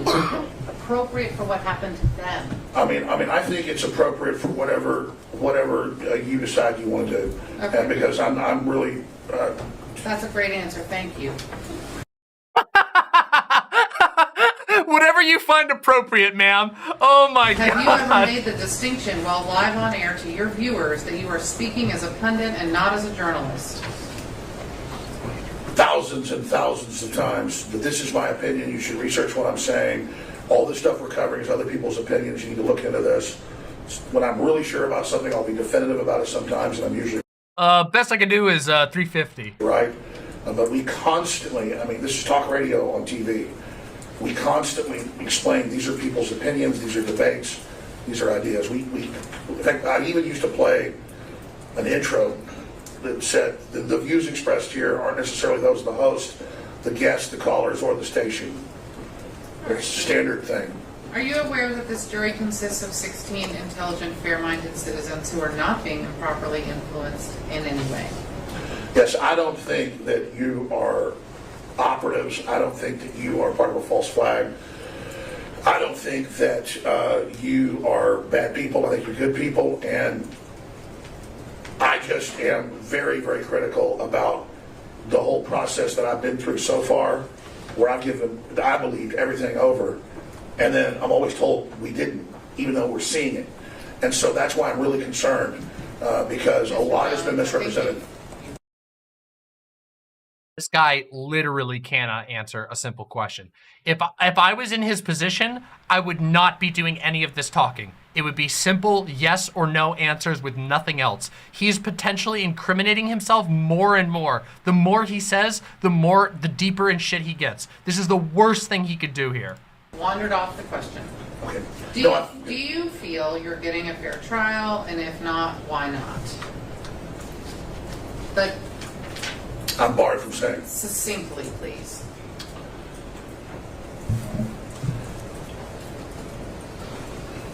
I have been found guilty.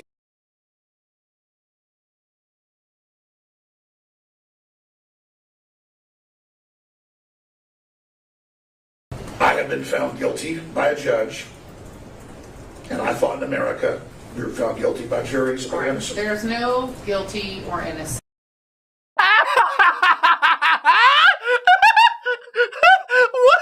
What is this answer? I have been found guilty by a judge, and I thought in America we were found guilty by juries or innocent. There's no guilty or innocence in civil court.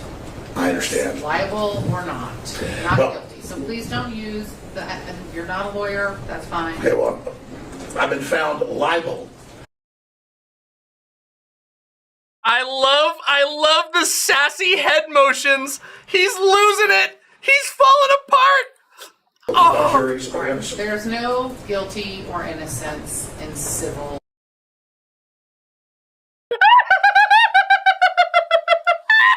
court. I understand. I can't. I just can't. There's too many. Liable or not. Not Well- guilty. So please don't use the, you're not a lawyer, that's fine. Okay, well, I've been found liable. Okay, so by a judge, and in all the other cases coming up, I've already been found. So this is a dangerous new system they're setting up, and if people want to get rid of that and get rid of America, it's okay. I understand. We're an old republic. Maybe time for us to go. Oh my God! What a fucking bitch! And in all the other cases coming up, I've already been found. So this is a dangerous new system they're setting up, and if people want to get rid of that and get rid of America, it's okay. I understand. We're an old republic. Maybe time for us to go. Okay, but How many employees does InfoWars have currently? we've got about 80 workers and contractors, and well, about 80. What was the Well, you know, so I've been proven of committing perjury. So I lied 400 times. You want to destroy America? Is that what it is? You want to destroy America, literally? You want to rip the goblin? I mean, you want to send goblins into America? That's what you want? You really want me to do that? Are you fucking kidding me? annual revenue of InfoWars in the most recent fiscal year? I don't have that number in front of me, but it was, I would imagine 60, 70 million. Those have been our biggest years, or 60 or 70 million gross. And so if the question is, how much money am I making? No. The question is, what was the annual revenue of InfoWars in the most recent fiscal year? But I think you said you don't know. Do you know or not? It is like $70 million, right around there. What are some specific changes you've made? Should have just stuck with I don't know. Now, if he lied about that, that's just another point in which he lied. This guy, for how much bullshit this guy has been in, he really is a fucking dumbass. This just goes to show you that, like, people like Alex Jones are so fucking arrogant, they literally can't stop fucking themselves over. To your business processes to increase oversight and accountability at InfoWars? I mean, I think I've explained to people we're not just some little internet show, and I'm telling myself this when I'm telling them that you need to really pay attention to what you're doing, because everything you say is going to get looked at and zoomed in on, and even if you didn't mean it for harm, it can be turned around for harm, so you need to really realize you have power. Including when you blatantly lie in court multiple times and are busted on it. It's like the Spider-Man thing, with great power comes great responsibility. And No! He did not just quote fucking Spider-Man! No! I can't do it anymore! He fucking did his fucking Uncle Ben! Fucking Squid Games! Oh my god! Oh! With great power. Okay, no, I'm sorry. I can't. I have to pee. I have to take a break. Oh my god, I have to pee. Holy shit.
Right, hold on a second. Hold on. Okay, hold on a second. Whew. Okay, hold on. I need to make sure that was not a bladder-induced fucking hallucination, was it? Okay? Okay? That was not a fucking... that was not a bladder-induced hallucination. He literally did cite Uncle fucking Ben.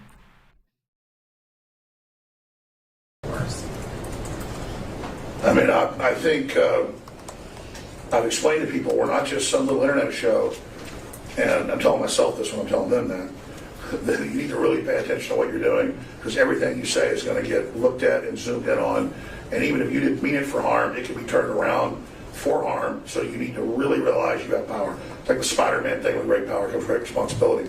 And I definitely have underestimated how powerful InfoWars was, because I'm always thinking of myself as small and you know, and then I really... It actually happened. I didn't just imagine it because I had to go to the bathroom so bad. Fucking amazing. Fucking amazing. You literally cannot. You just cannot make it any better than this. It doesn't get any better. Last 4 or 5 years, how big we are. Thank you, Mr. Jones. I appreciate your time and testimony. You may return to council table. Thank you.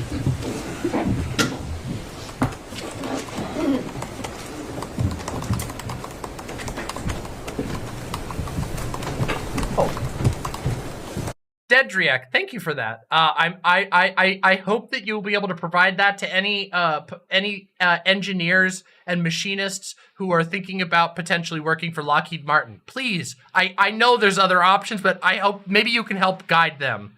Thank you for coming into chat. Welcome to the chat. All right, Mr. Reynolds, you have another witness for us. I do not, Your Honor. So defense rests. Yes, Your Honor. Plaintiff rests and close. Correct, Your Honor. Defense rests and close. Yes, Your Honor. All right.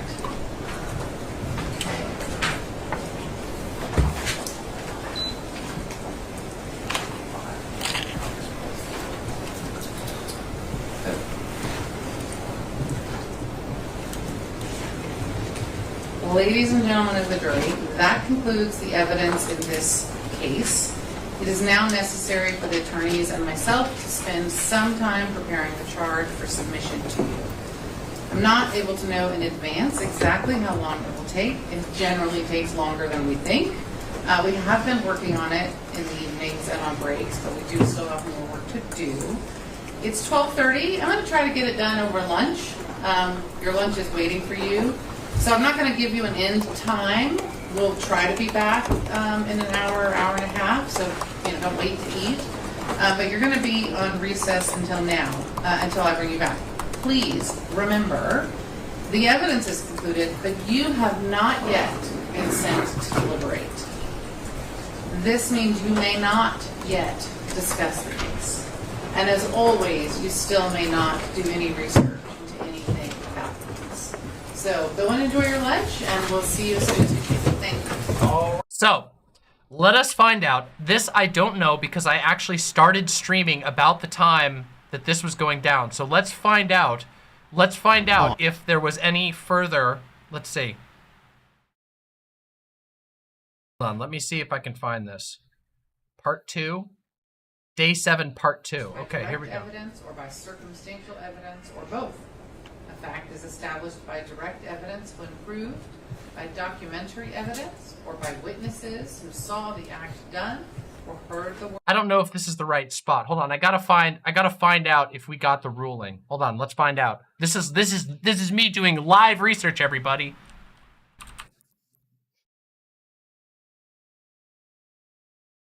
Let's find out. Let's see. Hold on, let's find out.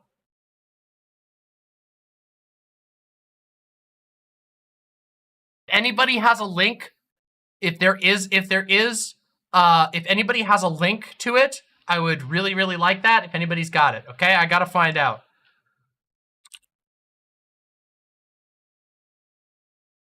Let's see. This is the, so this was part, this is the whole thing? Huh.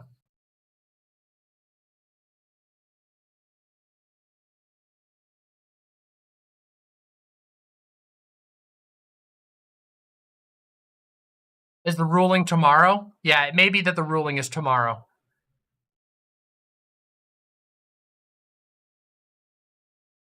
Let's find out. 2 hours ago. Ah, here we go. This is the latest one. They began deliberations, so the ruling is not yet complete. We don't know for sure, but they have begun deliberations. Let's see, I'm going to try to get to the bottom to see if they've got an estimate. Free speech systems declared bankruptcy last week. Oh, they know. Oh, they already know they're fucked. Judge Gamble admonished Jones on Tuesday for not telling truth under oath after he falsely told the jury he was bankrupt and had complied with the request for information. Holy shit, he did it multiple times. So yeah, it looks like we have to wait for the final conclusion on this, everybody. I know, it sucks to have to wait, doesn't it? I'm sorry. I am waiting alongside you, and we will get an update, won't we? We'll get an update, and that means we get some bonus fun in the coming days, huh? We don't get to know for now. Holy shit. What a fucking wild ride. Okay, so hold on a second. Yeah, that means we get a part 2 where we get to see what actually happens when the ruling comes through. They're trying to tie it up until bankruptcy proceedings. Yeah, that's what it seems like. I don't think it's gonna work. Also, even if he doesn't have any money, the dude just committed perjury he just fucking committed perjury live on air. We just watched him. How many screenshots? A lot. I got a lot. This dude is so utterly fucked. Here, I want to see if we can get it. Can we get a full? Let me see here real quick. Let me see if I can get an article. There's the deliberations from 4 hours ago. Let's see what the New York Times has to say about it. Let's see what his enemy, the New York Times.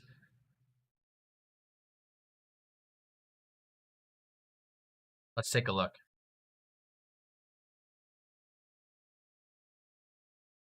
Oh, I didn't even know this!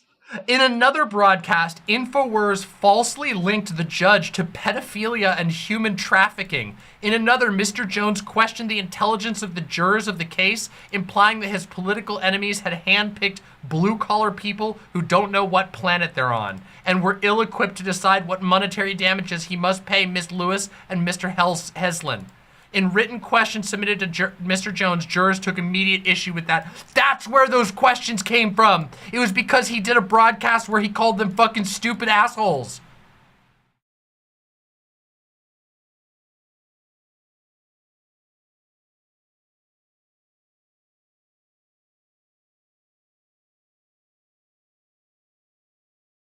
In closing remarks on Wednesday, Mr. Jones' lawyer said he was prepared to pay a single dollar to Miss Lewis and Mr. Heslin for each of the 8 defamation claims.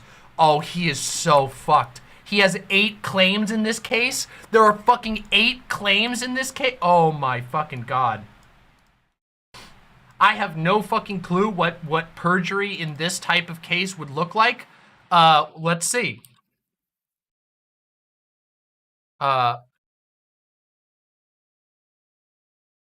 Let's take a look.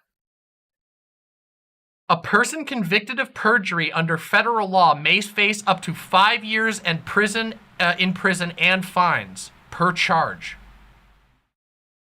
Punishment for perjury under state law varies from state to state, but perjury is a felony and carries a possible prison sentence of at least minimum 1 year plus fines and probation. Ooh.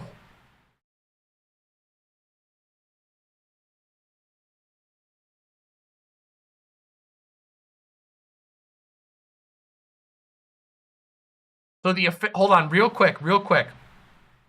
Let's take a look at this, okay? Hold on, let's take a look at what this is. All right, here's the 4. This is from the fucking this is from the U.S. Department of Justice. Here's what they consider consider perjury. The elements of perjury are 1, that the declarant took an oath to testify truthfully. We know that's true. He was under oath. He willfully made a false statement contrary to that oath.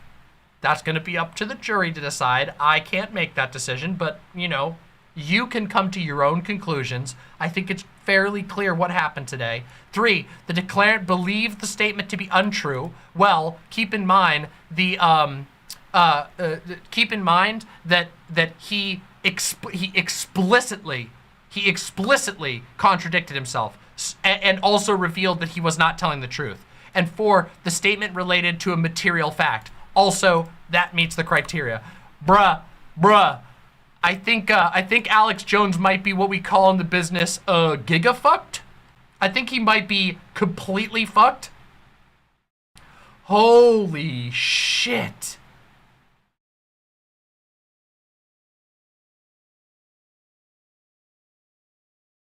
Boy. Can we just review real quick? Can we just review some of the greatest faces that we pulled from this one? I'm sorry, this is just so good. Here we go. Here, let's get a couple of these up here. Ready? There we go. There's number 1. Let's go to the next one. There's number 2, number 3, number 4, number 5, number 6. Number 7. Oh, this one goofed up. Damn it. That one goofed up. Aw, sucks. Still, we got a couple. Yeah, do you think he'll go, oh, is this the defense closing argument? Oh, sick. Ooh, we didn't get to see this part. Ooh, let's do it. This is from today. I didn't see this part. Let's take a look. This sounds great. There was a Lutheran minister named Martin Niemöller. No, he's not gonna do it. In the 1930s. And he was imprisoned in a concentration camp. And when he got out, he reflected on the fact that he had stood quiet. And he said, first they came for the communists. And I said, I'm not a communist, and didn't do anything. Then they came for the trade unionists. And I said, I'm not a trade unionist. Then they came for the Jews. And I said, I'm not a Jew. And when they came for me, there was no one left. It's been an honor to talk to you, to present our side. I look forward to addressing you again on the issue of punitive damages. I have a lot to say about what the right number is. And I look forward to that opportunity. Thank you. All right, I think we probably need another very short break. Remember all of my instructions. Let's try to keep it to 10 minutes, please.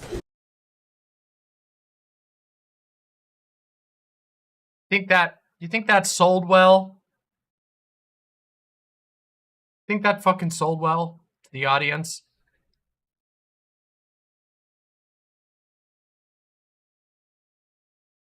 This lawyer. How did they find this fucking lawyer? Yeah, he's on Brain Force. Do you think Alex Jones is paying the lawyer in fucking Brain Force supplements and that's why he's struggling so hard? Dude's been having stroke after stroke. That's it, just back to back. That explains it. His lawyer was having chain strokes from the Brain Force pills. Oh my fucking God. Oh my fucking God, that's so bad. It's so bad. Oh.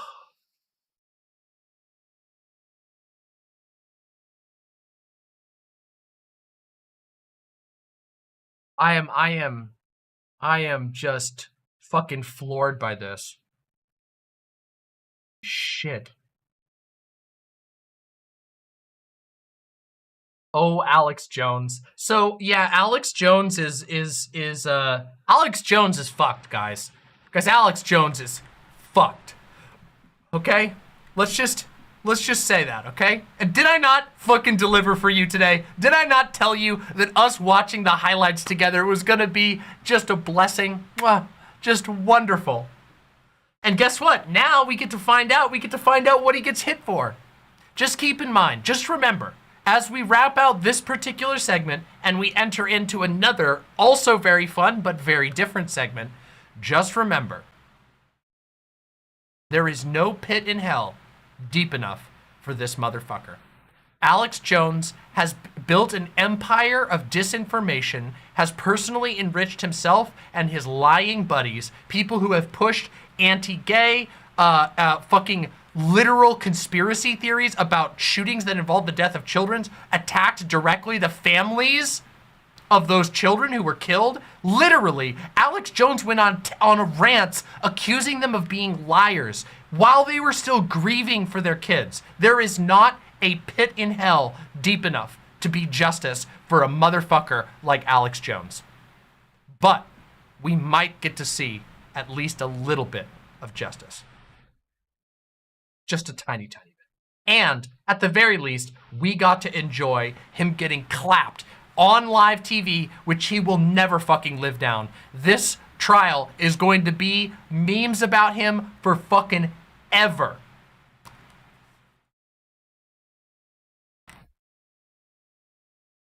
I don't think Joe Rogan is going to say shit about this. I think Joe Rogan is a total coward. He'll stand by and let him and be happy to have made money off of Alex Jones while he could. And then he'll be like, duh, I don't know. I didn't know. I'm just a dummy. I'm just a UFC guy. Same thing, same defense that Alex Jones does, but I don't think Rogan is stupid enough.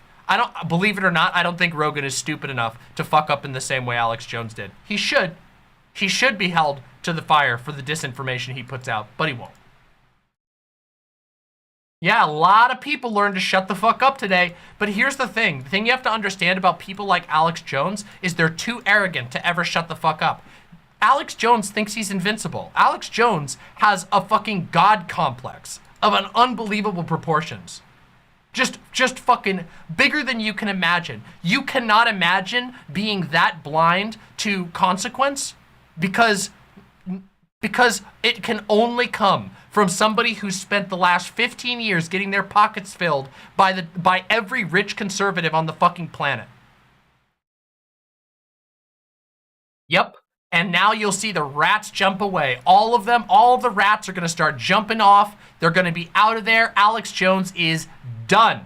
We'll see Alex Jones. I'd be surprised. See, the funny thing is Alex Jones doesn't even have the goodwill that somebody like Milo Yiannopoulos has. Milo Yiannopoulos can go be a fucking Christian, a Christian fucking salesman. He can go do Christian, whatever it's fucking called, CGTV or whatever.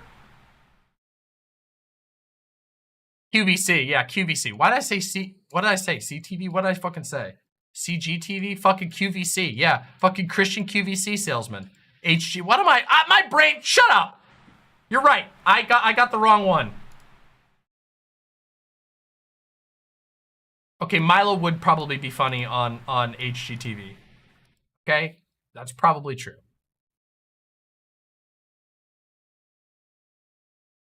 That's what they say, I know, but come on. Milo can't stay away from Catholic Daddy. You know he can't. You know he'll be right back in there. See, the funny thing about Milo can't tolerate the bullshit for too long. He's a god tier bullshitter, but he gets bored and he needs to fuck and do drugs. That's like, it's core to his being, okay? It's fucking core. He can't be a good boy for very long. It's happened over and over again. Anybody who's followed Milo, you know, he burns bridges like crazy. He gets tired of people's shit and then goes fucking crazy on them.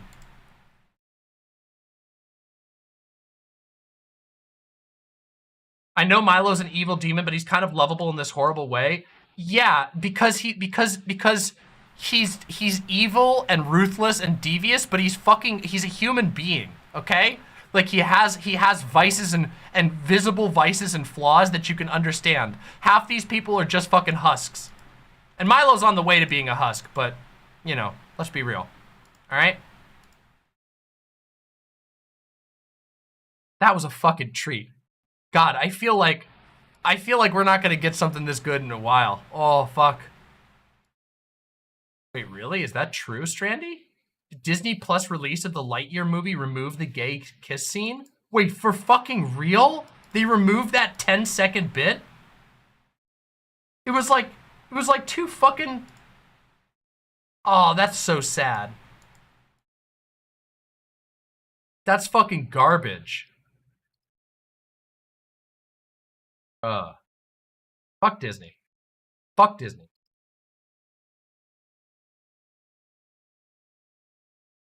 Yeah, I do remember that, Acelaces. Oh, couldn't you turn over a new leaf and be celibate? And Mal was like, God, no, I'm too horny.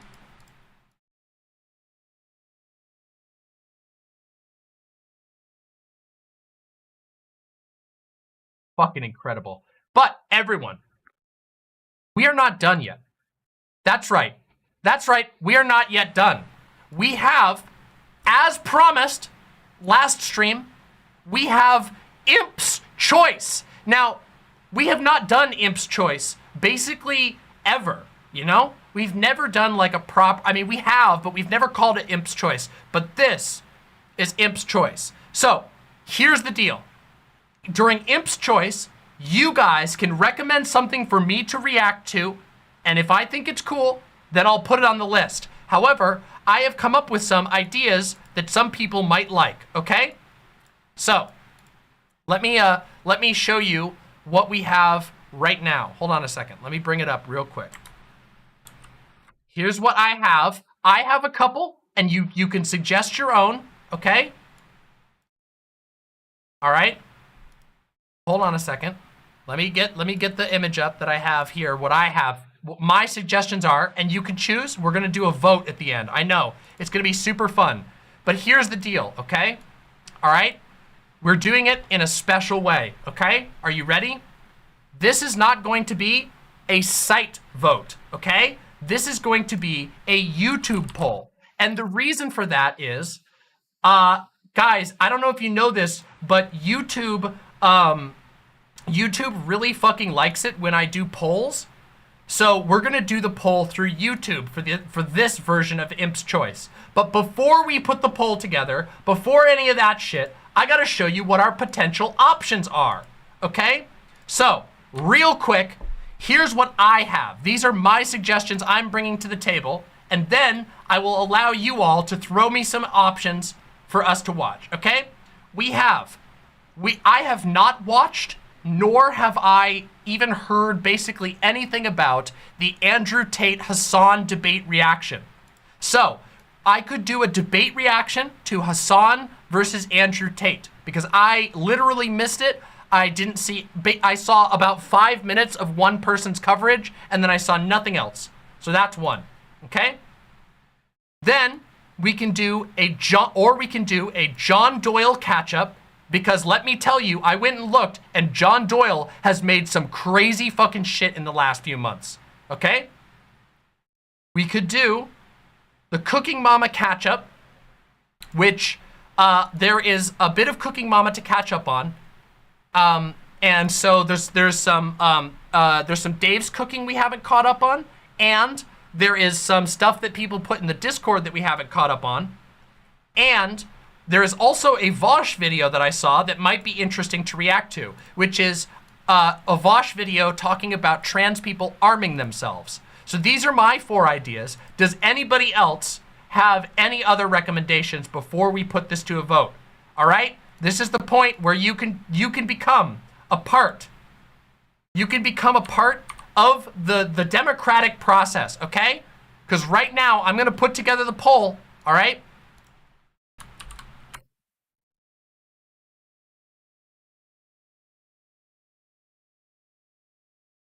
For today is August 3rd, 2022. Hold on, let me make it fancy. I gotta put stars and stuff in it. Hold on, I gotta make it. I love having emotes. Emotes make everything cuter. Here we go, ready? There we go, there we go. Imp's choice poll. All right, hold on, let's see what we're getting. Church Militant catch-up, okay. Destiny versus Sam Cedar. No, we will not, I can't do it. I can't do Destiny versus Sam Cedar. We do not do Destiny content on here. That guy's a loser. All right, let's see what we got here. We got a Walk Away, but that's old. Brandon Straka's Walk Away is old. Okay. Jesse Lee Peterson. Ooh, that's a good one. We could react to the Jesse Lee Peterson documentary. Okay, that's going on the list. Jesse Lee Peterson one is going on the list. So first one, Andrew Tate versus at Hasan Abi.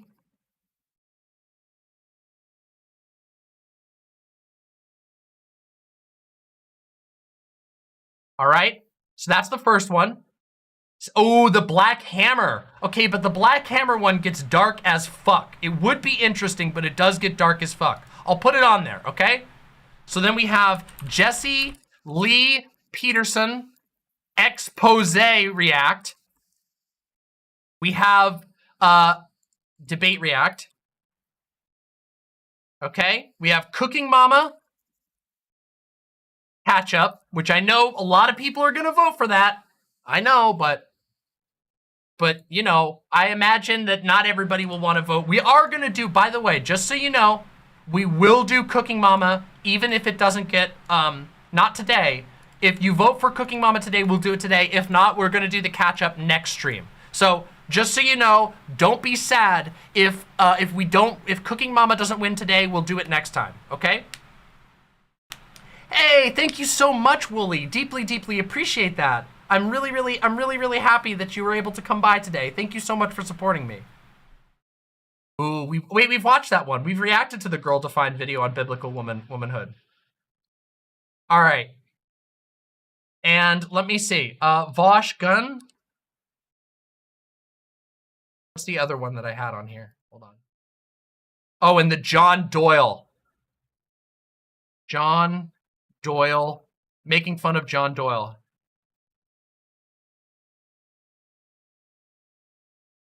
Vosh argument.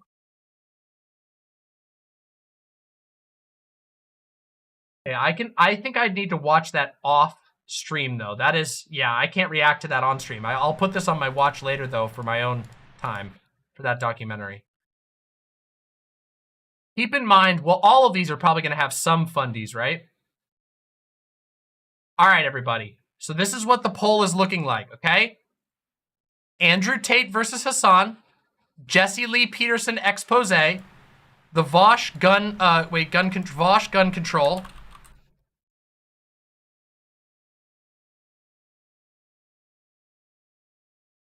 Making fun of John Doyle, Cooking Mama catch up, okay? Are you all ready? I'm going to post it, and you all are going to go. I'm going to post the link in chat, and you all are going to go vote on it. Make sure you like, and also, if you're there, vote, like, and type a quick comment. Just put a heart or I love you or whatever. I don't fucking care. Whatever you put, you can literally call me a shithead. Just vote, press the like, and comment. Okay? Here we go. All right? Let me get this to you all real quick. Hold on a second. Let me get it. I know y'all want to be the first one. Let me get the link. I know, it's weird how they do it. Details. Let me grab the link. Here we go. Link. Bam. Go vote. Go comment. Go like. Go vote. Go comment. Go like. Bam. Bam. Bam. Bam. Bam. Go. Go. Go. Go. Go. Go. Go. Go. Go. Go do it. Go do it. And then I'll check and we'll see who wins. Oh my God. People are loving the Jesse Lee Peterson one so far. Oh, Jesse Lee. Oh, let's watch it in real time. Ready, everybody? Oh shit. Oh shit. We're seeing the votes coming in. Wait, no, we can't. I can't reveal all the votes. Oh my God. Let's see. Holy shit. That's crazy. Yeah. By the way, these polls are super, super, super, super good for YouTube's algorithm. So if you ever see a poll on YouTube, please like it, click the vote, and comment. That counts as 3 major engagements on my channel. It's fucking great. Seriously, they love it when you do that. So you can help the channel a lot just by doing that. Can't see any of the comments. They probably take a few minutes to go through. Oh, you all are amazing. Look at you. You all are fucking incredible. All right. Here's what we're going to do. All right. I'm going to play a song while we wait for all the votes to come in. All right. I'm going to play something chill. And then we'll do it. And you guys get to have Imp's choice. Hold on. Let me pick a good song. Ooh, I know. I got a good one.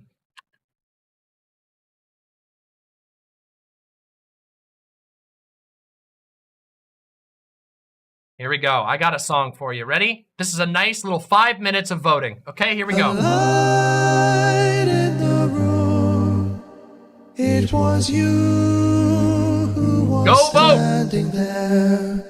Tried, it was true, as your glance met my stare.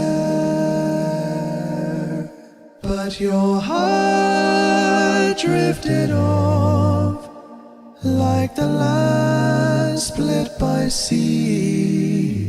I tried to go too far alone to kneel down at your feet. I'll run. Yes. I'll run. I'll run to you. I like pentatonics, but this version is better than the original in my opinion. And you'll see. I'll run. I'll run to you.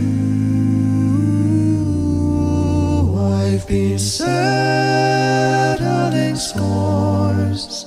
I've been fighting so long, but I've lost your war, and our kingdom is gone.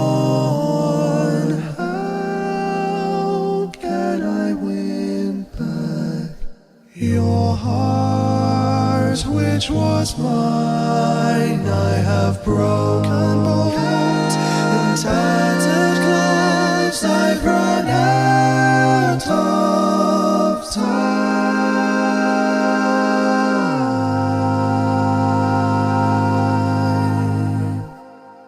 I'll run. I'll run. I'll run to you.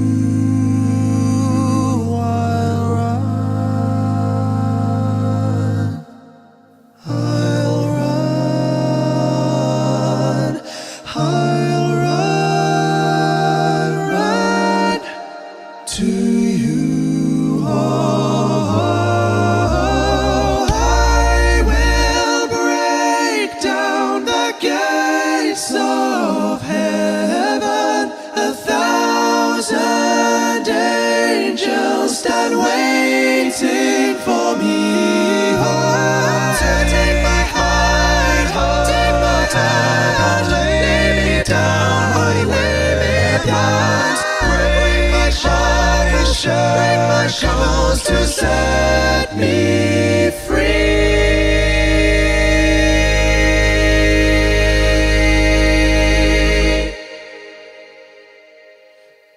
I'll run,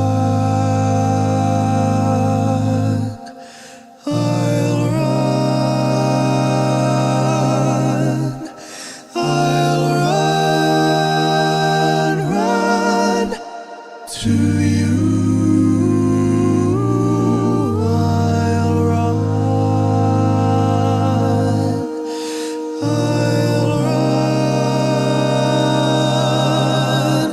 I'll run, I'll run to you.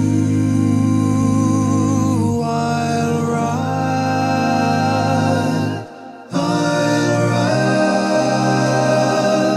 I'll run to you. I'll break down the gates of heaven. I'll run, 1,000 angels waiting for me. I'll run to you. Take my heart, take my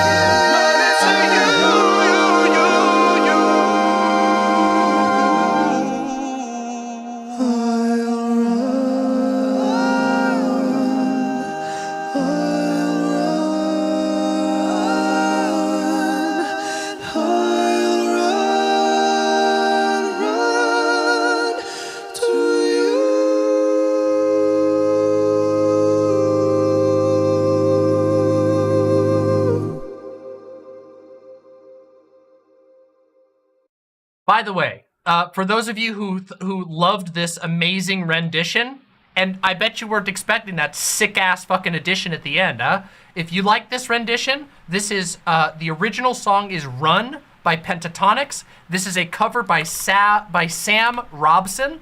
I fucking love it. The link is now right here in chat. So if you want it, it's right there. It's fucking amazing. Please listen to it a million times. Sam Robson is a god, okay? I've been listening to this guy. I've played him on my stream a million times. And he doesn't fucking strike the music, so we can listen to it, which is fucking great. I can share it with you, and you all can go show some love to Sam. All right, everybody. It looks like the votes are all fucking in. We had 214 votes and 83 comments. Y'all are fucking incredible. Y'all are fucking incredible, all right? So let's see. Who won? Oh my motherfucking god. Who the fuck won? It looks like it was, by a very small margin, the Jesse Lee Peterson expose react. That's right. That means we are going to be diving right into one of the funniest fucking things, and also very, very dark, but still funny nonetheless. One of the funniest things you could possibly imagine us reacting to. And what's even better is it's made by an old fucking friend of the show. Remember how we were just talking about Milo Yiannopoulos and how Milo Yiannopoulos basically is like a Catholic knick-knack salesman? That's right. This documentary was made by none other than the creators of Christian QVC, than the creators of Holy Mac. That's right, Faith or Church Militant. Literally, Church Militant is the ones who did this, and now we're going to react to it right fucking now. 30% to 26%, unless there's been some last minute votes. Maybe people are switching. Nah, it's gone up. 31 to 26%. Yes, that's right. Yes, that's right. So we have some fucking juicy content, okay? Wait a minute, what do you mean? I'm not anti-democracy. Well, okay. Listen, I'm critical of some types of democracy, okay? Shut the fuck up, please. Shut the fuck up.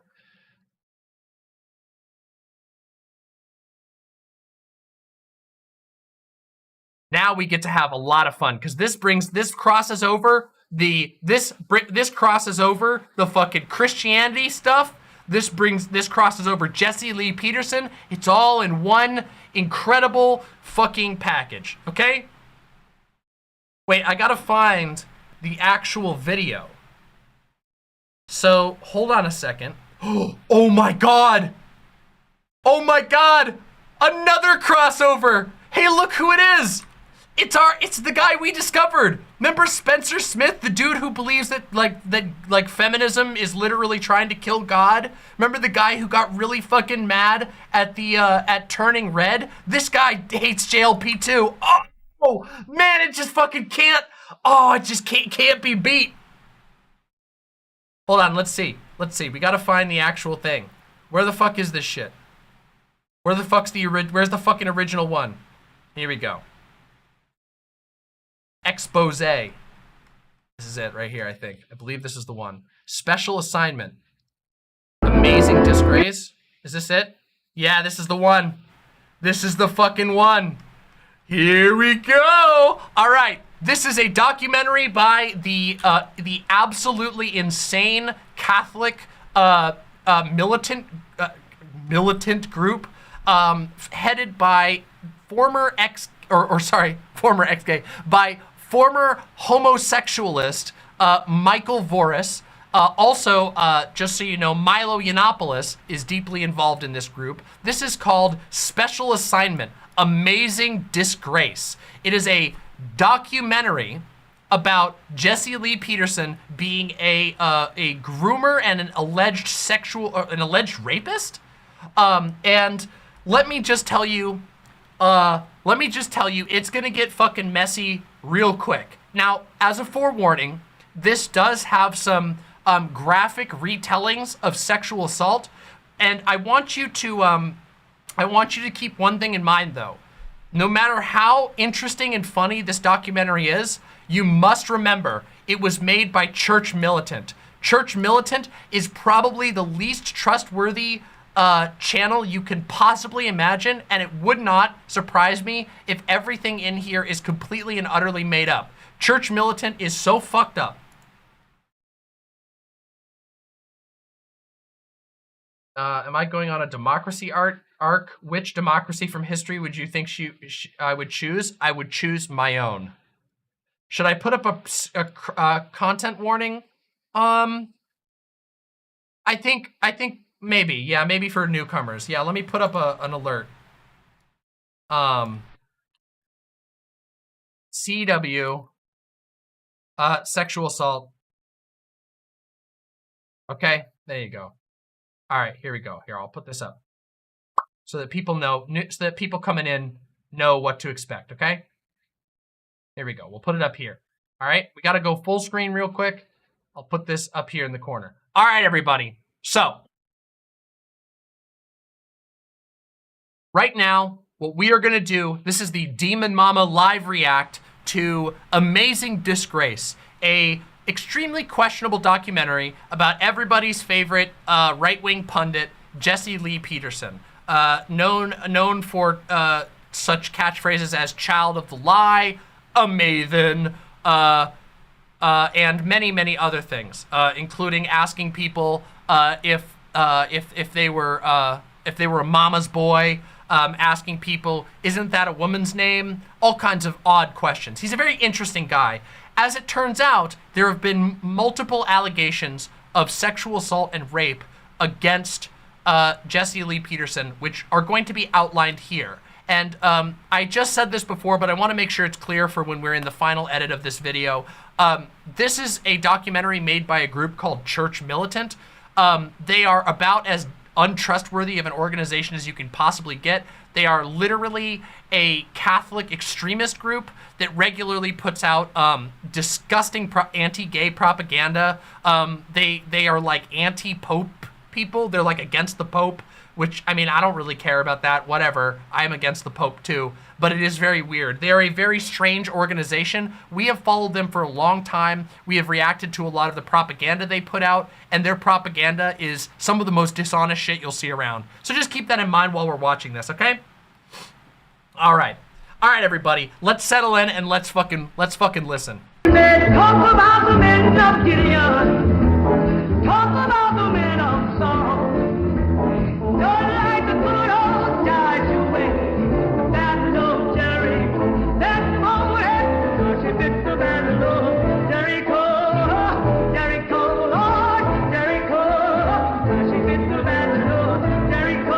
a bit loud. Hold on. Let me drop it down just a tiny bit. I'm gonna tune it down a little bit because it's a little too loud for my tastes. I've changed, and I don't have any skeleton in my closet. You're saying from that the you're point that I 100% changed. saint now? I'm not saying that I'm a saint, but I don't do those things. In the early 1990s, Reverend Jesse Lee Peterson began his ministry as a student of Roy Masters, a British-born talk radio personality and hypnotist. Peterson and Masters promoted a similar system of meditation and theology, a system that includes rejecting the Holy Trinity and our blessed Lord's divinity. Good night, Louis boy. Have a great night.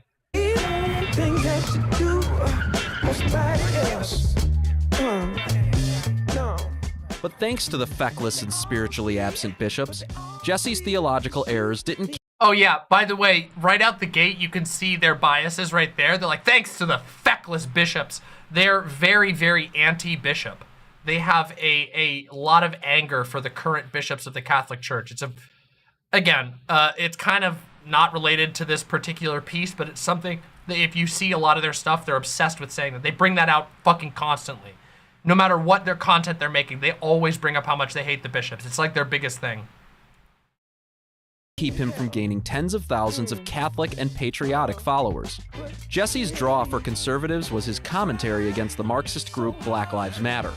Black Lives Matter, radical so-called social justice warriors. They were chanting, what do we want? Dead cops. When do we want it now? Pigs in the blanket. Fry them like bacon. And people went out and started killing cops and everything.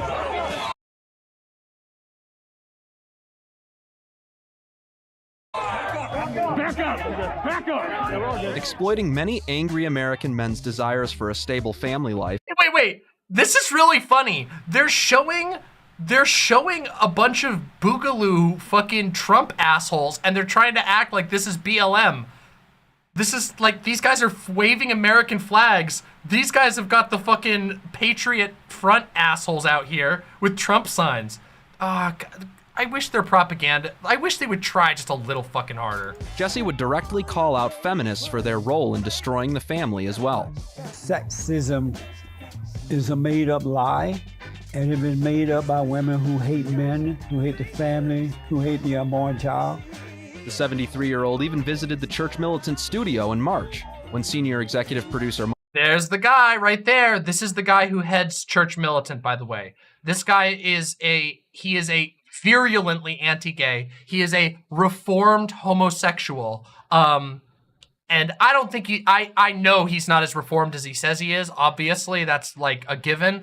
But he promotes like the most extreme forms of conversion therapy. Just an absolute monster. And also is the producer of this particular documentary. As in, this is his channel, and he's just showing himself in here. Anyway, whatever.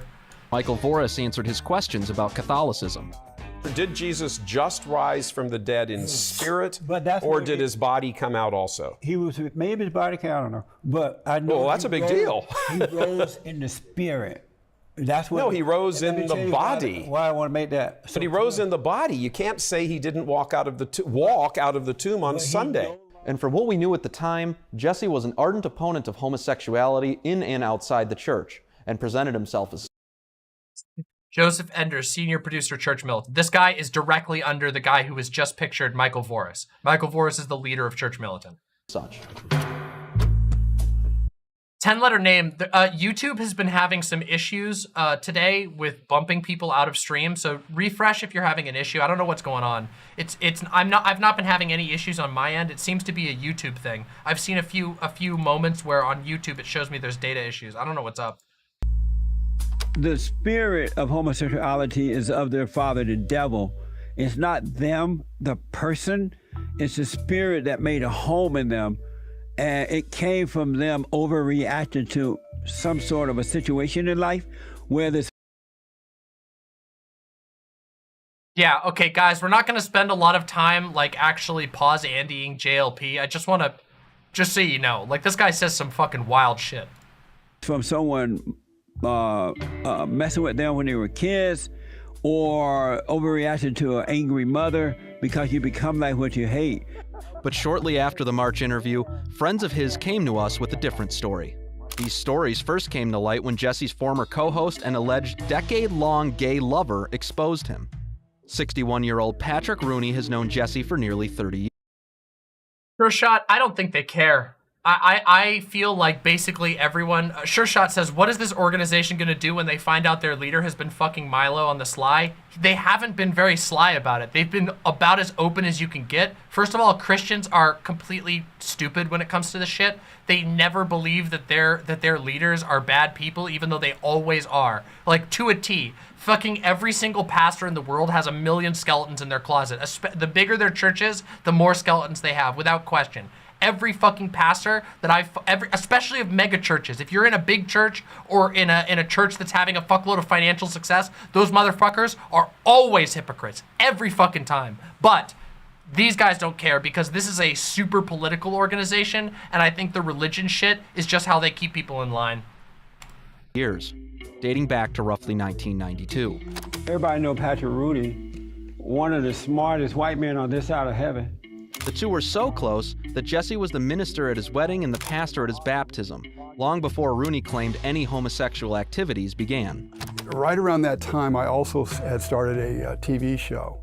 I was doing a public access TV show in LA, and with a friend of mine who had gotten off heroin and wanted to, he asked me to be involved in the show to help other people get off drugs and things like that. So we started a show, and one of our first guests was Jesse and another gentleman from Bond. So we did a couple shows with them. And from that time forward, right after the show happened, Jesse and I talked in the green room, backstage. And right off the bat, he started asking me stuff. Jesse's very forward with his questioning and things like that. So he actually asked me right after that show, are you gay? Rooney's characterization shows that Jesse allegedly used similar grooming tactics as other homo predators, like Saginaw.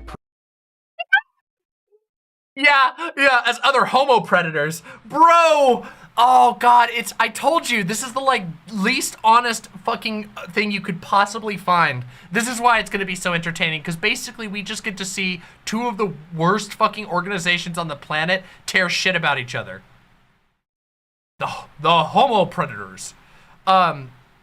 Also, keep in mind, please note that this guy was a grown adult, a fucking grown and independent adult, when he claims he was groomed by JLP asking him if he was gay. This is literally like the memes that people do, where it's like, oh, I was groomed at age 30. Bruh, grooming is something that happens to fucking children. It happens to children who can be separated very easily. There are very niche situations where you could argue that an adult was groomed. For example, like if the adult is like a super young adult and there's like a massive monetary difference or something like that. But grooming is a thing that happens to children. That is a term that is what happens to children. They're using it because it's a buzzword. Yeah, seriously, they're literally just using it because the word groomer is a current popular buzzword. Priest Father Robert DeLand, who asked similar questions when preying on a young man in 2017. Notice here, he says he used similar questions while preying on a young man, a very young person, not a fucking 30-year-old guy who was working for Jesse Lee Peterson. Just let's pay attention there to how dishonestly they use terms like that. Discover that you have some gay tendencies is a fine thing, because then you don't have to be so confused. Right. Do you feel less confused? Do you? Yeah. After Jesse discovered Rooney's same-sex attraction... Yeah, here's him as an adult. The dude's guy's barely got any hair. He was probably fucking 40 when he started working with JLP.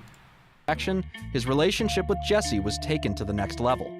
Bit by bit, Jesse began edging him closer and closer to sin. Once he moved up there to do the show, we stayed in the same house.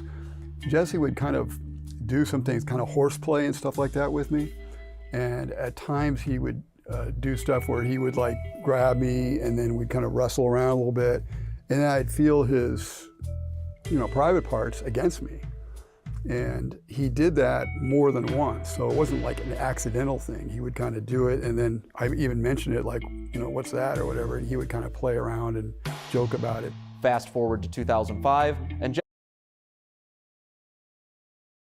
Okay, so yeah, that's pretty fucking sus. Now, just so we're clear, that's not grooming. That is sexual harassment. That is arguably sexual assault.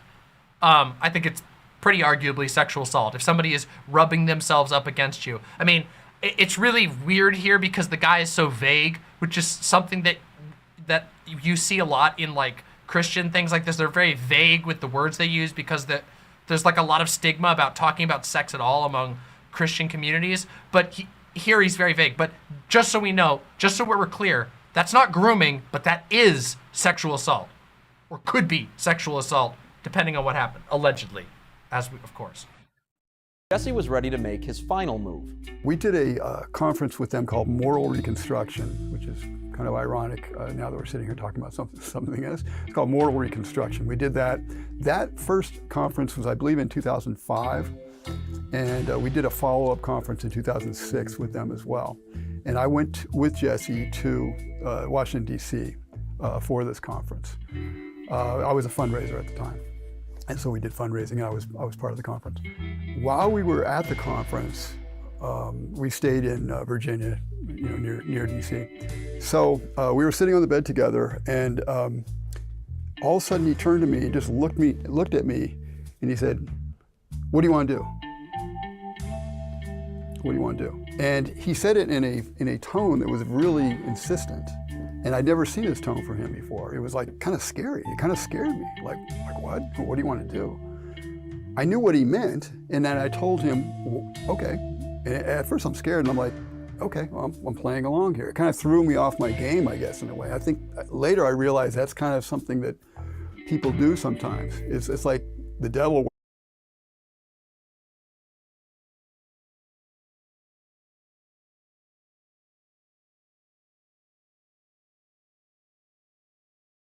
Works in a certain way by intimidating you, and it throws you off your normal game.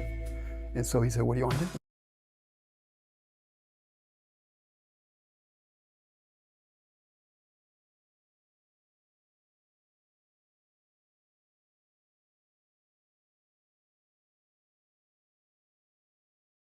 And he's like, "Okay, I'm scared." And then I told him what I want to do. I mentioned sex acts, that he knew about, that I had already talked to. Wait a minute. You literally said, wait, so hold on a second. Wait. Wait. So let me get this straight. You booked a room together. You sat down in the room with him, and he said, "What do you want to do?" And then you told him what you had already previously discussed wanting to do, but this is grooming because it was the devil.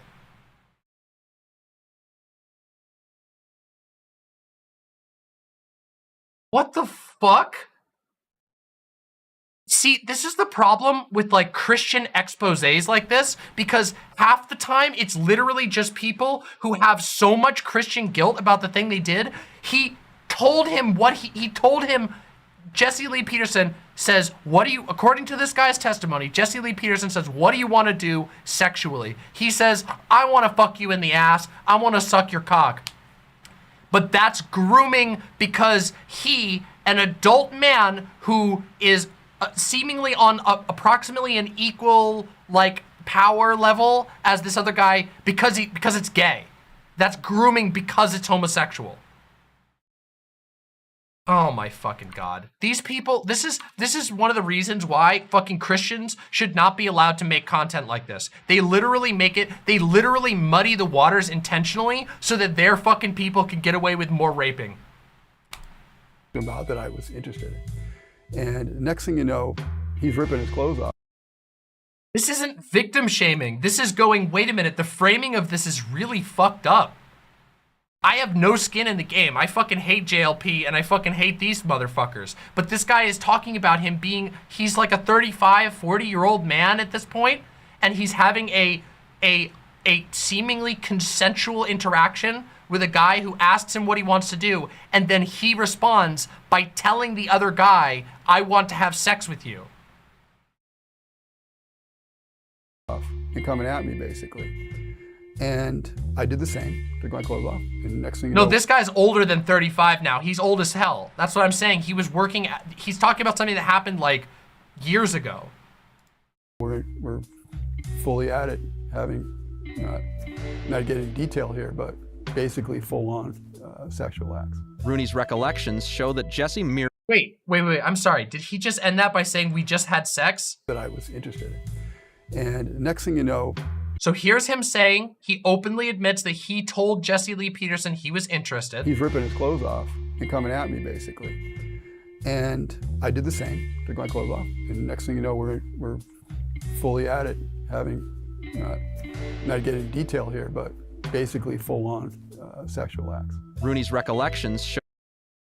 So this guy is literally just, he had consensual sex, and they're trying to use that as evidence that Jesse Lee Peterson is a rapist. Even though this story is clearly consensual by the reporting of the alleged victim. They're all throwing him under the bus to ward off gay rumors about themselves. They're trying to say he's the reason they're gay. It's not about throwing off gay rumors. These are guys who have already been exposed as being gay. They're probably members of, they're most likely former gay, ex-gay people, just like Michael Voris is. And they're trying to say that basically Jesse Lee Peterson was the corrupting influence that made that guy, as an adult man, have consensual sex with Jesse Lee Peterson because Jesse Lee Peterson was channeling the devil. What the absolute fuck?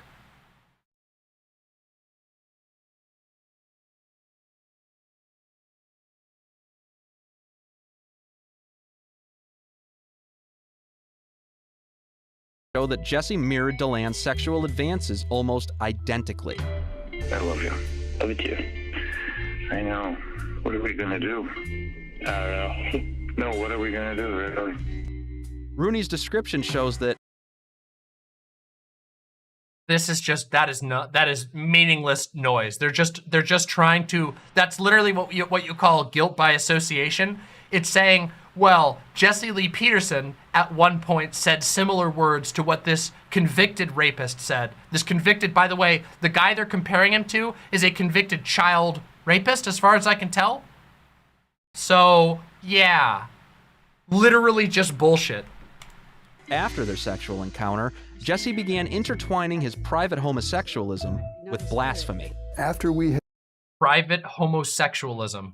Had just done the first sexual act. And then ever since then, he told me that once we did this, I was born again. This sounds crazy, but this is the absolute truth. He said that I was born again. He would remind me of that through the years. Following being born again, Rooney contends that his sodomitic... So see, wait, this is from the past. This is when they were both younger. You can see Jesse Lee Peterson is younger and this guy's younger, but they're both still adult men. This guy's just mad he had sex with Jesse Lee Peterson. Like, I'm sorry, but you openly admitted that you willingly had sex with him. He didn't pressure you. He just asked you if you wanted to have sex. Like, there may have been other things, but from what this guy's told, he's just mad that he's gay. Relationship with... Did I miss the word sodomic? Oh, God. Once we did this, I was born again.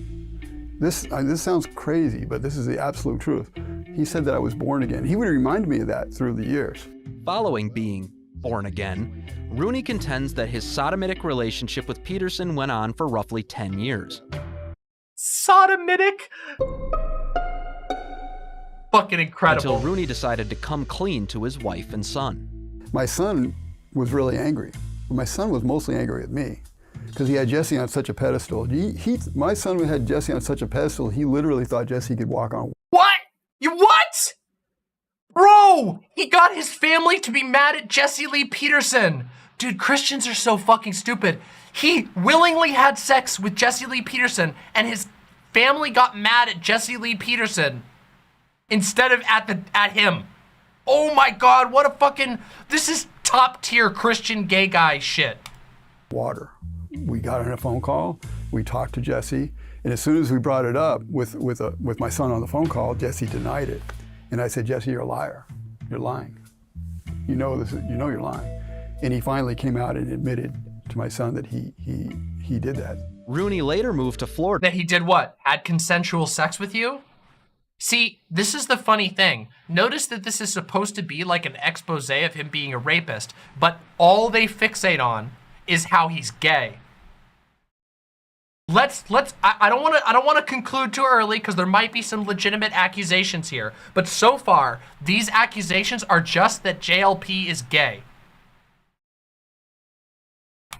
To get away from Jesse, but according to Rooney, Jesse couldn't handle the relationship ending, offering him several bribes to get him back to LA.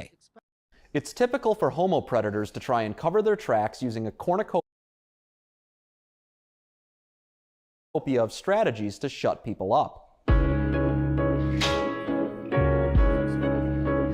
In the case of Father DeLand, it was now deceased Saginaw Bishop Joseph. Again, keep in mind, this guy has no connection to Jesse Lee Peterson. They are literally just trying to, connect to like guilt by association. They're talking about another unrelated guy, a guy who targeted children to just make it sound like he did what Jesse Lee Peterson did, but they have not done that at all. Of course, while saying things like homo predator. Stone, who remained silent on DeLand's abuse for years. While serving as an auxiliary bishop in Philadelphia in 1994, Sistone allegedly watched as documents containing names of up to 64 suspected sex abusers were shredded, earning him the nickname Bishop Shredder. Oh yeah, by the way, of course, this shit happens. But there's fucking, not only is there evidence and testimony for this, there's actual allegations of abuse. This, so far, is not an allegation of abuse. It's just an allegation that Jesse Lee Peterson is gay. That's the only allegation that has been levied so far. And they're trying to compare him to a serial child rapist. This is the most disgusting shit. I'm sorry, this shit is fucking sick. This is why I fucking hate these types of fucking, propaganda merchant bullshit Christian assholes, because they make the likelihood of stories of actual abuse less likely. They cover them fucking up. They assist in this shit, and they do it to try and weaponize genuine frustration, genuine anger, genuine righteous anger at people who abuse children, at just people for being gay. There is a very obvious line to try and equivocate, try and make an equivalence between a child molester and gay people, between a guy who is gay and a serial child molester who is involved in a fucking in a fucking conspiracy. It's so fucking disgusting. Among the U.S. bishops. According to Rooney, for Jesse and those loyal to him, the strategy was to bully and silence all victims and witnesses speaking up. Jesse did throw me under the bus, basically, and other people that did anything like that, and still does. If anybody comes up with it, they'll keep anybody off the air. You're talking about other victims? Well, yeah, other victims. And he'll make sure that if anybody talks about these things, calls up his show or does anything like that, they were not going to get through on his show. Patrick explained how easy it was for Jesse to discredit victims, given Bond's history of seeking out troubled young men. A lot of the people that Jesse brings around him are troubled young men, right? Have drug problems, right? Some of them been in jail. So it's pretty easy to discredit a guy who's been on drugs. By the way, what this guy is talking about here is I don't know if it's legit for Jesse Lee Peterson, but it's something that basically every single Christian pastor in America does. Just so you know. It has been the main operating procedure of every single Christian ministry in America to pull drug addicts, young men who are leaving prison. Every single church in America and every single pastor targets people just like that. It's interesting that they talk about this when that's literally the type of grooming the church engages in. Churches target people who are at a hard point in their life to get you in. So he's really telling on himself and all of the organizations he's been involved in here without realizing it. maybe in jail or something like that. It's pretty rotten thing to do. Beginning last November, Rooney began writing a collection of blog posts hinting at Jesse's predation, leading him to a shocking discovery. After I published these articles, I found out from a young man, a very credible young man, that Jesse was fooling around with this young man. That young man was 30-year-old Samuel Arambula. 30 years old? You're gonna try and... I mean, look, I'm 31 and I like to think I'm kind of young, but when people say young man, I don't think of a fucking 30-year-old. That's fucking crazy. God, this is so blatant. A more recent member of Bond and Jesse's latest known purported victim. I started going to Bond around May 2020. 2020. This was during the coronavirus lockdowns, everything. As soon as they opened back, they were doing live broadcasted, no in-person church for like... Sorry. This guy keeps looking at the camera. You can't see it because of chat, but this guy keeps flashing the camera. The director must have been so pissed. Watch him. Watch how many times he looks at the camera. Broadcasted, no in-person church one. for like 2 months or 2 weeks. Is he gonna get it again? Something like that. But as soon as it opened up, I 2 just went. there. That was May 2020. Jesse, what he likes to do in the church is he goes around first-timers. He goes around first-timers and says, introduce yourself, what's your name, you know, how'd you find us, where are you here?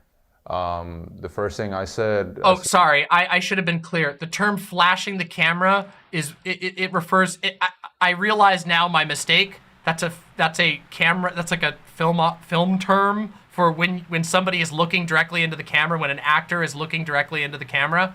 I didn't mean his dick, okay? I'm sorry. That I realize now, given the context, that is not the right term to use, but flashing the camera is when you're making a movie and somebody keeps looking at the camera.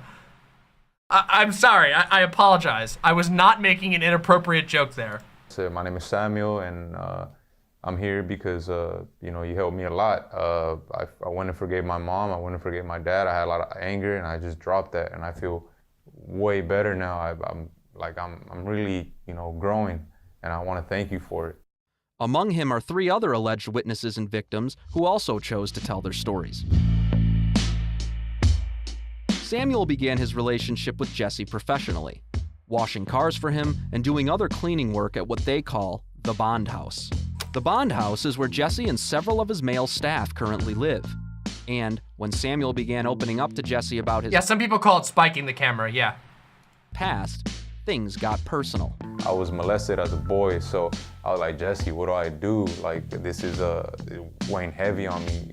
What should I do? He said, forgive him, it's in the past. Our relationship progressed slowly, closer and closer. I didn't suspect anything weird of it. There were certain times where he began hugging me where I was like, whoa, I've never been hugged by a man. Is flashing or spiking cameras a bad thing? But yes, generally it is considered... It's generally considered bad, depending on what you're making.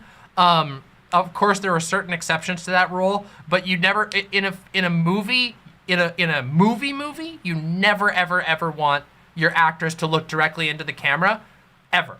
It looks unless it's like a very stylistic choice.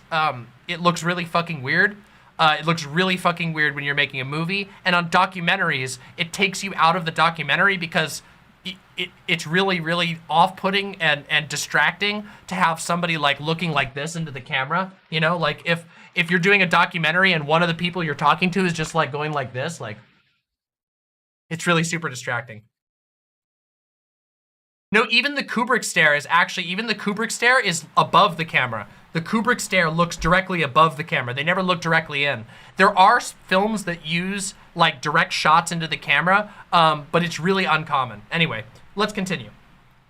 Like, what was this? But I was like, this is, he would just tell me like, you know, I just love you. So I'm like, okay, I get you, you know, I love you too. But much like with Patrick Rooney, Samuel states things went from casually close to mortally sinful. So a Friday afternoon, evening, I go to Jesse's house and I am sitting in his couch relaxing. You know, I'm kind of avoiding the LA traffic at the peak hour. So it's a good deal, and I get to stay somewhere with someone that I respect, friend. So then by this point, we're already real comfortable with like hugging and all that stuff, you know, just hugging for long periods of time. I thought nothing. You exchanged I love yous and you hug for long periods of time.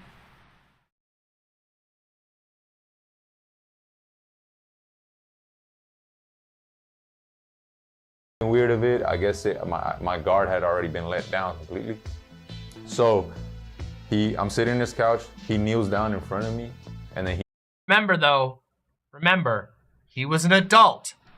This guy was an adult when this was happening. This was not a kid. This was an adult. Yes, he was apparently younger. He was 30 when it happened. If it was a kid, that would be fucked up. This is not a kid.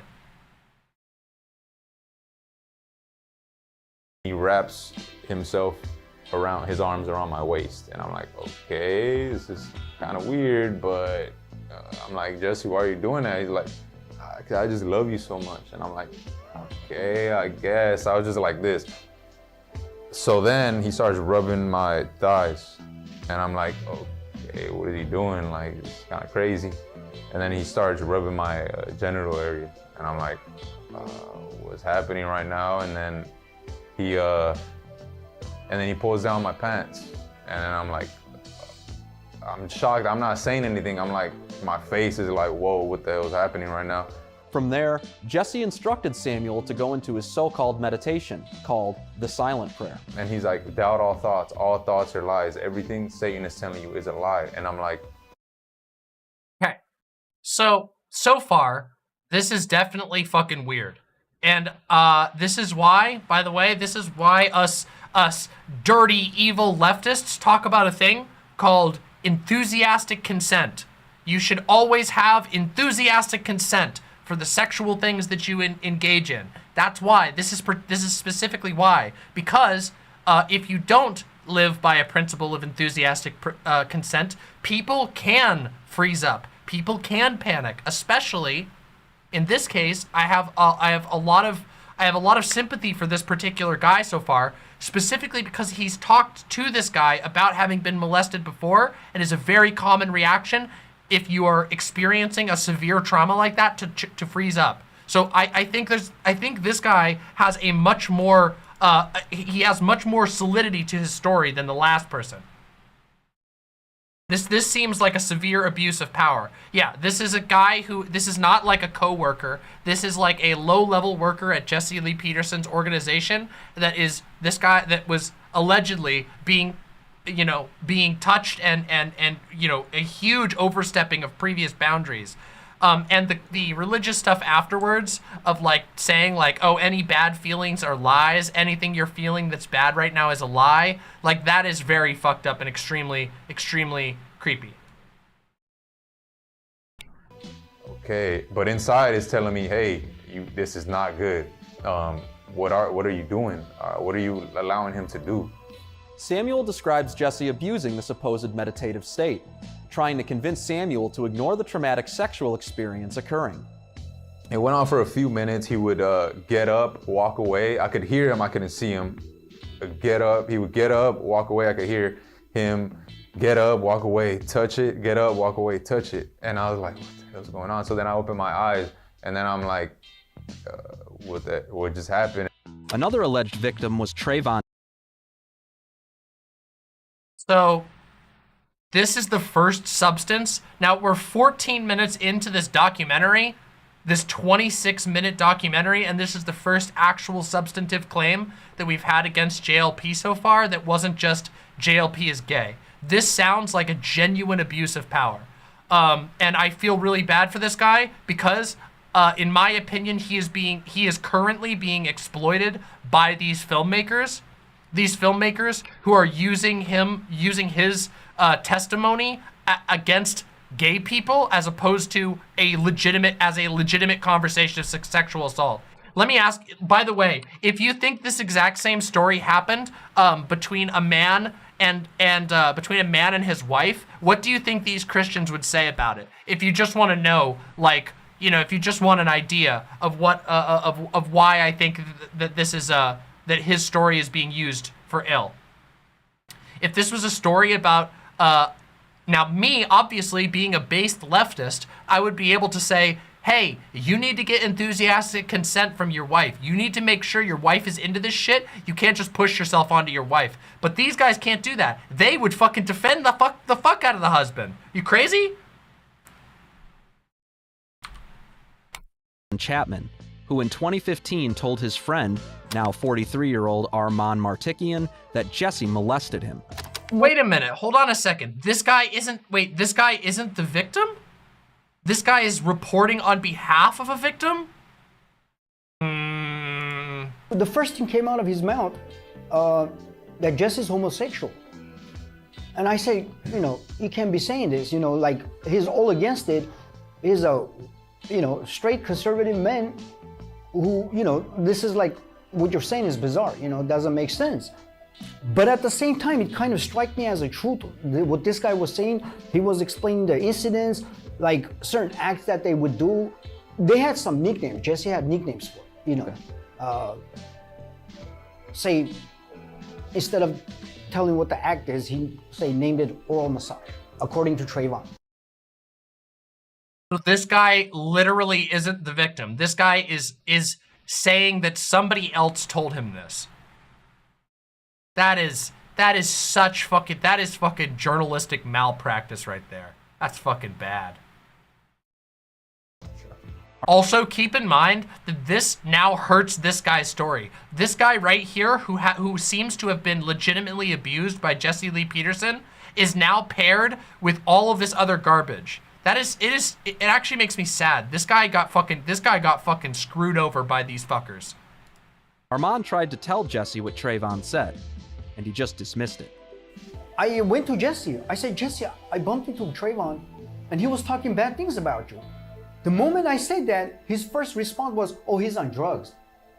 When he said he's on drugs, shivers went down my spine, like, uh-oh, aren't you gonna ask what he said about me? Trayvon has since disappeared. None of the men have any idea of his current whereabouts, though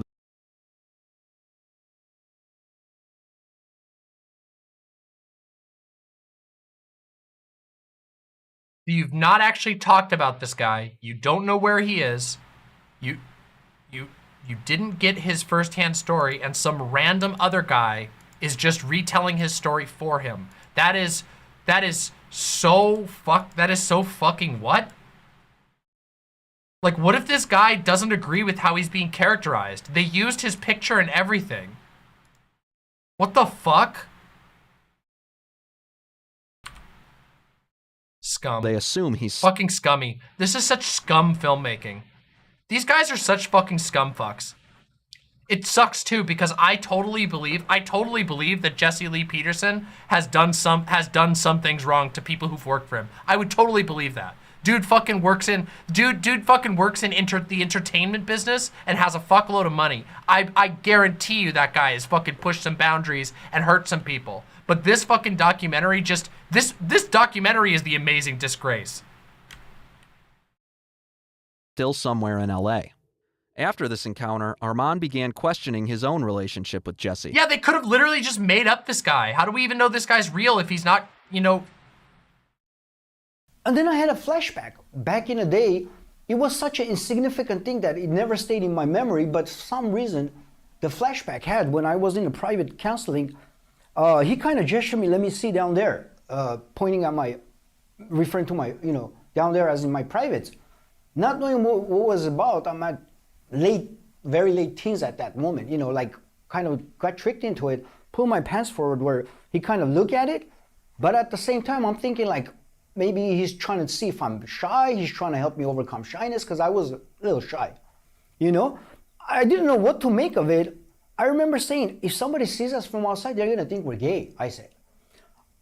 Later, I looked back, thought that the fact that I said, if somebody sees us, they're gonna think we're gay, he kind of probably thought that, okay, he's too aware, I'm not gonna advance any longer. Okay, so that is something that abusive people will do. Abusers will test boundaries to see who's gonna say no and who won't say no, to try and find people who are too shy to stand up for themselves. That is something that an abuser does, but there's not a lot to work with here. That is an abuse tactic. That's a legitimate abuse tactic. I mean, it's not just for sexual abuse either. All types of abuse. Literally, abusive bosses do that sort of thing. Abusive bosses will test pushing the boundaries of their workers so they can find out which worker is the most likely to listen to them. That's a fairly textbook thing. I mean, if what this guy says is true, if Jesse Lee Peterson asked him as when he was a teenager to look at his fucking dick, yeah, that's extremely fucked up. That's extremely fucked up. But that's all we have to operate on. And this guy's primary thing was to say that something else happened to somebody else, someone who isn't here and who did not consent to being in this documentary.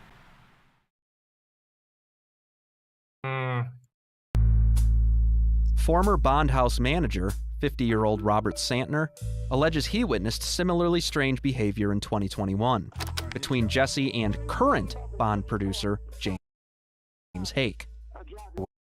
James Hake, oh my god, wait, James Hake is the definitely not gay guy who fucking hates women. Bruh, Hake is the most definitely, he's got the biggest case of the definitely not gay I've ever seen in my entire fucking life. But wait a minute, but also, hold on a second. Why are they fucking saying that he did things to Hake? Why isn't Hake here? Why are they saying like they witnessed a relationship between JLP and Hake? If Hake has a claim to make here, he should come make it himself.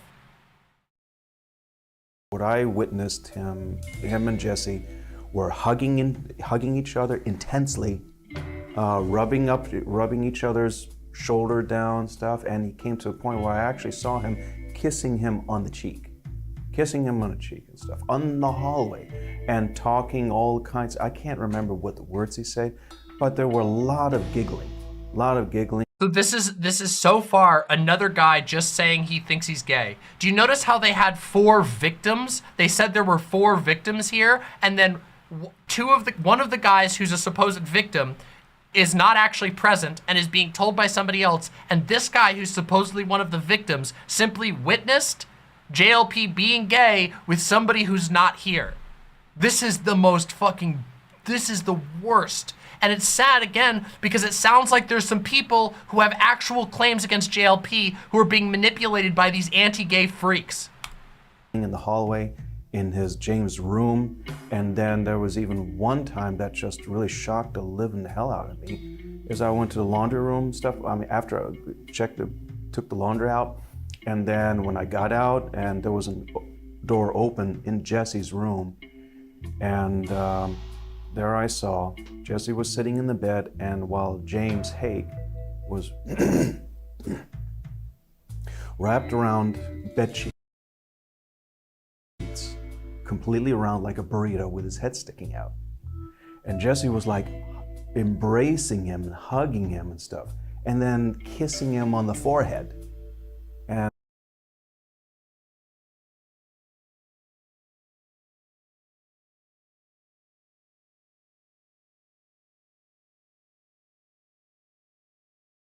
Hake burrito. So the allegation here, let me make sure I'm clear here. The allegation here is that JLP rolled little Hakey up into a big old burrito and then they were snuggling together. That's the allegation. The allegation is that there was a big old Hake burrito.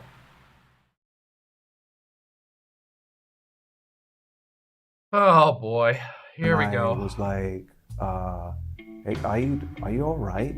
Hake, to this day, is an ardent defender of Jesse and his ministry, essentially helping him ostracize all the men accusing Jesse of homo predation. Santner also described an incident where Jesse attempted grooming him to see if he was a homosexual. Like there was one. Attempted grooming? This guy's like 60.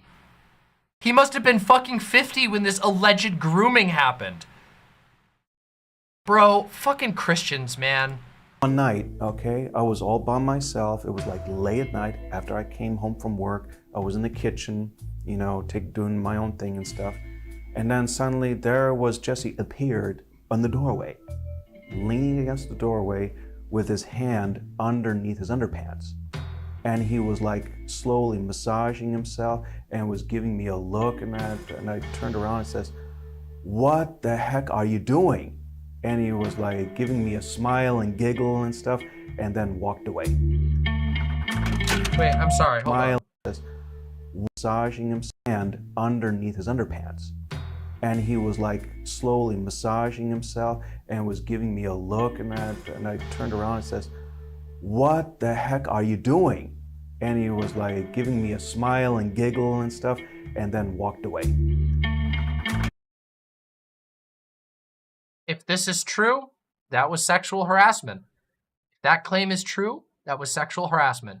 But I'm a bit concerned at what they chose to prioritize there, which was the accusations that JLP is presumably consensually gay with Hake.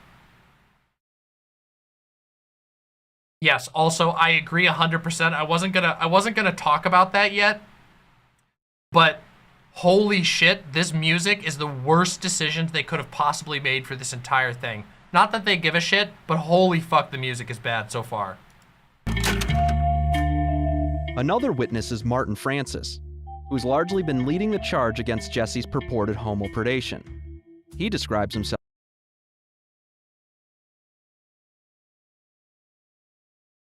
as one of Jesse's best friends. You may recognize Francis from a video with Jesse arguing with a Univision reporter at a Prop 187 rally in Los Angeles in 1996, a rally opposing the flood of illegal aliens entering the state. Are you all right? Are you okay? Oh, I'm feeling better than ever. Are you all right? Yes, I'm all right. Are you racist? Am I what? What are you think of these people now? Why? Why you stay You here? said, are you racist? Am I racist? Yeah. No, I'm not a racist. Why do you ask that? But since learning of Jesse's dark secret, Francis has led several protests against Peterson's homosexuality outside of the Bond studio. Jesse was confronted by him several times this year and refused to address any of the accusations of him preying on young men at Bond. Here's a video of Francis from March, facing off with him at what appears to be the post office across the street from the Bond studio. Oh, that's nice. He wants me to tell them how I was sleeping with my brother's wife. That's fine. But Jesse, why will you not speak on your homosexual behaviors? This guy is harassing Jesse Lee Peterson about being a secret homosexual, and this is the guy they wanted to use for this very, very credible documentary. Francis confronted him again in the back of the building with Armand Martikian in February, capturing it all on video. Jesse Peterson, I've known you for 25 years personally. Will you come? See, he's not coming over to me. Will you at least stand there where you feel safe and talk to me? Stand up on your porch with the door open and shout out to me. What is this supposed to prove? What the fuck is this supposed to prove? Why won't you talk to me? I've known you for 25 years. I've accused you of heinous things, and you will not talk to me. Maybe that's why he doesn't want to talk to you. You coward! Francis admits there were also a few clues that should have revealed Jesse was a homosexual, long before he ever... Notice how fixated this guy is on... Notice again, once again, just notice how fixated they are specifically on the gay part. Not the abuser part, the gay part. Found out. He wanted to see if I was willing to have a homosexual relationship with him, of course, because that's what he was all about. He was about putting out feelers there and seeing who he could have sex with. And it was about asking people if they wanted to have sex with him. It didn't work with me because I had not been molested as a boy, and so eventually... Yeah, this guy's this guy is totally uncredible. It didn't work because you had not been molested as a boy. Yeah, fuck this guy. Actually, I told him, look, Jesse, I'm just an angry guy, and I don't like these long hugs and all this stuff we're doing, you know, at night. And did he stop? Where he would come into my bed and just lay with me. You know. He would come into your bed and just lay with you? Yes. And at one time even like put his hand underneath my underwear to go toward my genitals, right? He never got there because he could see I wasn't getting excited. So he never got there. He just like at the edge, you know, because you gotta invite the vampire in, is what they say in the vampire movies. And it's sort of true with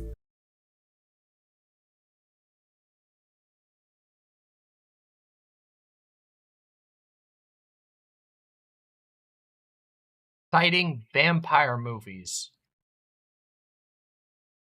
And also, yeah, and also blaming all other victims. This guy's a fucking idiot. I'm sorry, this guy's a fucking idiot. I don't believe a word he says. even psychic vampires like Jesse. And so he would do those kind of tricks or put his hand around my back and up on my chest and be hugging and all that kind of stuff just to see if maybe I could get, and asking me if, how does it feel? And it feels good, right? And all that kind of stuff. And I would meekly answer, yeah, it feels good. But only because when you're under that kind of pressure, you just... Eyes.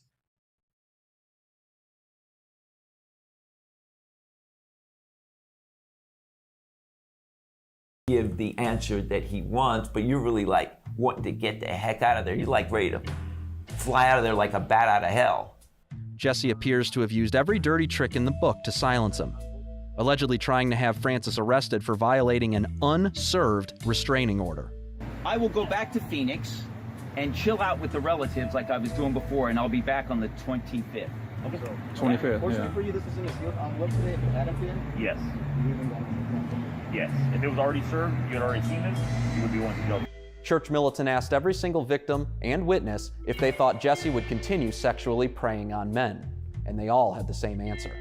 Well, yeah. I would say yes. Oh, there's no doubt in my mind. There's no doubt that there's current victims. I think for sure. Jesse allegedly accuses these men of harassment, but some members of his own congregation disagree, like former Bond House tenant Fabian Asensio. The harassing is just an excuse for, trying to shut people down. Bond has been a nonprofit church for all these years. He's lied and collected a lot of money from that church, from people saying that, he's been a hidden homosexual. By the way, just remember, right now, as they're saying that this like his ministry is dishonest, just keep in mind, this is Church Militant.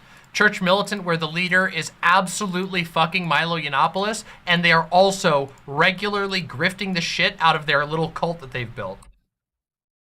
There's plenty of evidence for it. There's no reason for us to make up anything.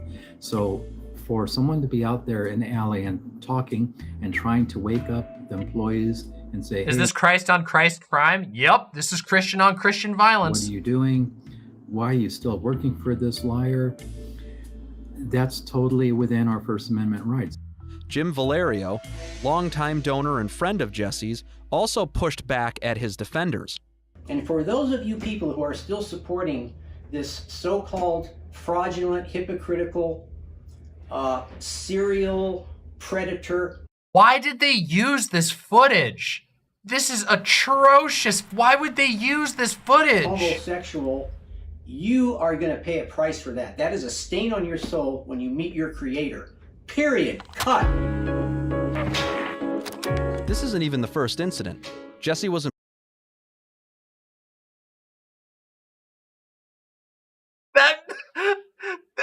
That fucking cut. What is this? You're going to pay a price for that. That is a What is stain that on your soul sting? when you meet your creator. Period. Cut.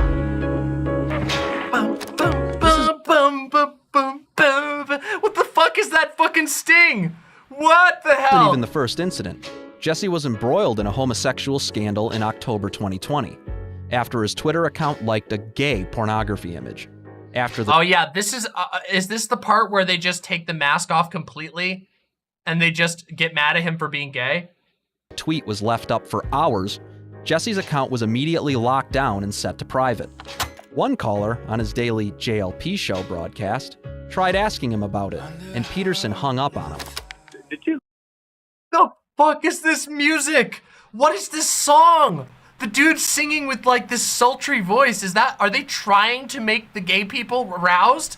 Lock your Twitter account because you got caught. They're fucking editors going on a fucking wild ride. This dude was tripping while he was editing this. That guy, whoever edited this was fucking rolling. Liking a gay OnlyFans post. Amazing. Do you think I handle my own Twitter stuff? Oh, somebody else did it? How come you locked the account? None of your business. What the? Are you a homosexual or something? No, but it doesn't really Why matter. are you such a beta male? What, you know all that stuff that's going on is not real, but you being a girl right now. What making you be a girl right now? There's nothing wrong with it, Jesse. There's nothing wrong with you being a girl? Dude, Jesse Lee Peterson is like a man made out of soup. He's like falling apart at every moment. Oh my God. They were in. Goodbye.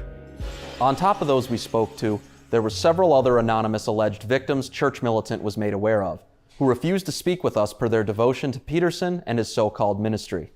Jesse continues to deny his own actions to his congregants and his fans, shutting down any victims who stand in his way.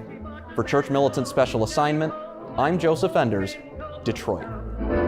You may talk about the men of Gideon, talk about the men of Saul. Wait, what did I say? I told you Michael Forrest was the fucking producer of this shit. I told you he got his fucking fingers dirty, bitch.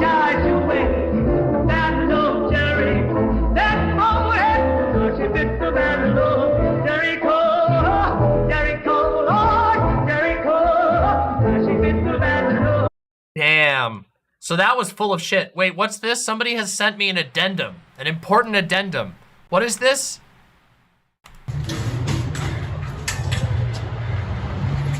So, I'm the first man in your whole career.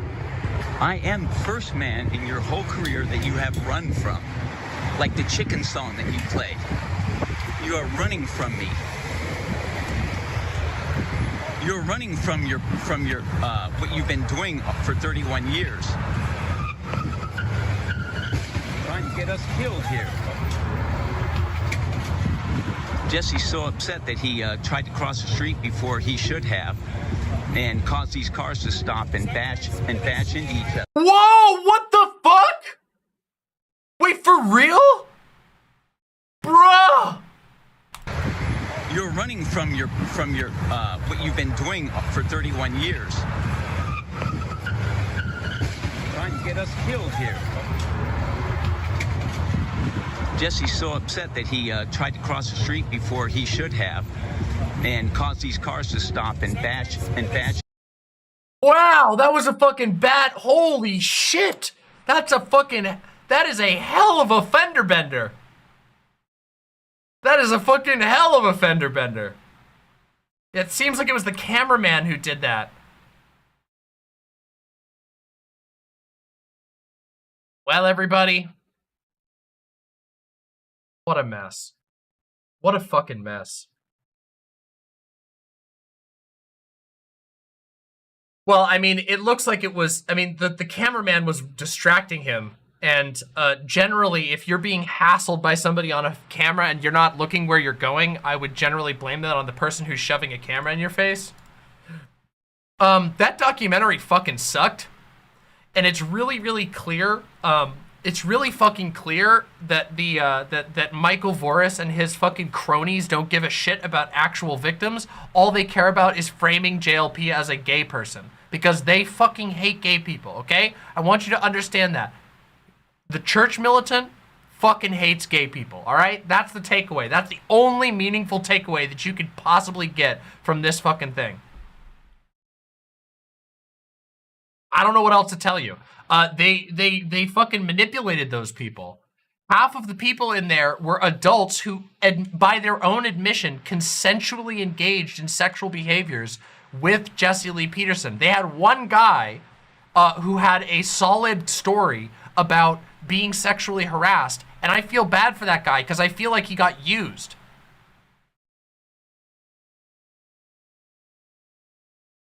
They're also all secretly gay. Yes, it's very clear that every single person there was secretly gay. Like, I'm sorry, but it's pretty obvious. They seem to believe that gay equals sexual assault, and if it ain't gay, it ain't sexual assault. Yes, they literally believe that. They obviously,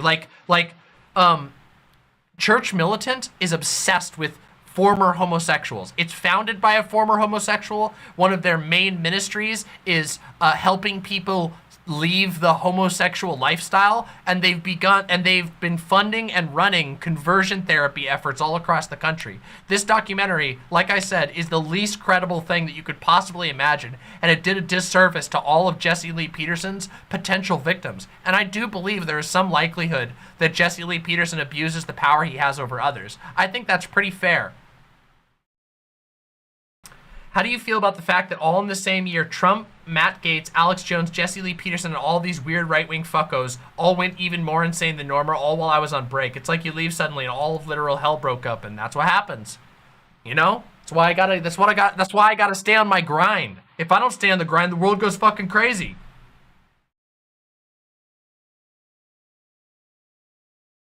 We have a lot of viewers right now. You guys want some extra bonus content? I still have some energy left. I still have a little bit of energy left. You guys want to do something else? You want to do... Okay, so there's a lot of people voting for Tate versus Hasan. Oh, shit. Important info? Gay Ludwig Hitler? Rip.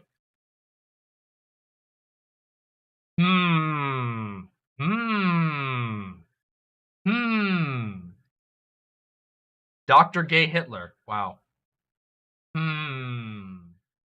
Did Vosh do it? I don't care what Vosh did. I mean, that sounds mean. I do care what Vosh did. But I don't care if he also reacted to that. Everybody and their fucking mother reacted to Andrew Tate versus Hasan. Want to do Hasan versus Andrew Tate? Doyle reaction? No Tate? I don't know. What if Tate is funny? Some people seem to want it. Doyle, Doyle, Doyle. Everybody does want Doyle. It's talk to death, is it? Tate is not funny. Tate. Fuck Doyle. Tate. Okay. Tate 400 times? No dog? Soil or Doyle? No one else is covering Doyle. Yeah, but Doyle is, I mean... Tate. Yeah, but see, okay, hold on. Wait. Hold on. If I cover Tate... I get the algorithm bonus of putting up an Andrew Tate versus Hasan segment. If I do Doyle, it's funny, but I don't get any nice things for it, you know? Cause like Doyle is like falling off really hard. He's funny. He is funny to laugh at, but like, you know. We have followed his journey. Yes, that's true. Look at that. Oh, there's a good one. All the other takes are on Tate are by cis men, and you would like my fire. Wait, how long is the Tate debate? Let's look at it. How fucking long is the Tate debate with Hasan?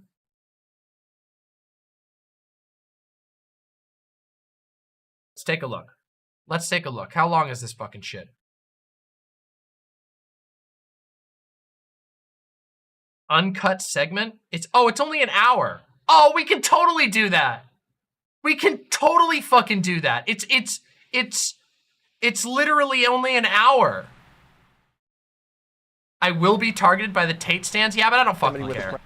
I don't fucking give a shit. All right. Here's what we're gonna do. All right, everybody. Right now, you're all gonna go. Any of you who have not liked my stream and have not subscribed, you're gonna do that. I'm gonna go pee real quick. Then we're gonna come back and we're gonna do the Tate thing, okay? It's bonus. You guys got Imp's Choice. Now we're doing bonus. You guys should be thankful. It's gonna be fun as fuck. We'll get the Tate fans mad. They deserve to be mad. We'll make them laugh. We'll make fun of him. It'll be really funny. Make sure you watch both because they're direct follow-ups. Wait, okay, so hold on. Is this the right one? Is this the right one? Is this the one? Right here? From July 22nd? This is the one, right? I'll play the bathroom song too. All right, whatever, fuck it. I'll figure it out when I get back. Bathroom song, I gotta pee. Fuck you guys. I mean, I love you all. Hold on, where's the bathroom song? Here you go. Be right back, 1 second.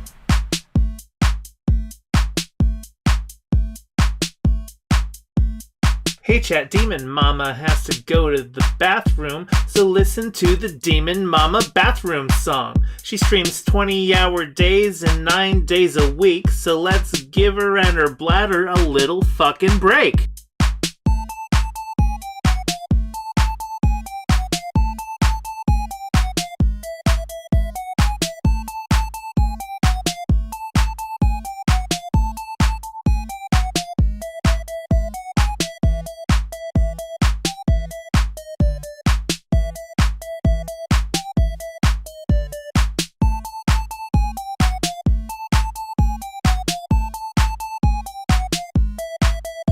Okay, it's been a minute and she's still in the bathroom. I'm not a math whiz, but I can count to 2. Let's all calm down and spam emotes while we wait and chat. Maybe someone here also needs a bathroom break.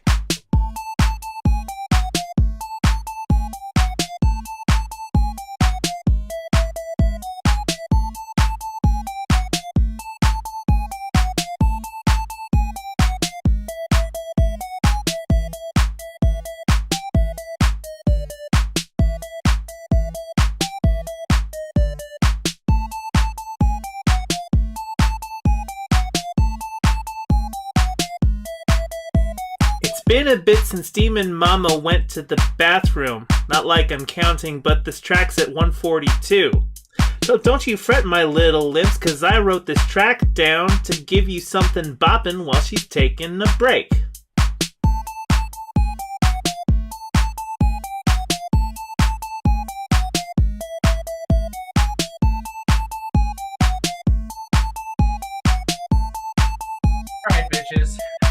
Alright, bitches. I'm back. That was quick. Oh, thank you.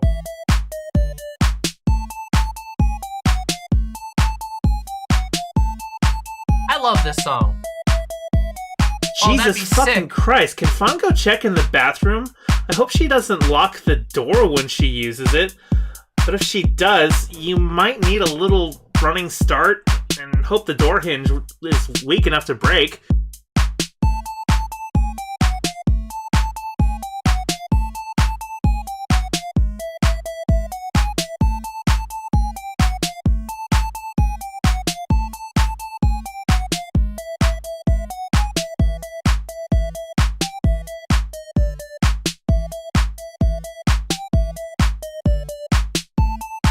Oh, I don't think we'll ever get rid of the bathroom song. It's so good.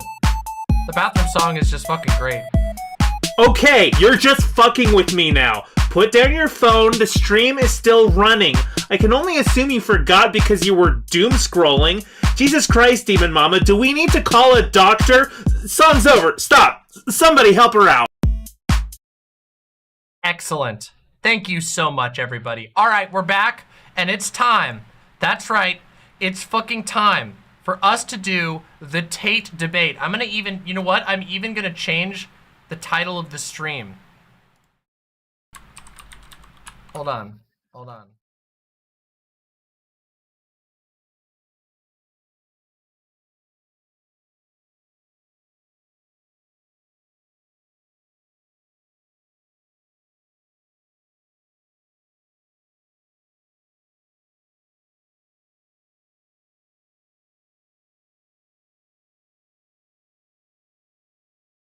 All right, there we go. Bam, we got this shit. It's fucking time. All right, everybody. You found the clip? Oh, okay. We can listen to that. Oh, he's a lefty prank caller. Oof. All right, everybody. Have a great night, Windleby. Thanks for coming by. All right, everybody. It's time. All right, we got to do this. We got to do the bonus content, okay? Settle in. It's time. Whoa, no. We don't want that text on there. That's misleading. All right, everybody. All right, everybody, here we go. Let's fucking do this. Let's fucking do this shit, okay? I have heard. I was away for a while. For those of you who don't know, I'm late to the party on the Hasan versus Andrew Tate. Andrew Tate apparently is a guy who has not seen the Star Wars movies because he's such a Chad rich alpha male that he doesn't watch movies, and he's mad. Or wait, he's mad that people think it's weird that he hasn't seen Star Wars movies. I don't know. He's some red pill guy, isn't he? Andrew Tate's some weird fucking cringe lord who talks about how stupid women are all the time, even though he has like he like struggles to get through a conversation. So we're gonna find out real quick what this whole Hasan versus Andrew Tate thing is all about. I have seen no reactions to this except for the first 5 minutes of one streamer before I had to go to the store. So I know the very beginning of this debate and I know nothing else. I have been completely out of the loop. So let's see how this goes, okay? We're gonna react to this fucking Andrew Tate shit. But first, hold on a minute. Wait, how are we gonna handle this? Chat is getting crowded out right now by Hasan's chat. So what are we gonna do? How are we gonna fix this? Oh,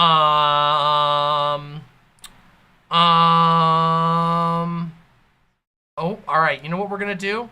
We're gonna go old school, okay, everybody? Hold on, we're going old school style, okay? We're going back. We're going fucking back, everybody. We're going back to the old days where the chat is over here, okay? That's right, everybody. That's right. We're going back to this side for a bit, which is weird. It's gonna be weird and it's gonna look weird and you're just gonna have to deal with it because that's how it goes. All right, there we go. Look at that. It's weird now, okay, everybody? But that's okay because this is the only way that we can do it.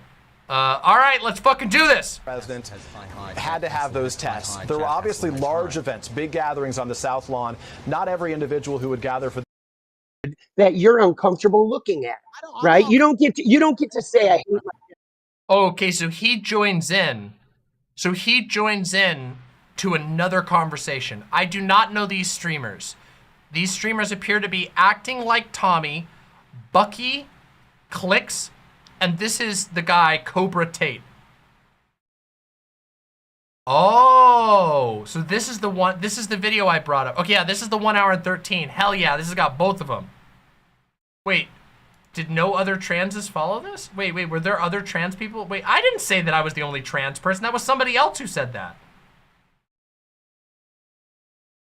I don't know what this is. Let's find out. That I'm weak because I present a version of manhood that has struggled just like you, that has conquered just like you, but lives outside the idealized patriarchy that was sold to me. You don't get to gaslight me because you're uncomfortable. You love men. You love men. You love men. Cool. The point I'm making is you're saying that the world wouldn't have a war. Dude, you are backed up against the wall. Wait. No, chill. Let Tate have his let Tate have his final statement, then we're gonna wrap this up and get someone else. Yo, I'm in here right now. I just gotta fix my camera. 1 second. Yeah, you're chilling. Hasan, let's go, man. I appreciate you. I'm interested in seeing what the chat thinks. The reason you're totally wrong saying that the world would have less war if there was no female leaders is because if you actually ask anybody who's been in the corporate world for long enough, the companies that have the most arguments, the most difficult corporate structures to deal with. In fact, even if you ask most women, they say, I don't like having a woman boss. I'd rather work for a man. When you have a whole bunch of women in charge, it's nothing but a fucking bitch fest and it's a shit show. Man, this shit just doesn't fly anymore, bro. Like this shit, maybe you could have convinced like some people that aren't like mental children of this in like the 1950s, but does anybody buy this anymore? Every corporation in the fucking world has 1 million women in it now. Like, yeah, first off, everybody hates their fucking boss. And secondly, what the fuck are you talking about? Single fucking person who's ever worked in corporate knows that. Every single person who's ever worked in the world knows that women actually, as beautiful as they are and they're good at lots of different things, they would they would prefer to work for a male boss because it's a stronger, more clear leadership structure. Having a bunch of women in charge of countries is not going to make a... This guy, I can see that this guy is a titan, a absolute intellectual titan. This guy is the most searched person on the internet right now, above Kim Kardashian. Holy shit. Maybe I should put his name first. Hold on. I'm gonna put his name first and fucking Hasan second. Beta male at Andrew Tate. What's his channel at? What's his fucking channel at? Is it just Andrew Tate? TateSpeech? Is that it? Is it TateSpeech? Somebody help me here. Cookbeta.com? True! True! Is it, TateSpeech? Because that's got to be the one, right? Dude, he's got like 100 channels. It's the link. Wait, no, it is not. You're fucking goofy.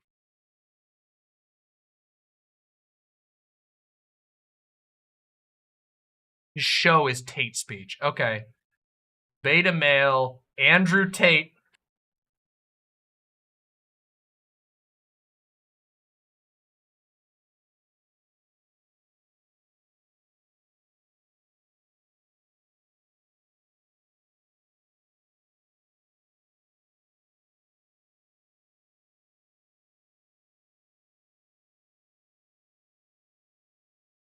Let's see.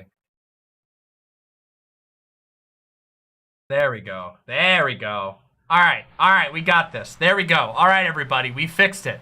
Now we've SEO optimized everybody. Let's do this shit. Fucking peaceful world, and the fact you believe that shows your entire mental model's fucked. I'd like to actually put a poll in the chat, and let's see who agrees with you, who agrees with me. Why will we take a poll in the chat? Of course, teenage boys are going to agree with your hyper idealized manhood. Like they need to cling to that. Okay, do you guys want me to step in on this conversation, or let's go? We're not gonna do no 2 versus 1 bullshit. We're gonna wrap it up with Tommy. Wait a second. Wait. We can reverse course, everybody. We can reverse course. Look at this.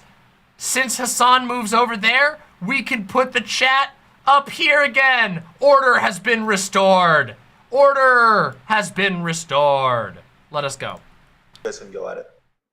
no 2 versus 1 bullshit? Yeah, you mean like the Aiden Ross stream when anyway. XQC was getting fucking triple teamed. All right. I didn't want that. All right, Tommy. I'm just a messenger. Let's not hate. No, but Tommy, thank you for coming on. Yeah, absolutely. Thank you so much for coming on. I hope you have a safe flight, and I hope you enjoyed your time here. Dude, I did. Andrew, take care, brother. Hasan, I just want to say props to you, boss. I appreciate you, man, putting the word out there. Thank you, guys.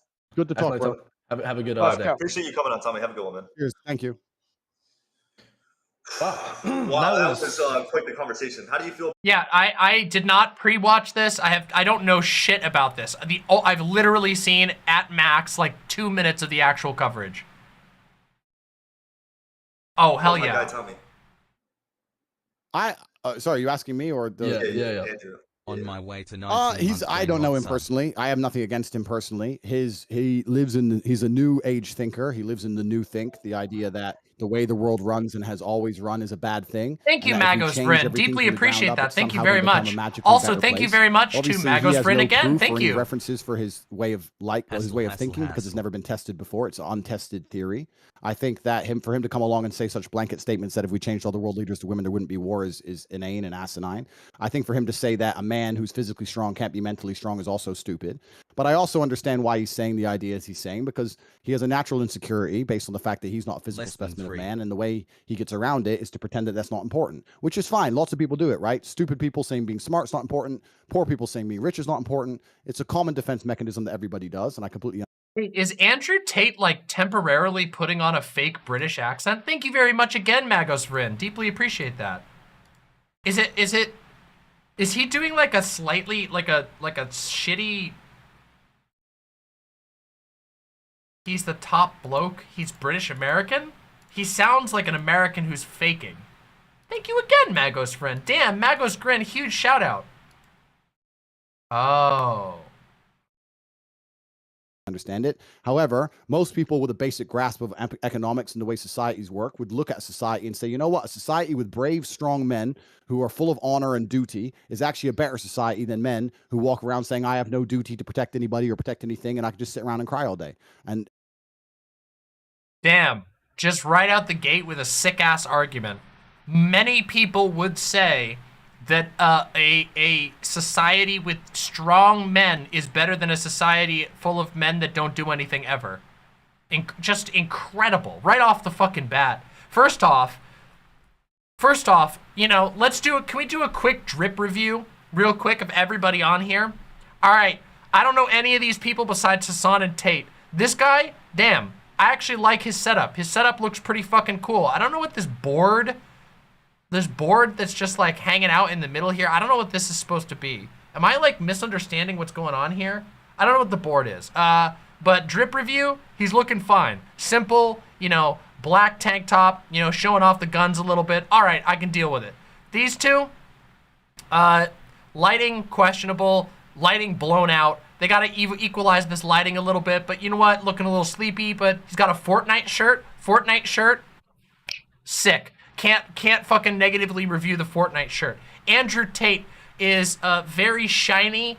He is naked, apparently, and he is very shiny. All I can say is Andrew Tate's head looks like somebody like tightened the mold when he was a baby for too long, and it made his head like the wrong shape. So he has like kind of like an egg-shaped head instead of the normal like sort of circular-shaped head that most people have.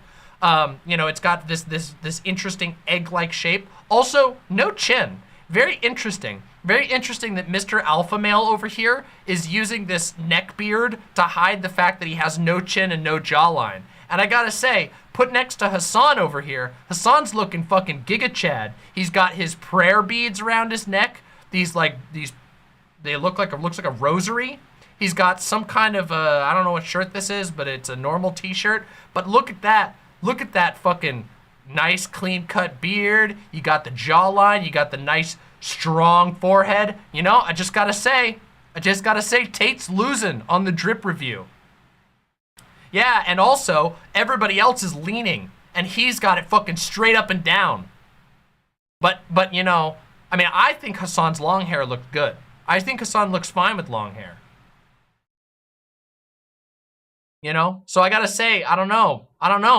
They're fucking, this guy's no chin over here is looking bad, I gotta say. Wait, for real? Wait, before Hasan came on, Tate was creeping on the girl in the top right? Ugh. That's fucking shit. You don't fucking creep on the host. That's fucking really weird. But I guess that's his whole thing, right? She's a minor? Oh, no way. Dude was fucking creeping on a minor? Wait a minute. Okay, hold on a second. Am I misremembering? Hold on a second. Didn't Andrew Tate literally move overseas? Where did I hear this? Wait, didn't Andrew Tate, did he talk about this in one of his TikToks? Didn't he literally move overseas so that he could do sex crimes more? And like he openly admitted to that on video? Did you know Tate is involved in a human trafficking ring and has sexual assault allegations? Okay, guys, sorry, I just gotta say that's the least surprising thing I've ever fucking heard in my entire life. You're telling me the alpha male guy is running a fucking human trafficking ring? Wow. Tested in real time, right? America's quickly turning into the latter, and we can see crime rates going through the roof. We can see all the fucking school shooting and all this stupid shit that's happening because men have no emotional control anymore. And that's what's going to happen. Is because society's going to degrade, and the countries where men still stick to their honor and their age-old expected ways of acting, are there going to be their honor and their age-old expected ways of acting? Bruh, what fucking society are you talking about? You know that like the standards of masculinity across the globe vary massively? This guy is 100% vibes based, isn't he? Is that what this is gonna be? This is gonna be 100% vibes based? For societies overall. So time will prove me right, but I have nothing against the guy. He's fine. I think Andrew and the previous person that was on the call are just two sides of the same coin. They're both wrong, and they're both kind of right in different ways. But thinking that this has anything to do with gender is silly, all right? It has nothing to do with gender. Women can be just as oppressive and as brutal as men can be. Fucking true! Pickle and croissant! Wow! Hold on a second. I gotta clear this out for 1 second. Hold on, everybody. We got confirmation. That's right. Final confirmation. What is it? That's right. Look at that. Right there. You can see it. I'll overlay it live. Look at that. Lean, lean, lean, lean. Chad. This confirms it. We know he's fucking zero lean. Holding the line right there. Fucking incredible. Fucking incredible. You just can't, it proves it. Thank you. Thank you, Pickle and Croissant. Perfect fucking timing. She's oh, here we go. She's only 17, and he says for her to hit him up when she's 18. Bruh. Talk about fucking attempted Ultimately, grooming. it has everything to do with capitalism, and it has absolutely nothing to do with the gender. The assumption that women are going to be like hysterical across the board, that kind of generalization, is just incorrect. And that's why, Andrew, I've seen some of your work as you're doing the rounds on Twitch here. And a lot of the things that you said that you've been called out on, specifically in regards to like women driving, as a matter of fact, are just generally untrue. There's no empirical evidence to back up those claims, which is why you resort to... Was trying to get the guy to kiss his 17-year-old girlfriend on camera.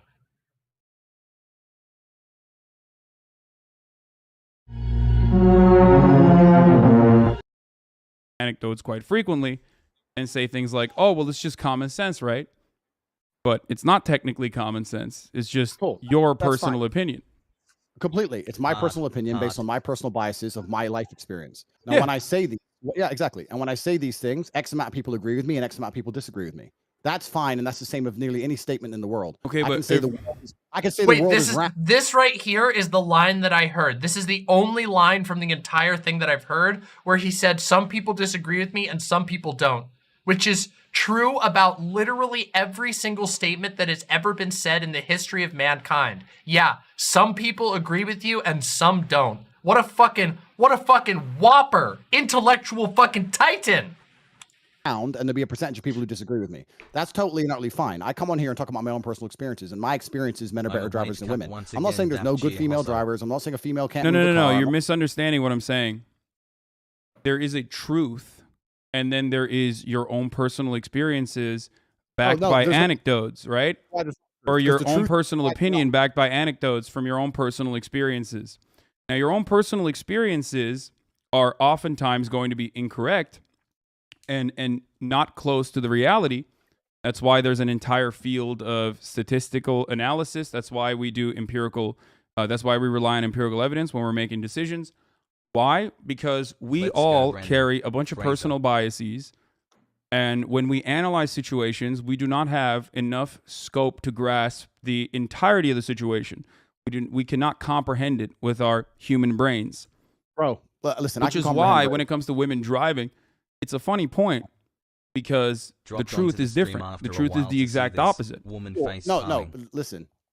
First things first. There's because I don't know the exact words that Andrew Tate said, but I've seen a bunch of his TikToks going around unrelated to this conversation, and he's like of the opinion that women should not be allowed to drive, right? Am I misremembering that? Andrew Tate. Let me just make sure. Maybe he'll say it in this debate. Oh, here we go. Here's a video of him doing it. Let's see. Let's fucking see. Don't talk like a fucking geek. I say women can't drive. Now, if that upsets geeks like you, cool, whatever. Because geeks, I don't give a fuck. That's what I say. If it upsets people, tough. Okay, so he's just a screaming moron. All right. There we go. Damn lies, and there's statistics. I'm sure you've heard that from Mark. So his feels are very bothered. Is basically what we're getting here. Andrew Tate's his emotions are all worked up. Twain. That's the first thing. The second thing is that you're deriving. You can massage. You can massage numbers, but you're deriving your truth from an internet study. That's fine. You can derive your truth from an internet study on a bunch of different things. The truth of life is the truth that you experience as an individual. That is the only truth that we all live with. An internet study? Bruh, did you know that fucking insurance literally costs less for women? Because the insurance companies know that women are statistically safer drivers than men? Did you know, like actuaries, people whose job is statistical analysis for profit, these guys have literally no reason to come up with the opposite. They're literally making more money off of men because statistically women are better drivers. within. You live within your truths. I live within my truths because these are the truths I've experienced as an individual. If certain things happen to you over and over and over and over and over again, but the truth on the internet says it's not true, that doesn't mean that your experiences are any less real. So if you to come here and say the internet says X, especially your experiences can be real. You could be a statistical. It's not that men are terrible drivers. It's just that in our society, statistically, men are more likely to get involved in road rage. And the reason for that, there's a number of reasons that have been posited for that, but they're all theories. But the reality is that, yes, men statistically are more likely to get angry while driving and get in an accident. That's just how it goes. Wait, hold on. I've just got some information from chat. Tate's Romanian mansion got raided recently by Romanian authorities in connection to 2 women allegedly kidnapped for sexual exploitation. By the way, Tate and his brother Tristan claim they get girlfriends to webcam for them and then take their earnings. So they're pimps.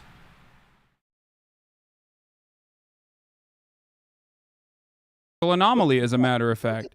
You can be one of those people, but more I'm super curious what the girl here thinks of all this sexist shit coming from the grown-ass man who wants to statutory her. Yeah, I would not be super comfortable, but I mean, I guess she's got a lot of allies here, so I mean, this guy does not seem very threatening to me, like on a person-to-person level. Like, he seems like a fucked up creep, but he doesn't seem like he would be able to endanger any of the people here. Seems like he's mostly like dangerous to young girls overseas, which I guess that's a type of dangerous.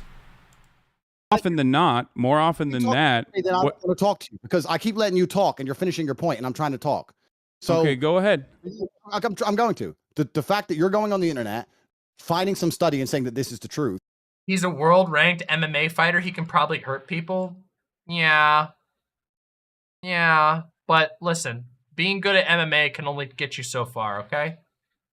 Listen, it can only get you so far. Especially after the age of COVID and all the fucking truth we were told with that garbage. You want to sit here and say, oh, the internet said X. I'm sure the internet did. I'm talking about my personal experiences, and some people agree with me and some people do not. That is perfectly fine. Don't give a fuck if people agree with me or otherwise. People are listening to me and they're either agreeing with me or not. I know, but you're still wrong, and that's the problem. I disagree with you. Do you want to be right, or do you want to keep speaking into a hug box where people agree with you? And Prove then, to me I'm wrong.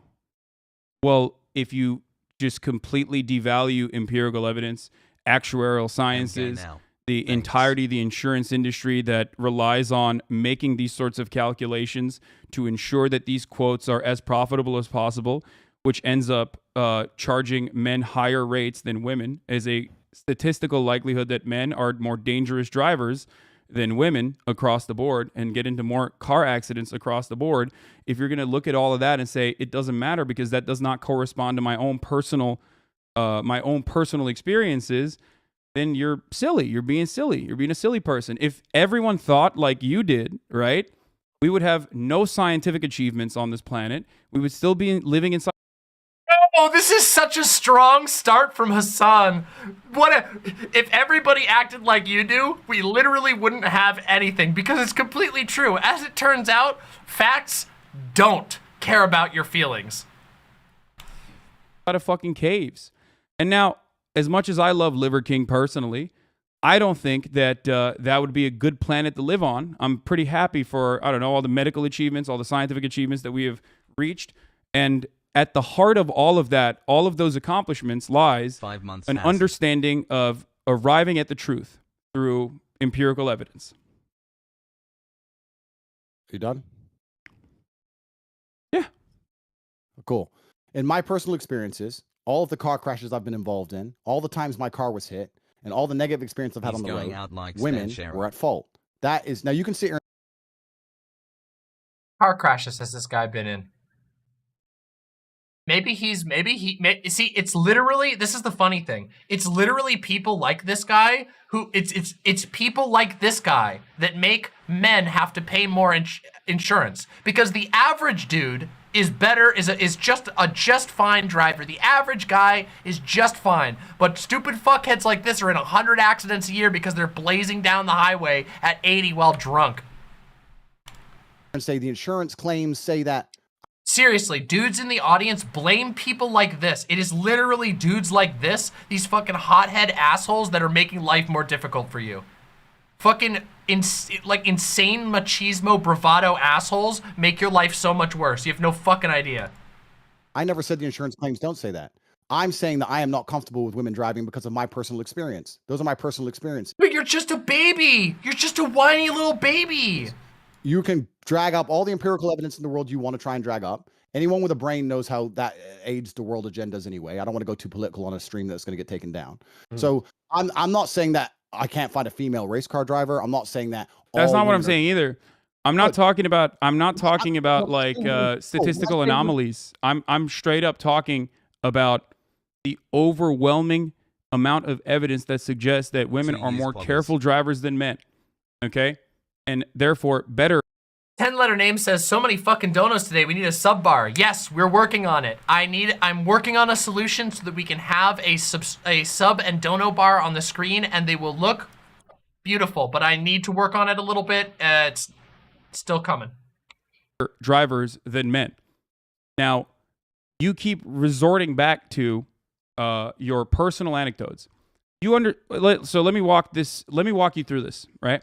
Brother, do you agree that human beings have biases? Do me a favor.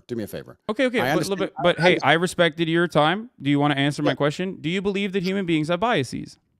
Oh, absolutely. We're all biased. Okay. Completely. Do you think that those biases might cloud your judgment? It's not about clouding judgment. Not just your personal not just your own personal judgment. Do you think our biases might cloud our personal judgment? I think every single person on earth is biased and lives within a biased reality. Absolutely. That's absolutely true. Okay. So if you agree with me on both of those accounts, you understand that your anecdotes, your own personal accumulation of information is going to be clouded by your own personal biases. So you're not going to be able to assess the information adequately in the same way that empirical evidence would. This is precisely why we look at data rather than make arguments around our... Wait, let me finish. Come on. I understand what you're saying. This is precisely why we do that. We went over the same point like 5 times here. Everyone's saying kick you. You're long-winded the point. You're saying that the empirical evidence is saying X, so it doesn't matter what my personal experience is. That's fine. My point is, let me change it. Let's say that the empirical evidence says that a pit bull is more likely to bite you than a Dalmatian. But in your life experience, every time you went near a Dalmatian, it bit you, and a pit bull never did. Are you going to go up to a Dalmatian still completely and go, oh, it's fine, completely unbiased because the empirical evidence says X when you're covered in scars? No. You're going to say, Dalmatians bite me for some reason, and I'm not comfortable around Dalmatians. That's called human nature. Okay. So I'm telling. So I love that he doesn't even realize what he's doing. He's just admitting that he is afraid of women. He's just sitting on here and going, women drivers are scary to me. I'm scared. This guy brands himself as an alpha male, but he's literally pissing himself over how scared he is of female drivers. Why do I keep crashing why do women keep crashing into my car?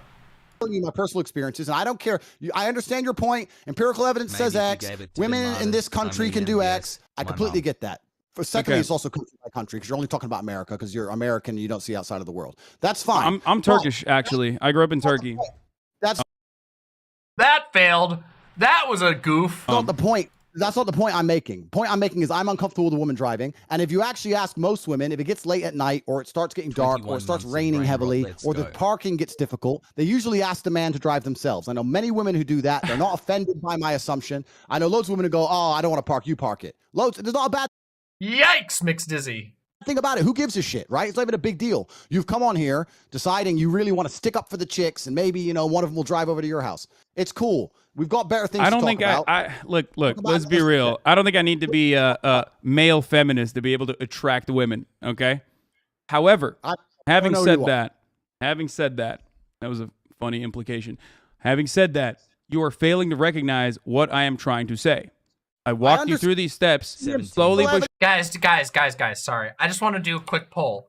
Do you guys think, do you think that Hasan struggles to get laid? Like, ever? Do you think Hasan has, ever struggled to get laid? Like at all? Tate really is barking up the wrong tree here. It just doesn't work. Maybe he could have done that to, some other person, but bruh, come on. Let's be fucking real for a minute. That's like being like, that's like going to like fucking like Tom Cruise or something and being like, yeah, I bet you don't get any girls. I bet you just want a girl to come over to your house. It's like, bro, like, Hasan is a fucking Instagram model. Like, that was what he did for a long time. Like, what the fuck? It just doesn't work. You gotta adjust your jokes for different situations. Surely. The thing is, the Dalmatian example that you gave is great. Why is it great? Because you are creating now a hypothetical scenario in which you want your opponent to concede. I can do the exact same thing and say, well, in my personal experience, Dalmatians never bite, or pit bulls never bite, whichever one you thought was the more aggressive breed, right? In my personal experience, what if in a million times that I have bred pit bulls or been around pit bulls, not a single one of them has ever been aggressive? We will never be able to arrive at a meaningful solution or a resolution to this conversation if we're both operating on personal anecdotes and hypotheticals. That is not how you can conduct an appropriate debate. Good. So now you're saying the thing I just said. I have my own biases, my personal experiences, and I say them. Some people disagree and some people agree, and I don't care. You now come along. But you're still wrong, though, because I'm not operating on bias. Absolutely should have. By the way, Magos Bryn, thank you so much for the incredibly generous donations. This show is 100% viewer supported, and you are the support today. So thank you very, very much, Magos Bryn. I really appreciate it.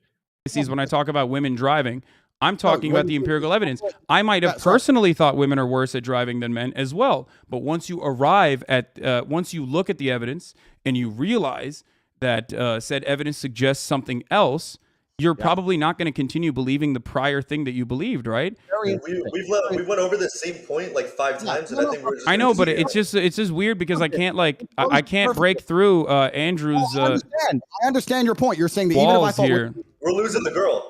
No, exactly. I want to talk to her. He's saying this guy is kind of fucking cringe over here. I'm not gonna lie. I don't know who this guy is. Bro, that's like the cringiest thing you could possibly say in this context. Even if I thought women were worse drivers, I've seen empirical evidence, and I'm so smart that I ignore my own eyes and ears and believe what the internet tells me. That's what he's coming along. That's not what I'm asking you to do, my friend. I'm sure you're double vaccinated. It all makes sense to me now. You believe what you're told to believe. You don't believe your own eyes. You don't believe your own ears. And that's what you're going to sit here and talk about empirical evidence that you found on Google. Cool. If you believe everything that's on Google, that is your prerogative, my friend. And if you think that makes you sound smart in the modern world after the 3 years we've just been through, to say that I read a piece of paper that tells me to believe X, so I believe X, and I ignore my own personal experiences, and you think I'm not asking you to ignore your own personal experiences. I'm simply asking you to look at the data. So let's change the subject because you've just proven your point. Okay. Andrew, do you believe? Well, you didn't really prove anything, but it's cool. Do you believe the Earth is flat, or do you believe the Earth is spherical, round? Oh, the top left is a fan of Andrew Tate. Oh, that makes so much sense. That makes so much fucking sense. Okay. All right. Also, let's find out. 2 years. Aldi has his headphones on. Yeah, he took his headphones off? He gets very stressed sometimes, and Yeah, it's cool. Oh, I'm sorry. He gets very stressed sometimes. You don't fucking say. This guy looks like he's about one fucking inconvenience away from fucking blowing a gasket. This is the most roided out man I've ever seen. He has no chill. Important, sometimes you can't take the heat. Sometimes you can't take the heat, so you gotta get out of the kitchen a little bit. Andrew, do you believe the Earth is flat or round, spherical, globe? Round. You believe it's round, right? But when you walk outside, it feels like it's flat. Brother, and I it looks flat, it feels flat, but you believe it's round. Why do you believe the Earth is round? Because I have personal experience that would prove to me that the Earth is round. Oh, you have personal experience. What happened? Did you go up to the fucking moon? Is that how you figured it out? Exactly. I flew up into space, and I looked down on Earth.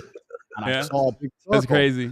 Okay, you don't have to. Hey, listen, you don't have to concede on that point, but I think you and I both understand the importance of scientific, the importance of empirical evidence in that one, right? Or Bazinga.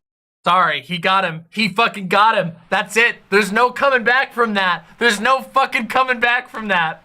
All our fun. Science. I saw him there, And I thought, wow, this guy, wow, okay, he's going to ruin the stream. We had a hot chick. Now you're here. Did you? Is that what you thought? Just chill out. Like, It's I a don't want to little, argue wait, about so what's up? Is it a little bit more difficult when I'm not like the traditional like SJW looking person? Is that why it feels like the stream is a little bit more ruined? No, it's not difficult. As a professional, I'll tell you the conversation we just had. Yeah, dude, you've been kicked in the face and stuff. Like, I'm sure you can handle little old me. Exactly. So I'll tell you as a professional the conversation we just had. I said I am biased and I don't believe women can drive. That's my personal experience. I don't care if anyone agrees. You came along and said, don't interrupt me. You came along and said, no, that's not true because of the evidence. I came and said, I don't care about the evidence, my personal experience. You said, I also have personal experiences and we're all biased. I agreed. Then you said, even if I had personal experiences that said X, I would ignore them because the internet told me to believe Y. I believe what I am told. That's not what I said. I said that regardless of my own personal biases that I might have, evidence is still more important than my personal biases. When you guys are all talking at once, you and can't it's hear anything. boring, and you've lost, and it's boring. So let's just move on to the next subject. Is that what? Nothing. I don't think it will ever get old seeing people who have just clearly, very obviously been owned demand that they were not owned. It's literally I'm not owned. I'm not owned. God, it's so fucking good. Happens, you just say I'm boring and I lost, and then you win. Is that what it is? Do a poll on the chat, and if you won, then we'll continue to talk it. But I'm sure you've lost, and it's boring. Okay. And it's Do you want me to leave the conversation that desperately, Andrew? It seems like you're running away a little bit. Oh, we're just going in a never-ending circle. Like, Okay, yeah, we can move on from that. We can move on from the importance of science and Andrew's personal biases. Andrew, can you tell me a little bit about the Hustlers University, whatever that is? Not in a promotional capacity. I know that like you're doing the rounds on Twitch, and I know that that's probably giving you a big boost. But I want to understand, because you are a businessman. I want to understand how you generate revenue. Is it okay to get this information for free, or do I have to pay $50 and then maybe get an affiliate link and get other people to also join so I can make a 10% cut off of them also joining Hustlers University?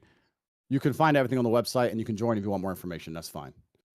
Oh, bad look, bro! Bad fucking look! You just got fucking rolled on!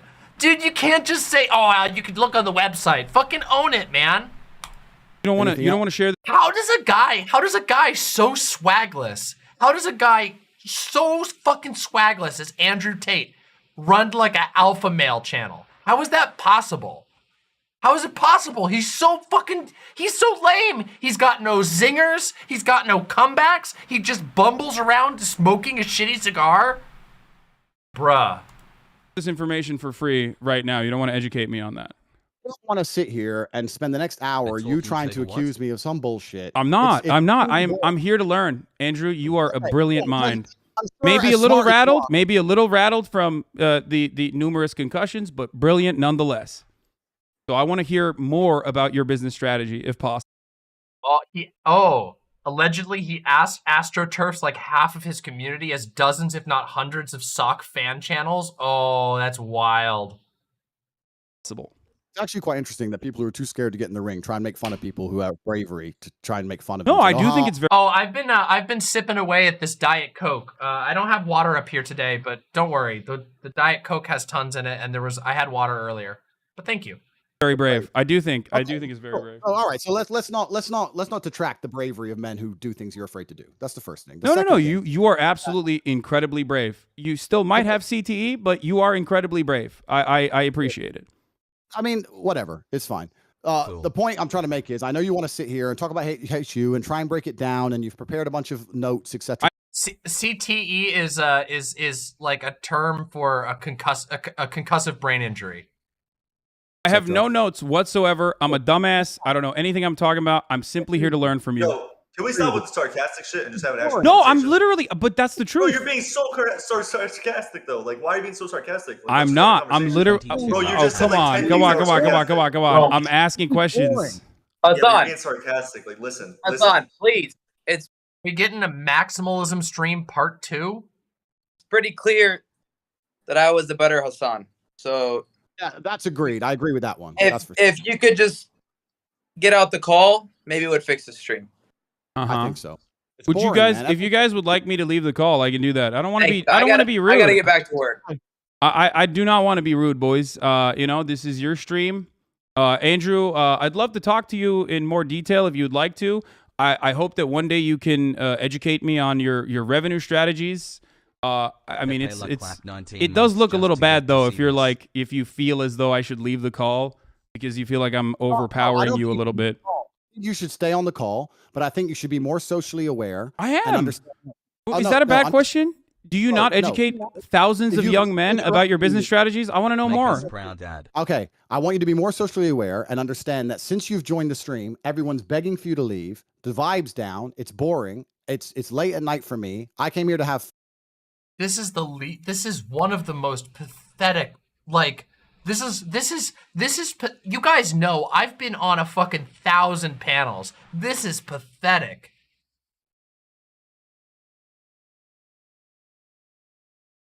Just you're everybody wants you to go away. You're bringing down the vibe by asking me simple questions and making me look like an idiot. You're right. Your vibe is down, bro, but it wasn't very high to begin with. Fun. You're being boring. No one thinks you're cool. No one thinks you're intelligent. No one thinks you're funny. I don't think I'm. I mean, so far Hasan is the only interesting person on this entire panel. This guy has barely, like Tate has barely said anything of value. These people are just sitting here watching, so I don't know what he's talking about. It's just not working. It's not working. His fucking insults aren't selling. Cool or intelligent. I just have questions, and you're not answering them for some reason. No, why are we derailing? I don't have to answer your questions. You're not the police. I don't have to answer your No, not at all. No, I am not the UK police nor the Romanian one. I'm simply asking you questions about your business strategy, which you literally educate. I'm not the UK. Oh, whoo! People on. I just want to know how you fucking how you do growth and revenue. Why can't I be a hustler? I want to be a hustler like you. I want to be a top G, a top bloke, a proper bloke. Right. You can find out more on the website. I would like the stream to get fun again. If you want to discuss this, you don't think your educational content is fun for people to consume? I think everyone's saying kick him. Read the chat. Have you guys read the chat on your stream? You want me to leave that bad? I'll. If you want me to leave that bad, I'll leave. You're just being. I mean, listen. I'm just a messenger, but you're just kind of like being sarcastic, making. I'm not. I'm literally not. I promise. I swear to Allah that I want to know. You were just saying wasn't sarcastic. Don't even. You can't even convince me. None of what I have mentioned is sarcastic. I truly would like to know more. 85% kick. 85%. No one thinks you're funny or interesting or witty. Your little comebacks, no one's interested in them. You haven't won anything. It's okay. It's okay, Andrew. If you want, we can have a conversation again. We can have a conversation again in the future if you'd like. If you're brave enough, I guess. HU has an affiliate program for some people if they want to affiliate, like everything else in the world. We have over 100,000 students making more than they invest each month. If they didn't make more than they invest, they wouldn't. It's a literal, oh my God, his thing is a multi-level marketing. One of the most successful online educational platforms in history. Are there multiple layers? You want to learn how to make some money yourself. If you want to join and have more information, it's all on corporatate.com. You can find out yourself. If you're too cheap to pay $50, then you're a brokey. Nobody gives a shit what you think anyway. You've ruined the stream. Everyone wants you out of it. So either change tune and get with the program and be fun, or keep sitting here and talking sarcastic and really slowly and repeating yourself and talking about how you only believe what you see on the internet because no one really gives a fuck. And it's boring. So let's move on to something fun. Let's get the tempo up. I've just told you about HU. We do have an affiliate program. You can find out more on corporatate.com. It is. So it is a multi-level marketing scheme. Got it. I just wanted to figure out if it was truly a pyramid scheme. It would be inappropriate of me to assume that it's a pyramid scheme without having you explain it in such terms. But thank you. All right. Whatever you guys want to talk about, I'm game. You're welcome to affiliate anytime you like, friend. There's no problem. Yeah. All right. So let's move on because this dude is. This is some fucking styling. This guy was not prepared for this. This guy needs a fucking media guy. He needs somebody to do some media training with him. That was pathetic. He like crumpled. Hasan isn't even like the best debater on the planet. He just fucking crumpled this guy. It wasn't even close. He's lame, my friends. Yeah, Hasan, I appreciate you coming on. We're gonna bring in another guest though. All right, peace, boys. Have fun. Andrew, I'm always open to talk to you, my friend, if you'd like to. We'll have another conversation. Thank you, my friend. Have a good night. That was bullshit. I've never seen a man act so hysterical. I thought he was such a fucking big boy. What happened? That's crazy. What happened there? So wait, they have a part 2, right? Oh, they go. Oh, he goes back. How are you gonna fucking talk so Is that much what shit happens? and then cry like a baby?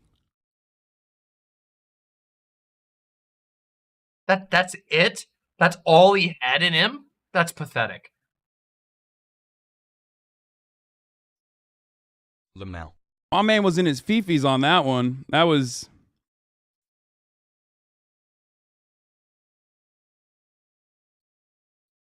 I get why they kicked you off the stream. I don't like seeing my daddy get fucked raw either. God damn, dude. Andrew Tate, that's not good, brother. So how when hard do are they they go dick back? riding him on stream right now? Let's hear. Oh man, wasn't that guy Oh, so fucking they pop boring, in. right? And then he thinks he caught me somehow, but really he just killed the vibe. I would have loved to argue with him, but he was so boring.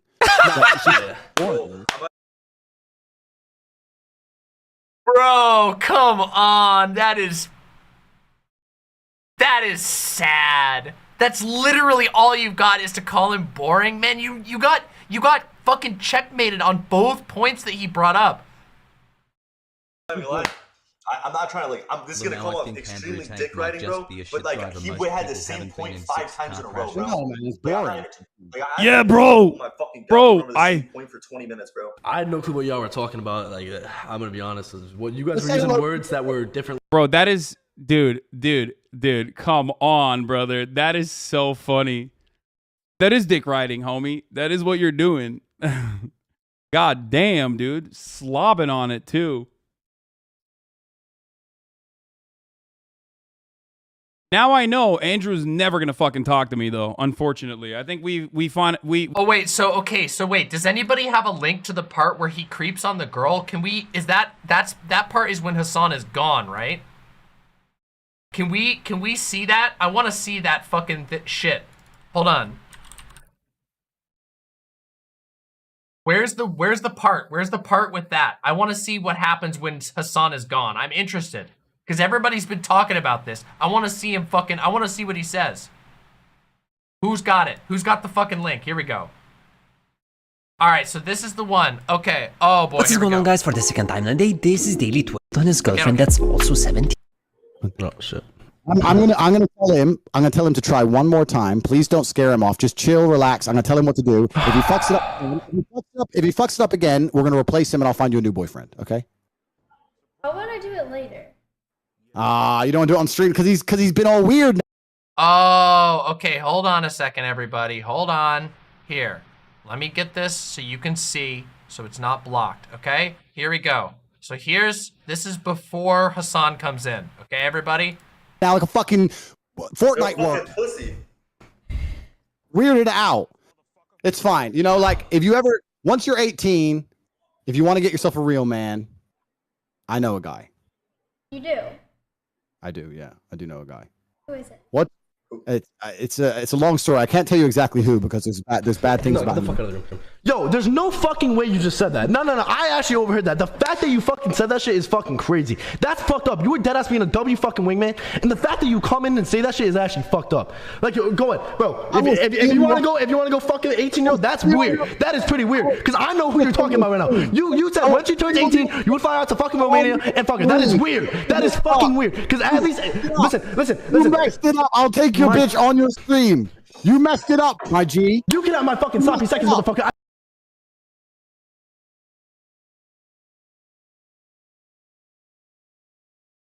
Well, I think that clip pretty much speaks for itself, doesn't it? Doesn't it? That pretty much speaks for itself, doesn't it? All right, let's see if we can find out here where Hasan pops back in. Is it here? Yeah, hopefully it's a yeah, exactly. Hopefully it's a wake-up call for that guy. Jesus Christ. And kiss her. Yeah, sorry. What's up? She chose you. She chose you. Kiss her. She chose you. Give her a kiss. My audio's bugging out. Hello? She chose you. Give her a kiss. What happened? This guy, bro. Bro. No, this shit's bugging out, bro. Clicks, bro. It's bugging the fucking... What's up? Bro, Clicks, I'm gonna come up there, bro. What? I'm gonna kiss your girl, bro. I'm gonna kiss your girl, bro. You got 1 more minute, bro. Or I'm gonna come kiss your girl. Nah. All right, so Mr. Tate, what do you want me to do, sir? Dude, this is so fucking weird. Like, okay, hold on. We gotta talk for a second. Like, so not only is like Andrew Tate a piece of shit, but Andrew Tate's buddy here is fucking gross. This is an underage girl, and both of them are like literally, first of all, talking about her in the third person like she's not fucking right there. They're both threatening to come steal the girl from him. Man, the straights are really not okay. They're like a menace. Like straight up, straight people are a fucking menace. I swear to God. The sexual harassment panel. This is what passes as entertainment on Twitch these days. What the absolute fuck? She chose you, and she did that because that was your chance to kiss her. She gave you the prom. That's what I'm saying. And You really like you chose me over Tate. You're like dodging a kiss me. It's just like I don't really feel the love. You know what I'm saying? She ain't dodging shit. You're dodging it. Lean in and give her a kiss, pussy. That's Give her a not. kiss, pussy. Nah, it has to be special. I feel like she doesn't want the click stick on stream. She doesn't want on stream. You know what I'm saying? I think off stream. You know what I'm saying? It'll. You know what I'm saying? This is weird. This poor kid. This kid's trying to not like. They're like literally. He's trying. This guy is pressuring a minor to do to make out with her boyfriend on stream, and this guy's just like, bro, I'm not comfortable with this. Weird as fuck, bro. Mama, you just don't understand. This is how top blokes behave. Okay, here's the rule. If that's how top blokes behave, blokes should no longer exist. Okay? That's it. This is the stream that did it. I am now anti-het. I am now anti-man. That's it. This is the stream that did it. It's Andrew Tate's fault. Andrew Tate and his people are going to lead to the release of the estrogenized gas all over the planet. That's it. Blokes abolished. Yeah. All right. Wait, you want to kiss? You want to kiss? Right now? Look at his Take her face. hand What like I the told fuck? you. He's Lean so in, pull creepy, towards you, brother. give her a What is fucking kiss. happening? Hurry up before it's too late. Alright, fuck it. Yo, she's not down. I'm gonna keep it real. There, down. At this, worshiper of the Olympian says, as a straight man, I wish I was Arrow Ace right now. Bro, look, I feel you so hard. This is the most gross, cringy shit. I've never felt more happy being a fucking raging queer than this moment right now. Knowing I never, ever have to engage with any of these people. Not even a little. I don't even have to come close to these fucking weirdos. Holy shit. Give her a kiss. Give her a kiss. Go. Okay, we're done with this. This is like We did not just wait a fucking hour. that. I don't even know what's going on here. All I know is that the man Cobra Tate is. You're funnier than Andrew Tate. Andrew Tate is 35 years old. So he legit said when you turn 18, I know a guy. So he knows she's 17. Yo, this dude is fucking crazy, dude. This is literally Tate's wheelhouse, forcing people to do sex work on webcam. This is why people wanted you kicked for, lol. Dude. Okay, here's round 2. All right, let's do round 2. Fuck this random shit. Let's do round 2. All right, we gotta do it. This is it. We gotta do round 2, everybody. Fucking let's do it. The disclaimer is, Hasan, Andrew, I don't know if you heard it. Go ahead and Andrew, tell him. Like, it's 6:16 a.m. We're having fun. We can do like some debate if we want, whatever. But it can't. No. I'm not even trying to debate. I just was trying to get Aiden to say that you were coping about the mic thing, but he refused to say it. We can. Bro. This mic, it's such cope. He's But no, coping. I do. Fix the mic. It's echo cancellation. It's gone. Okay, well, I do gotta admit that no, it does take balls to then say that you would be down to debate me or have a conversation with me next time around. So, props to you on that one for sure. We can do it at a different time. A real man, a real alpha. I'm a member of Hustlers University now. Okay, a real tough G does not make excuses. It gets better. Welcome to Hustlers University, my friend. Hopefully you can, stop being a brokey. I'm a member, Tate. A workie? I'm a member. Wait, Cheezer, you said Calling Hasan a brokey, like one of the most successful streamers in the world, a brokey is, again, his jokes just don't land. He's used to picking on people that he perceives as like poorer than him, but like, bro, I'm sorry. I don't even think with your MLM you're gonna keep up with Hasan. This man's loaded. Signed up too? I swear I signed up. Tell everyone how Hustle University changed your life. Let's Wait, do that. Hassan, real quick. I always wanted to ask you this question. Who did you vote for? What? Joe Biden. I voted for Joe Biden. Oh, I voted for Kanye. Nice. Okay, that's okay. Oh no! I'm sorry that they didn't work out. Well, hold on again. Next topic. No, I can't. It's over. Hassan, do you think Joe Biden's a good president? No. That's it. Fucking dog shit. All right, at least you're not completely insane. Then okay, there's some hope for our conversations in the future. I was waiting for you to start defending Joe Biden. No, Joe Biden sucks. Time. I mean, let's be honest though. I mean, I saw vote for Bernie, so I mean, that's. I love Bernie. Bernie's great. Wait, he's gonna soy screech dick ride? What does that, Bernie's fuck does honest. that mean? Copium. What should I? Bernie is honest. None of them are. Yeah, well, yeah, but the Democrats. Bernie's more honest than all the other ones. I want to talk about Hustlers University, guys. Listen, I only have 101,000 students. I want to try and get that Okay, up. let's push it. Yeah, I agree. Yeah. Okay, I do want to talk to you about that, but if you bring that up, it's going to turn into a debate. I'm just saying. No, it's fine. Hassan thinks it's MLM, but he's obviously joined, so I got his money. Pow, that's that done. I didn't actually join. I was being sarcastic. But tell me why you joined. Your other friend said he joined. It changed his life. I'd love to know. By the way, I can tell you why I joined too.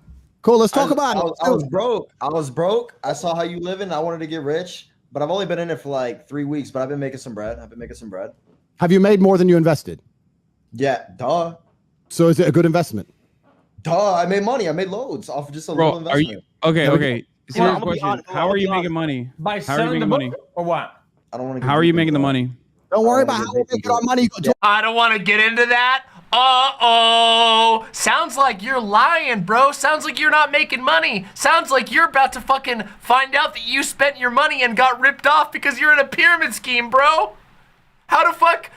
He won't say how he made the money. He didn't make money. Listen, if anybody ever tells you they're making mad money on an MLM, they're either lying or they're scamming a million other people. Those are the two options. They're either a liar or they're scamming a million other people. Just how it goes. If you want to. Are you making the money? Are you making the money through affiliate codes or are you actually making money? I'm actually making money. Not through affiliate codes. You're like following the steps. 18. Okay, what are you doing? You got to sign up to see. That's right, bro.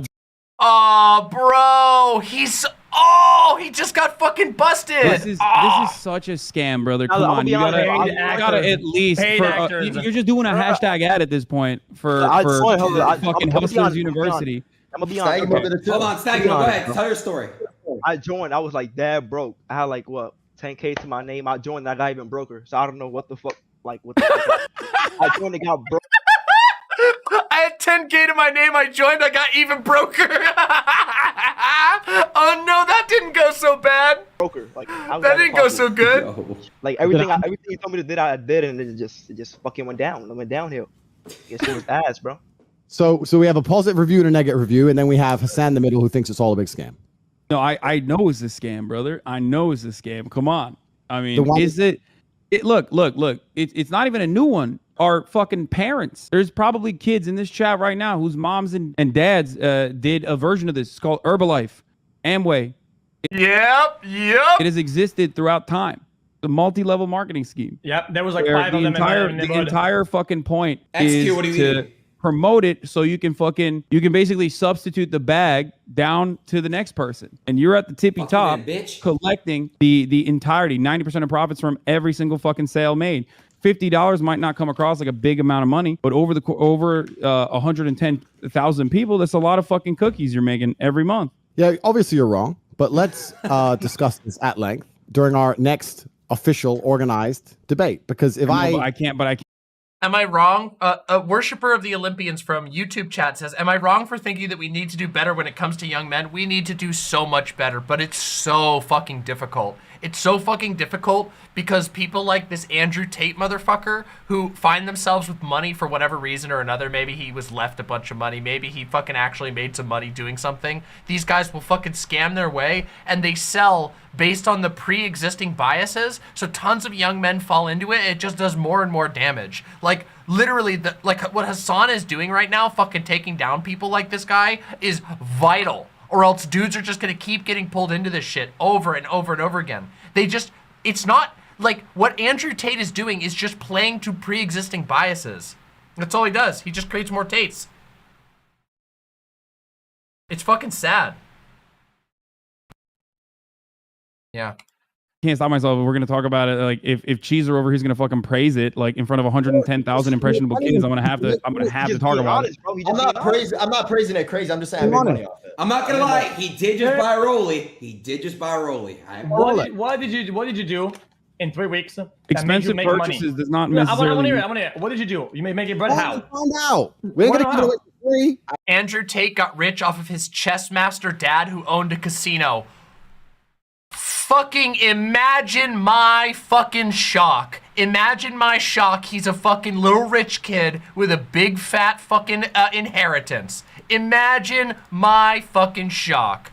I can't just say that's fucked towards him. I can't just give out his sauce. So did you get a job or are you selling the book? What are you doing? I didn't have to get a job. So no job. Okay, so how did you not selling the book? So did you make money appear? Like what are you doing? You're saying weed? Well, if you want to find out this joint, bro. Just sign up. That's all. You just gotta sign up, bro. Sign up. It's $50. Don't be tight. Like, you know. Come on. This makes no sense. I am buying. Okay. $50. Come on. Just buy the snake oil. Just buy the snake oil and you'll see.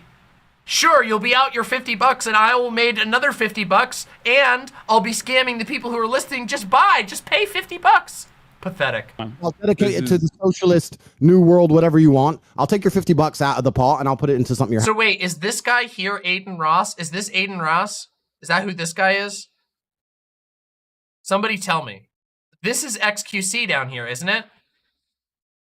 So this guy's Aiden Ross? Okay, all right.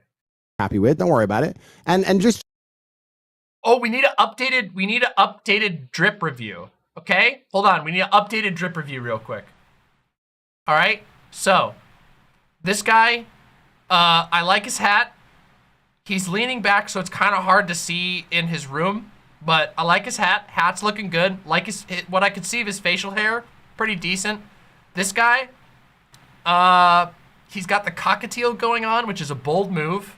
You know, it's a bold move to have the little cockatiel hairdo. Yeah, all right, okay. Known for peddling gambling to minors. Okay, so no one's gonna get mad if I point out the actual truth here, which is that I was being a little nice.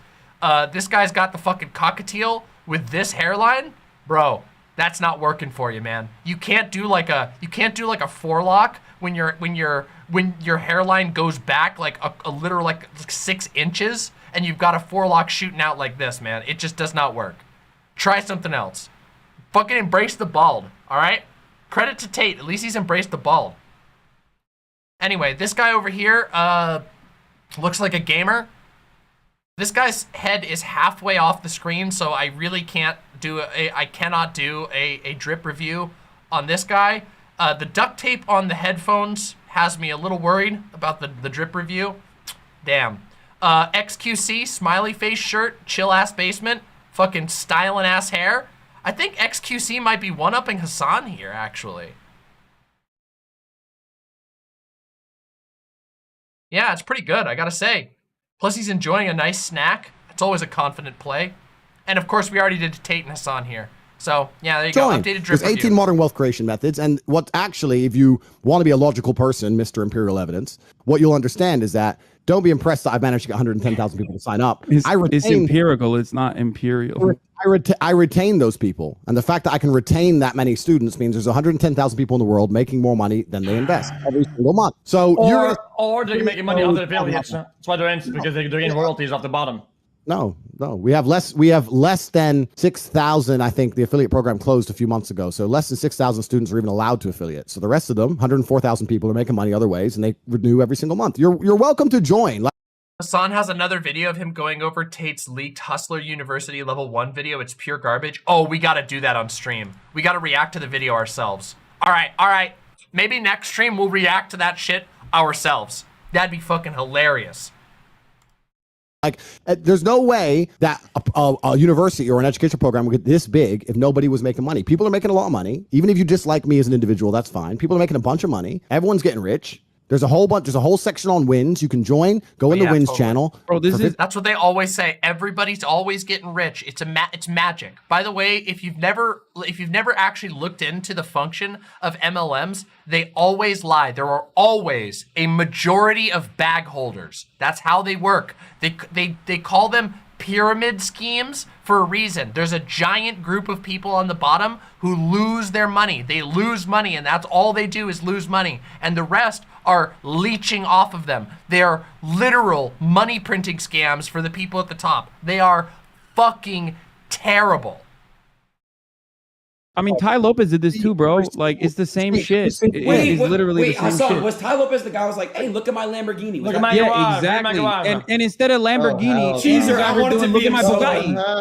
Cheeser, you know what I'm talking about? Homie is literally doing the same thing verbatim, but instead he's doing, look at my Bugatti instead of my fucking Lamborghini. And that's the difference. HU existed before I collected that car, so that's not true. But HU is an amazing product that I stand by. It's fantastic. And when you finally give in and join, you're going to be happy you did. Don't worry about it. Bro, I'm good. I say otherwise, bro. Out of everyone else on this call, I'm the only motherfucker who gets blasted on the timeline for buying nice things and also having money. So I'm good. I don't need to make more.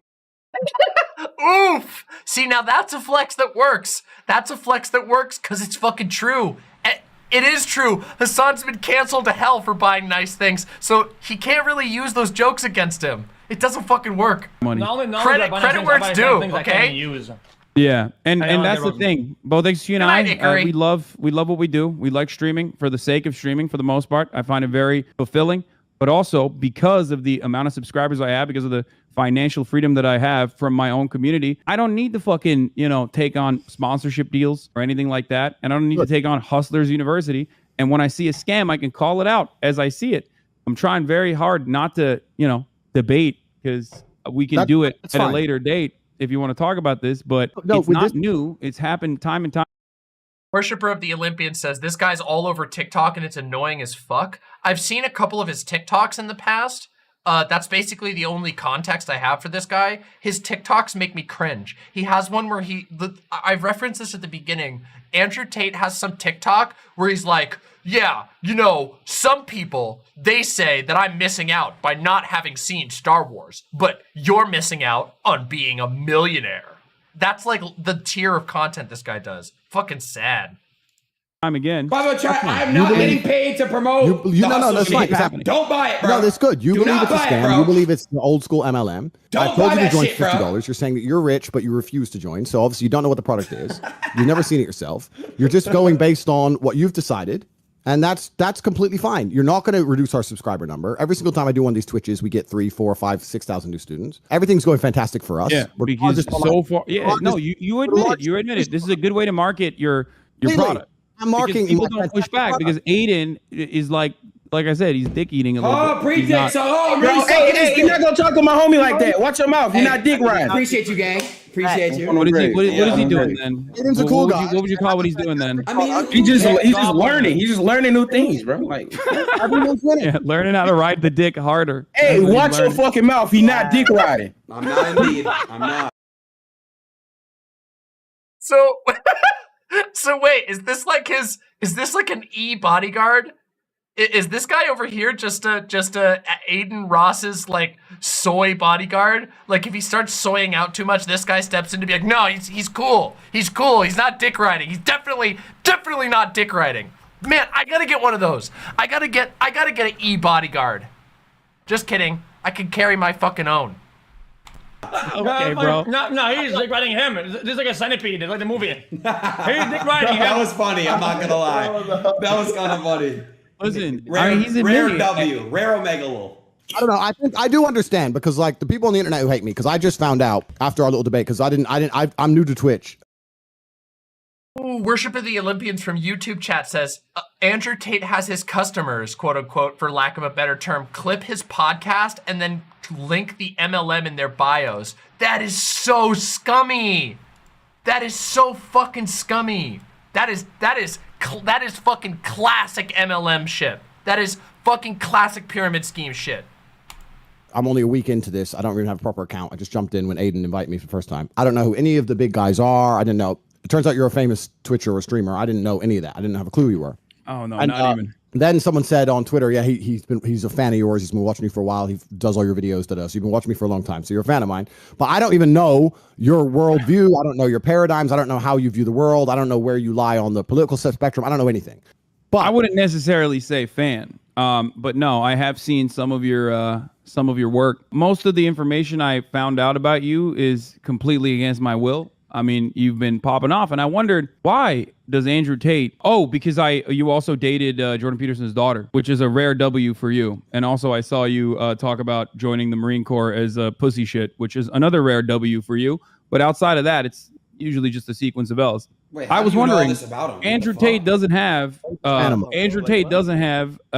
any, like, he has a lot of social media footprint, but not necessarily a lot of accounts. How is this happening? I wondered, how does this work? Why are there so many people out there that are making accounts and promoting all of your podcast appearances?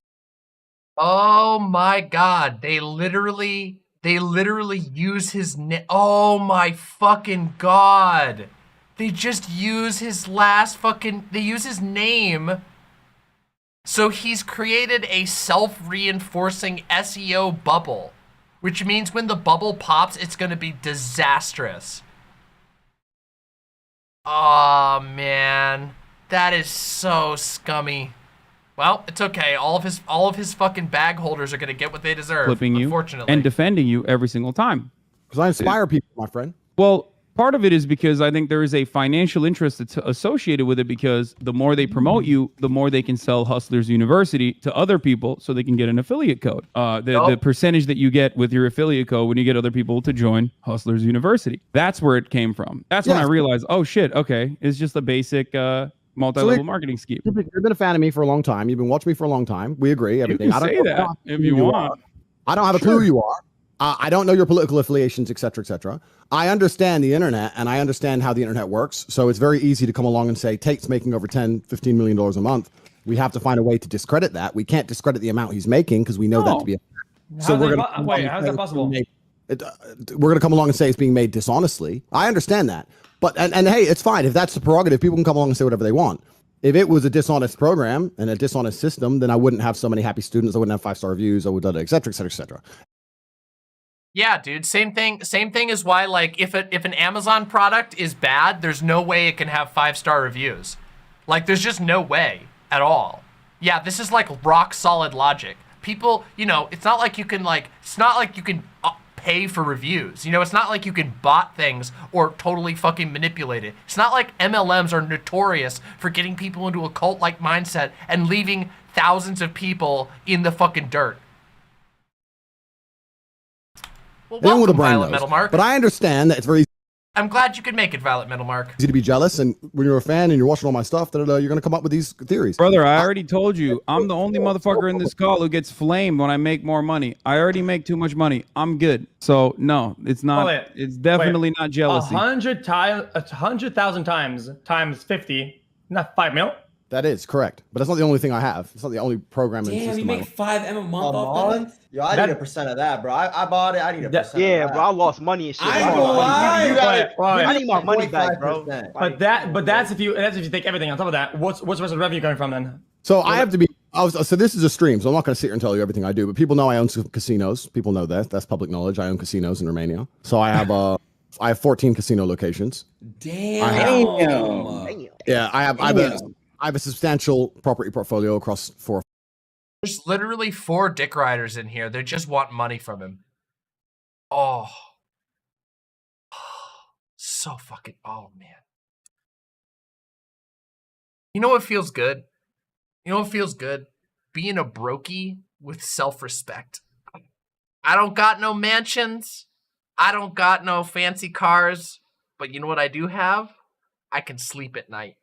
I can rest. I'm proud. I built what I built myself. Fucking the biggest dub. I never have to behave like these fucking cucks. I never have to dick ride some guy just because he has a bunch of money. The most putrid, unfunny assholes in the world. I don't have to ever dick ride anybody like that. Ever. Never. I will never find myself in that position. Not once in my fucking life. It's sick. What a great feeling. What a fucking triumphant feeling. 5 different countries. I have Hustlers University. I have the War Room. I still have, my brother still owns an agency that manages only. True, I do have a whole bunch of partners who actually like me, which is pretty poggers, I gotta say. And I have a great dog and a garden. It's fucking sick as hell. I do have a deer girl. I have made it. Fans, girls. I've made it in ways that these guys can only wish. These guys might have some pocket fucking change, but how many of them have pets? So between it all, we're doing very, very well. And the idea that we would be out here desperate to scam people is obviously not true because we don't need to. No, I don't think it's a desperate scam. It's just an additional scam on top of the casinos you own and numerous other things that you just mentioned. Calling casinos a scam. I mean, well, yeah, casinos are rigged. I mean, I think I might be happy. Welcome to the chat. You probably found yourself here because Andrew Tate's in the algorithm, and we're reviewing Andrew Tate. I hope you'll stay for a while. We're an interesting community. We're very, very gay community. It's real wild. We do lots of funny stuff, and I guarantee you, if you like Andrew Tate, I can tell you right now, I'm 100 times funnier than that motherfucker. You could do better, my friend, and you have already done it by finding yourself here. Don't forget to subscribe. There's a built-in bias. Yeah, that's right. I said it. Fucking subscribe to Demon Mama. Chat. My lovely chat, give me some fucking backup here. Did you not have an absolute fucking blast for the last 7.5 hours? I have kept you laughing. I have kept you crying. You have been feeling emotions. You've been having a good ass time, have you not? Have you fucking not been having a sick ass time? That's fucking right. Look at that. Look at that chat. Oh, look at, oh, give it to me. Yes, exactly. It's fucking, let my ego expand. 7.5 fucking hours, 300 fucking viewers all day. It's been sick as fuck. That's why you should subscribe and like, because I bring you shit you can't get anywhere else.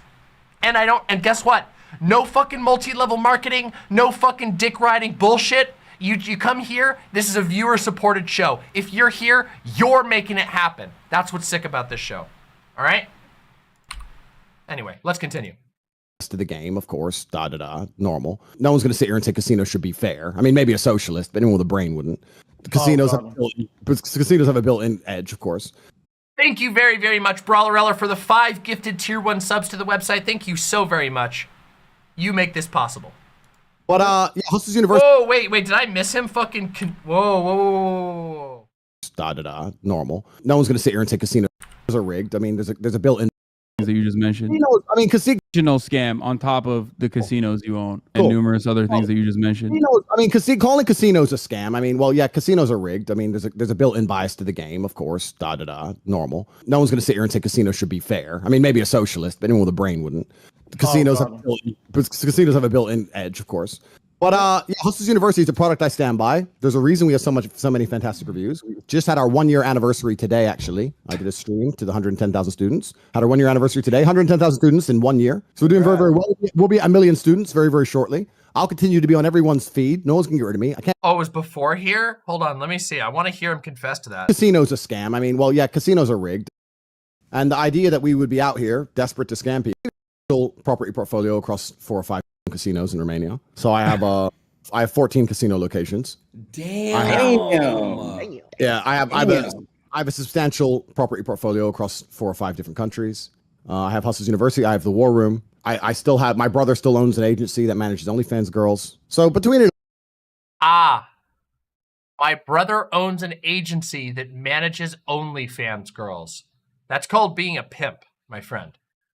That's called being a pimp and a middleman. Between it all, we're. So hold on a second, guys. Hold on a second. I gotta highlight something real quick. Okay, hold on. I gotta highlight something real quick. Let me just give you something that just happened in chat. This has nothing to do with Andrew Tate. I just gotta show you this real quick. This is a little curious one. I just need to take a moment to. This has nothing to do with anything here. This is just a. There's just a very odd and interesting individual in chat, and I want to fucking show you. All right, here we go. Okay, here we go. All right, this was just sent in my chat. Melissa91, freedom for Irene, solidarity for NCC, down with Demon AGP.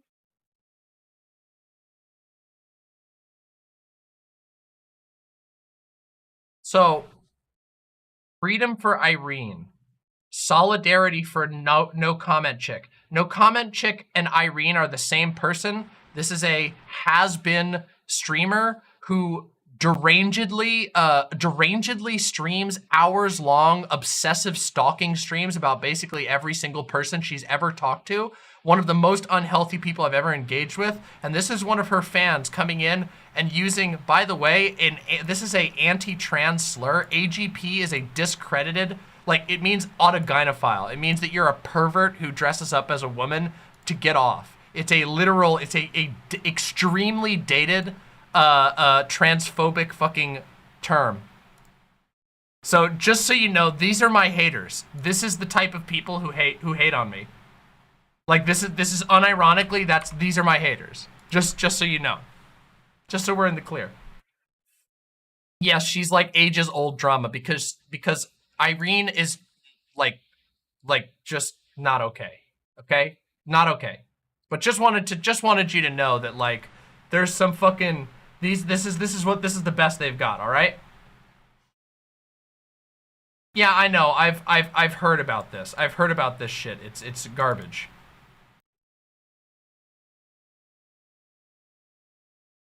Anyway, let's continue. We're doing. Yeah, exactly. She should have definitely called me autistic, but yeah, it didn't work. Oh yeah, by the way, here, let me get rid of this trash. I'm gonna take out the trash, everybody. Let you go. Bye. Bye. Trash removed. Very, very well. And the idea that we would be out here desperate to scam people is obviously not true because we don't need to. No, I don't think it's a desperate scam. It's just an additional scam on top of the casinos you own and numerous other things that you just mentioned. I mean, calling casinos a scam. I mean, well, yeah, casinos are rigged. I mean, there's a bill. Yeah, last I checked, there were like 2 active actual lawsuits against Irene. Irene is unhinged, and Irene's fans are also unhinged. It's fucked up. And bias to the game. But again, average demon mama hater. Game, of course, normal. No one's going to sit here and say casinos should be fair. I mean, maybe a socialist, but anyone with a brain wouldn't. Casinos have a built-in edge, of course. But yeah, Hustlers University is a product I stand by. There's a reason we have so many fantastic reviews. We just had our 1-year anniversary today, actually. I did a stream to the 110,000 students. Had our 1-year anniversary today. 110,000 students in 1 year. So we're doing very, very well. We'll be at 1 million students very, very shortly. I'll continue to be on everyone's feed. No one's gonna get rid of me. I can't be banned. I haven't even got an account. And I own the internet. Don't worry, Pickle and Croissant. I was agitated earlier, but that's just how it is. Don't worry. It's nothing personal. And King Tate. Okay. That's it. Like, people can come along and say that's dishonest as much as they want. That's fine. But my life. I have a mega question then. Okay. Well, this is not disrespectful. It's just actually informative. If you make, let's say, you say 20 mil a month or whatever, and 5 at best, let's say at best, at maximum performance from your book thing, right? Why are you pushing the book so hard and not doing other shit with your time? You mean if it's only like a quarter of your rev? You mean Hustlers University? Yeah. The reason I am so big on Hustlers University, I actually discussed this on many podcasts, is, and I don't know where, perhaps even me and Hasan will agree on this, because I have the feeling Hasan's far, far left. I'm associated with the far right, but I don't think I'm far right. But the world's quite cyclical, and sometimes if you go far enough in a circle, you end up agreeing on the same. It's a horseshoe theory. Okay, whatever. I definitely don't agree with that, but okay. Cool. So I think I've talked to some very far left people before, and we actually agree on how the world works. We just approach it from completely different ways. So I think every single system on the face of the planet is corrupt. Thank you, Pavid Dackman, for the $5. I will put on the horns again in the future. Don't worry, they're on display downstairs. I think every single government is corrupt. Judicial system's corrupt. Legal system's corrupt. Medical system's all corrupt from head to toe. And I think that there's going to be a large paradigm shift coming in real time. Maybe not this generation, but certainly the next generation. What that's going to be, I don't know. Whether it's going to be good or bad, I don't know. However, I believe literally the most empty. That having people who agree with my worldview and agree with what I say and think, I think having so many people who are on my side of the fence with money is better than having a whole bunch of brokies. So if I could teach people how to make money in a way that benefits me and benefits them, I think it's good for me to be able to say, look, I have 110,000 people who like me, who are my fans, for example, who would help me if I ever asked for it, not that I ever would, who agree with my worldviews, but they're being taken seriously because they also have financial means. If they're complete brokies, nobody gives a shit. Wait, so isn't that what a cult is? No. Yeah. That's kind of how our cult works. Oh no! Uh-oh! Works, yeah. But I just feel like a lot of people who change the world in a lot of ways, people, the Matrix you talk about, a lot of people who kind of makes these changes almost that you partake in are, in your definition, brokies. A lot of incredibly intelligent people that are like scientists are brokies. I would disagree with that. I think the world is run by a very small select. Hold on a second. Guys, how do you guys think humanity existed? Hasan, do you think it was evolution? Do you think it was Adam and Eve? What do you think? What? No, I don't think it's Adam and Eve. What the fuck? Anyway, but look, I want to go back to the Hustlers University. They just moving on. Just fucking moving on. You said you have 110,000 people who are no longer broke. Fast, G. Like keep going. Like I can see the ticking going off. Keep promoting me. Come on, come and complain about how much money everyone. Yo, Banjo Kabubi, thank you so much for the $5 and base. Let's go. No. This is not a complaint about. Look, listen, bro. I make a lot of money too. Okay, it's not necessarily the end all be all. I think after a certain point, you're just fucking flexing. You don't need that much money. Like I have all of my amenities covered for. On top of that, I can help my friends and family, and everything else is just basically for luxury goods. Okay. And I personally think that all of those luxury goods, despite what the fucking dumbass, stupid kitties on the internet say, I do think that those luxury goods, like flexing those luxury goods, are weird. Okay. I think your material possessions are not going to be carried into the next life. If you believe in God and if you believe in, the next life, then you know that shit's not coming with you. Doesn't mean anything. Doesn't mean it can't be destroyed now, but I agree with you. Wait a second. Hold on. You can't call me out. You can't fucking call me out.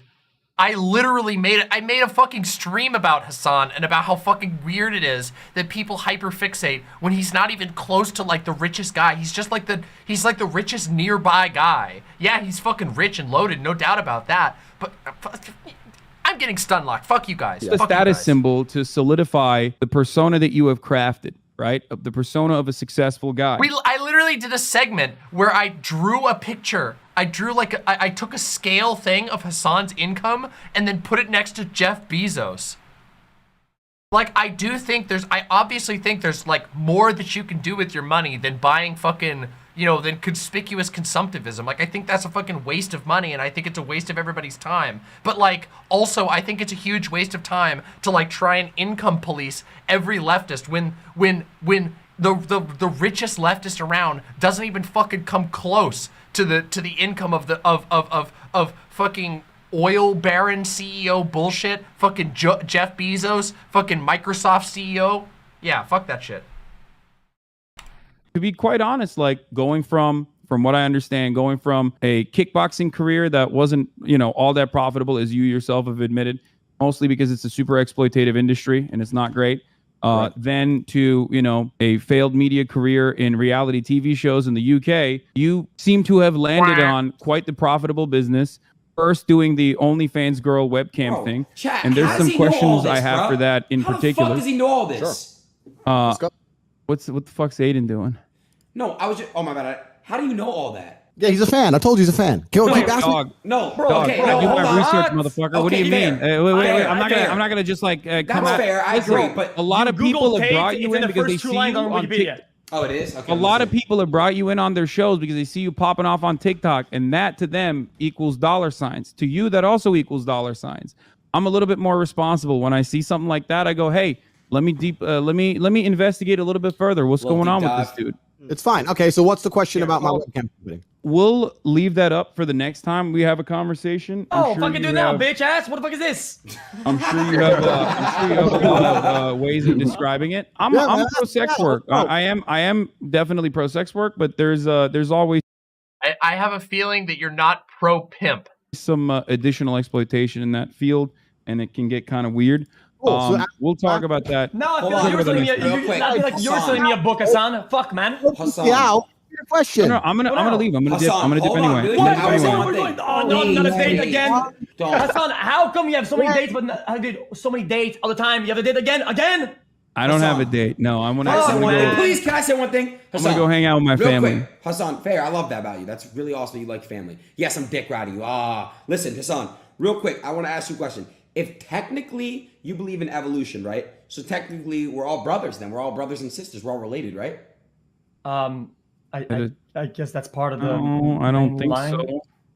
So technically we're all incest. I mean, I guess it's so far that like there's enough genetic diversity that it's not considered incest. No, I don't think that's how it works. Yeah. Also, we were a different species at the time. I'm pretty sure, right? So things operate differently at the time. So I think it's disingenuous to say that we're all. Yeah, but what was the last stage before a human being was born?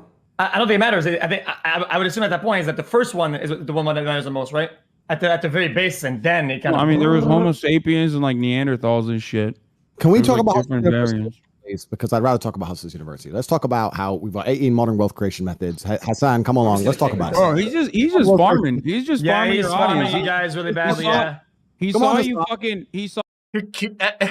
XQC is calling him out. Like, yeah, he's fucking farming the audience. He is. He's using this platform to hawk his money-making university to Marx. He's literally just targeting people in the audience. This is the end of the conversation. There's nothing more. Okay, I'm not gonna lie. The first bit was really funny. The second bit was kind of boring.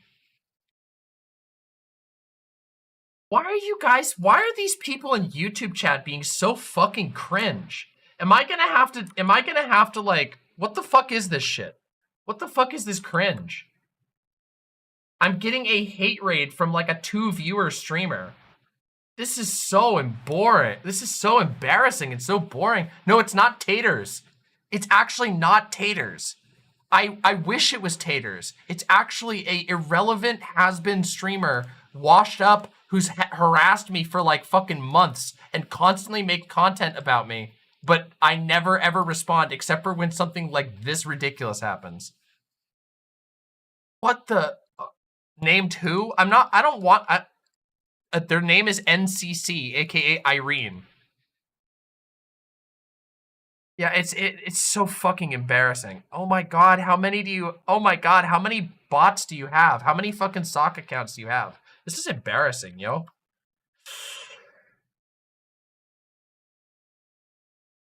This is fucking weird.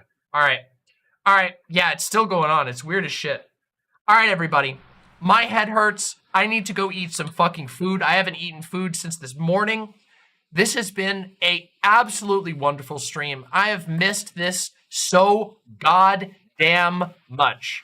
I have missed this so fucking much. If you are here and you haven't subscribed, subscribe, please, to the YouTube channel. And also, join my Discord, discord.gg/Demon Mama. It's easy as pie to join the Discord. The Discord is always bumping, all hours of the day. It's fucking sick.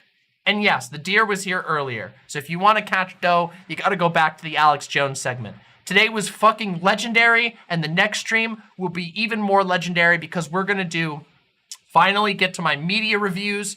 We're going to maybe do a deep dive onto Andrew Tate stuff. It seems like we could do a drama mama on Andrew Tate, which might be really fun. Regardless, much communal love to all of you. I will see you soon. I will see you very, very soon. Thank you for supporting me today. And thanks for being my lovely imps. Mwah. See you soon. Bye.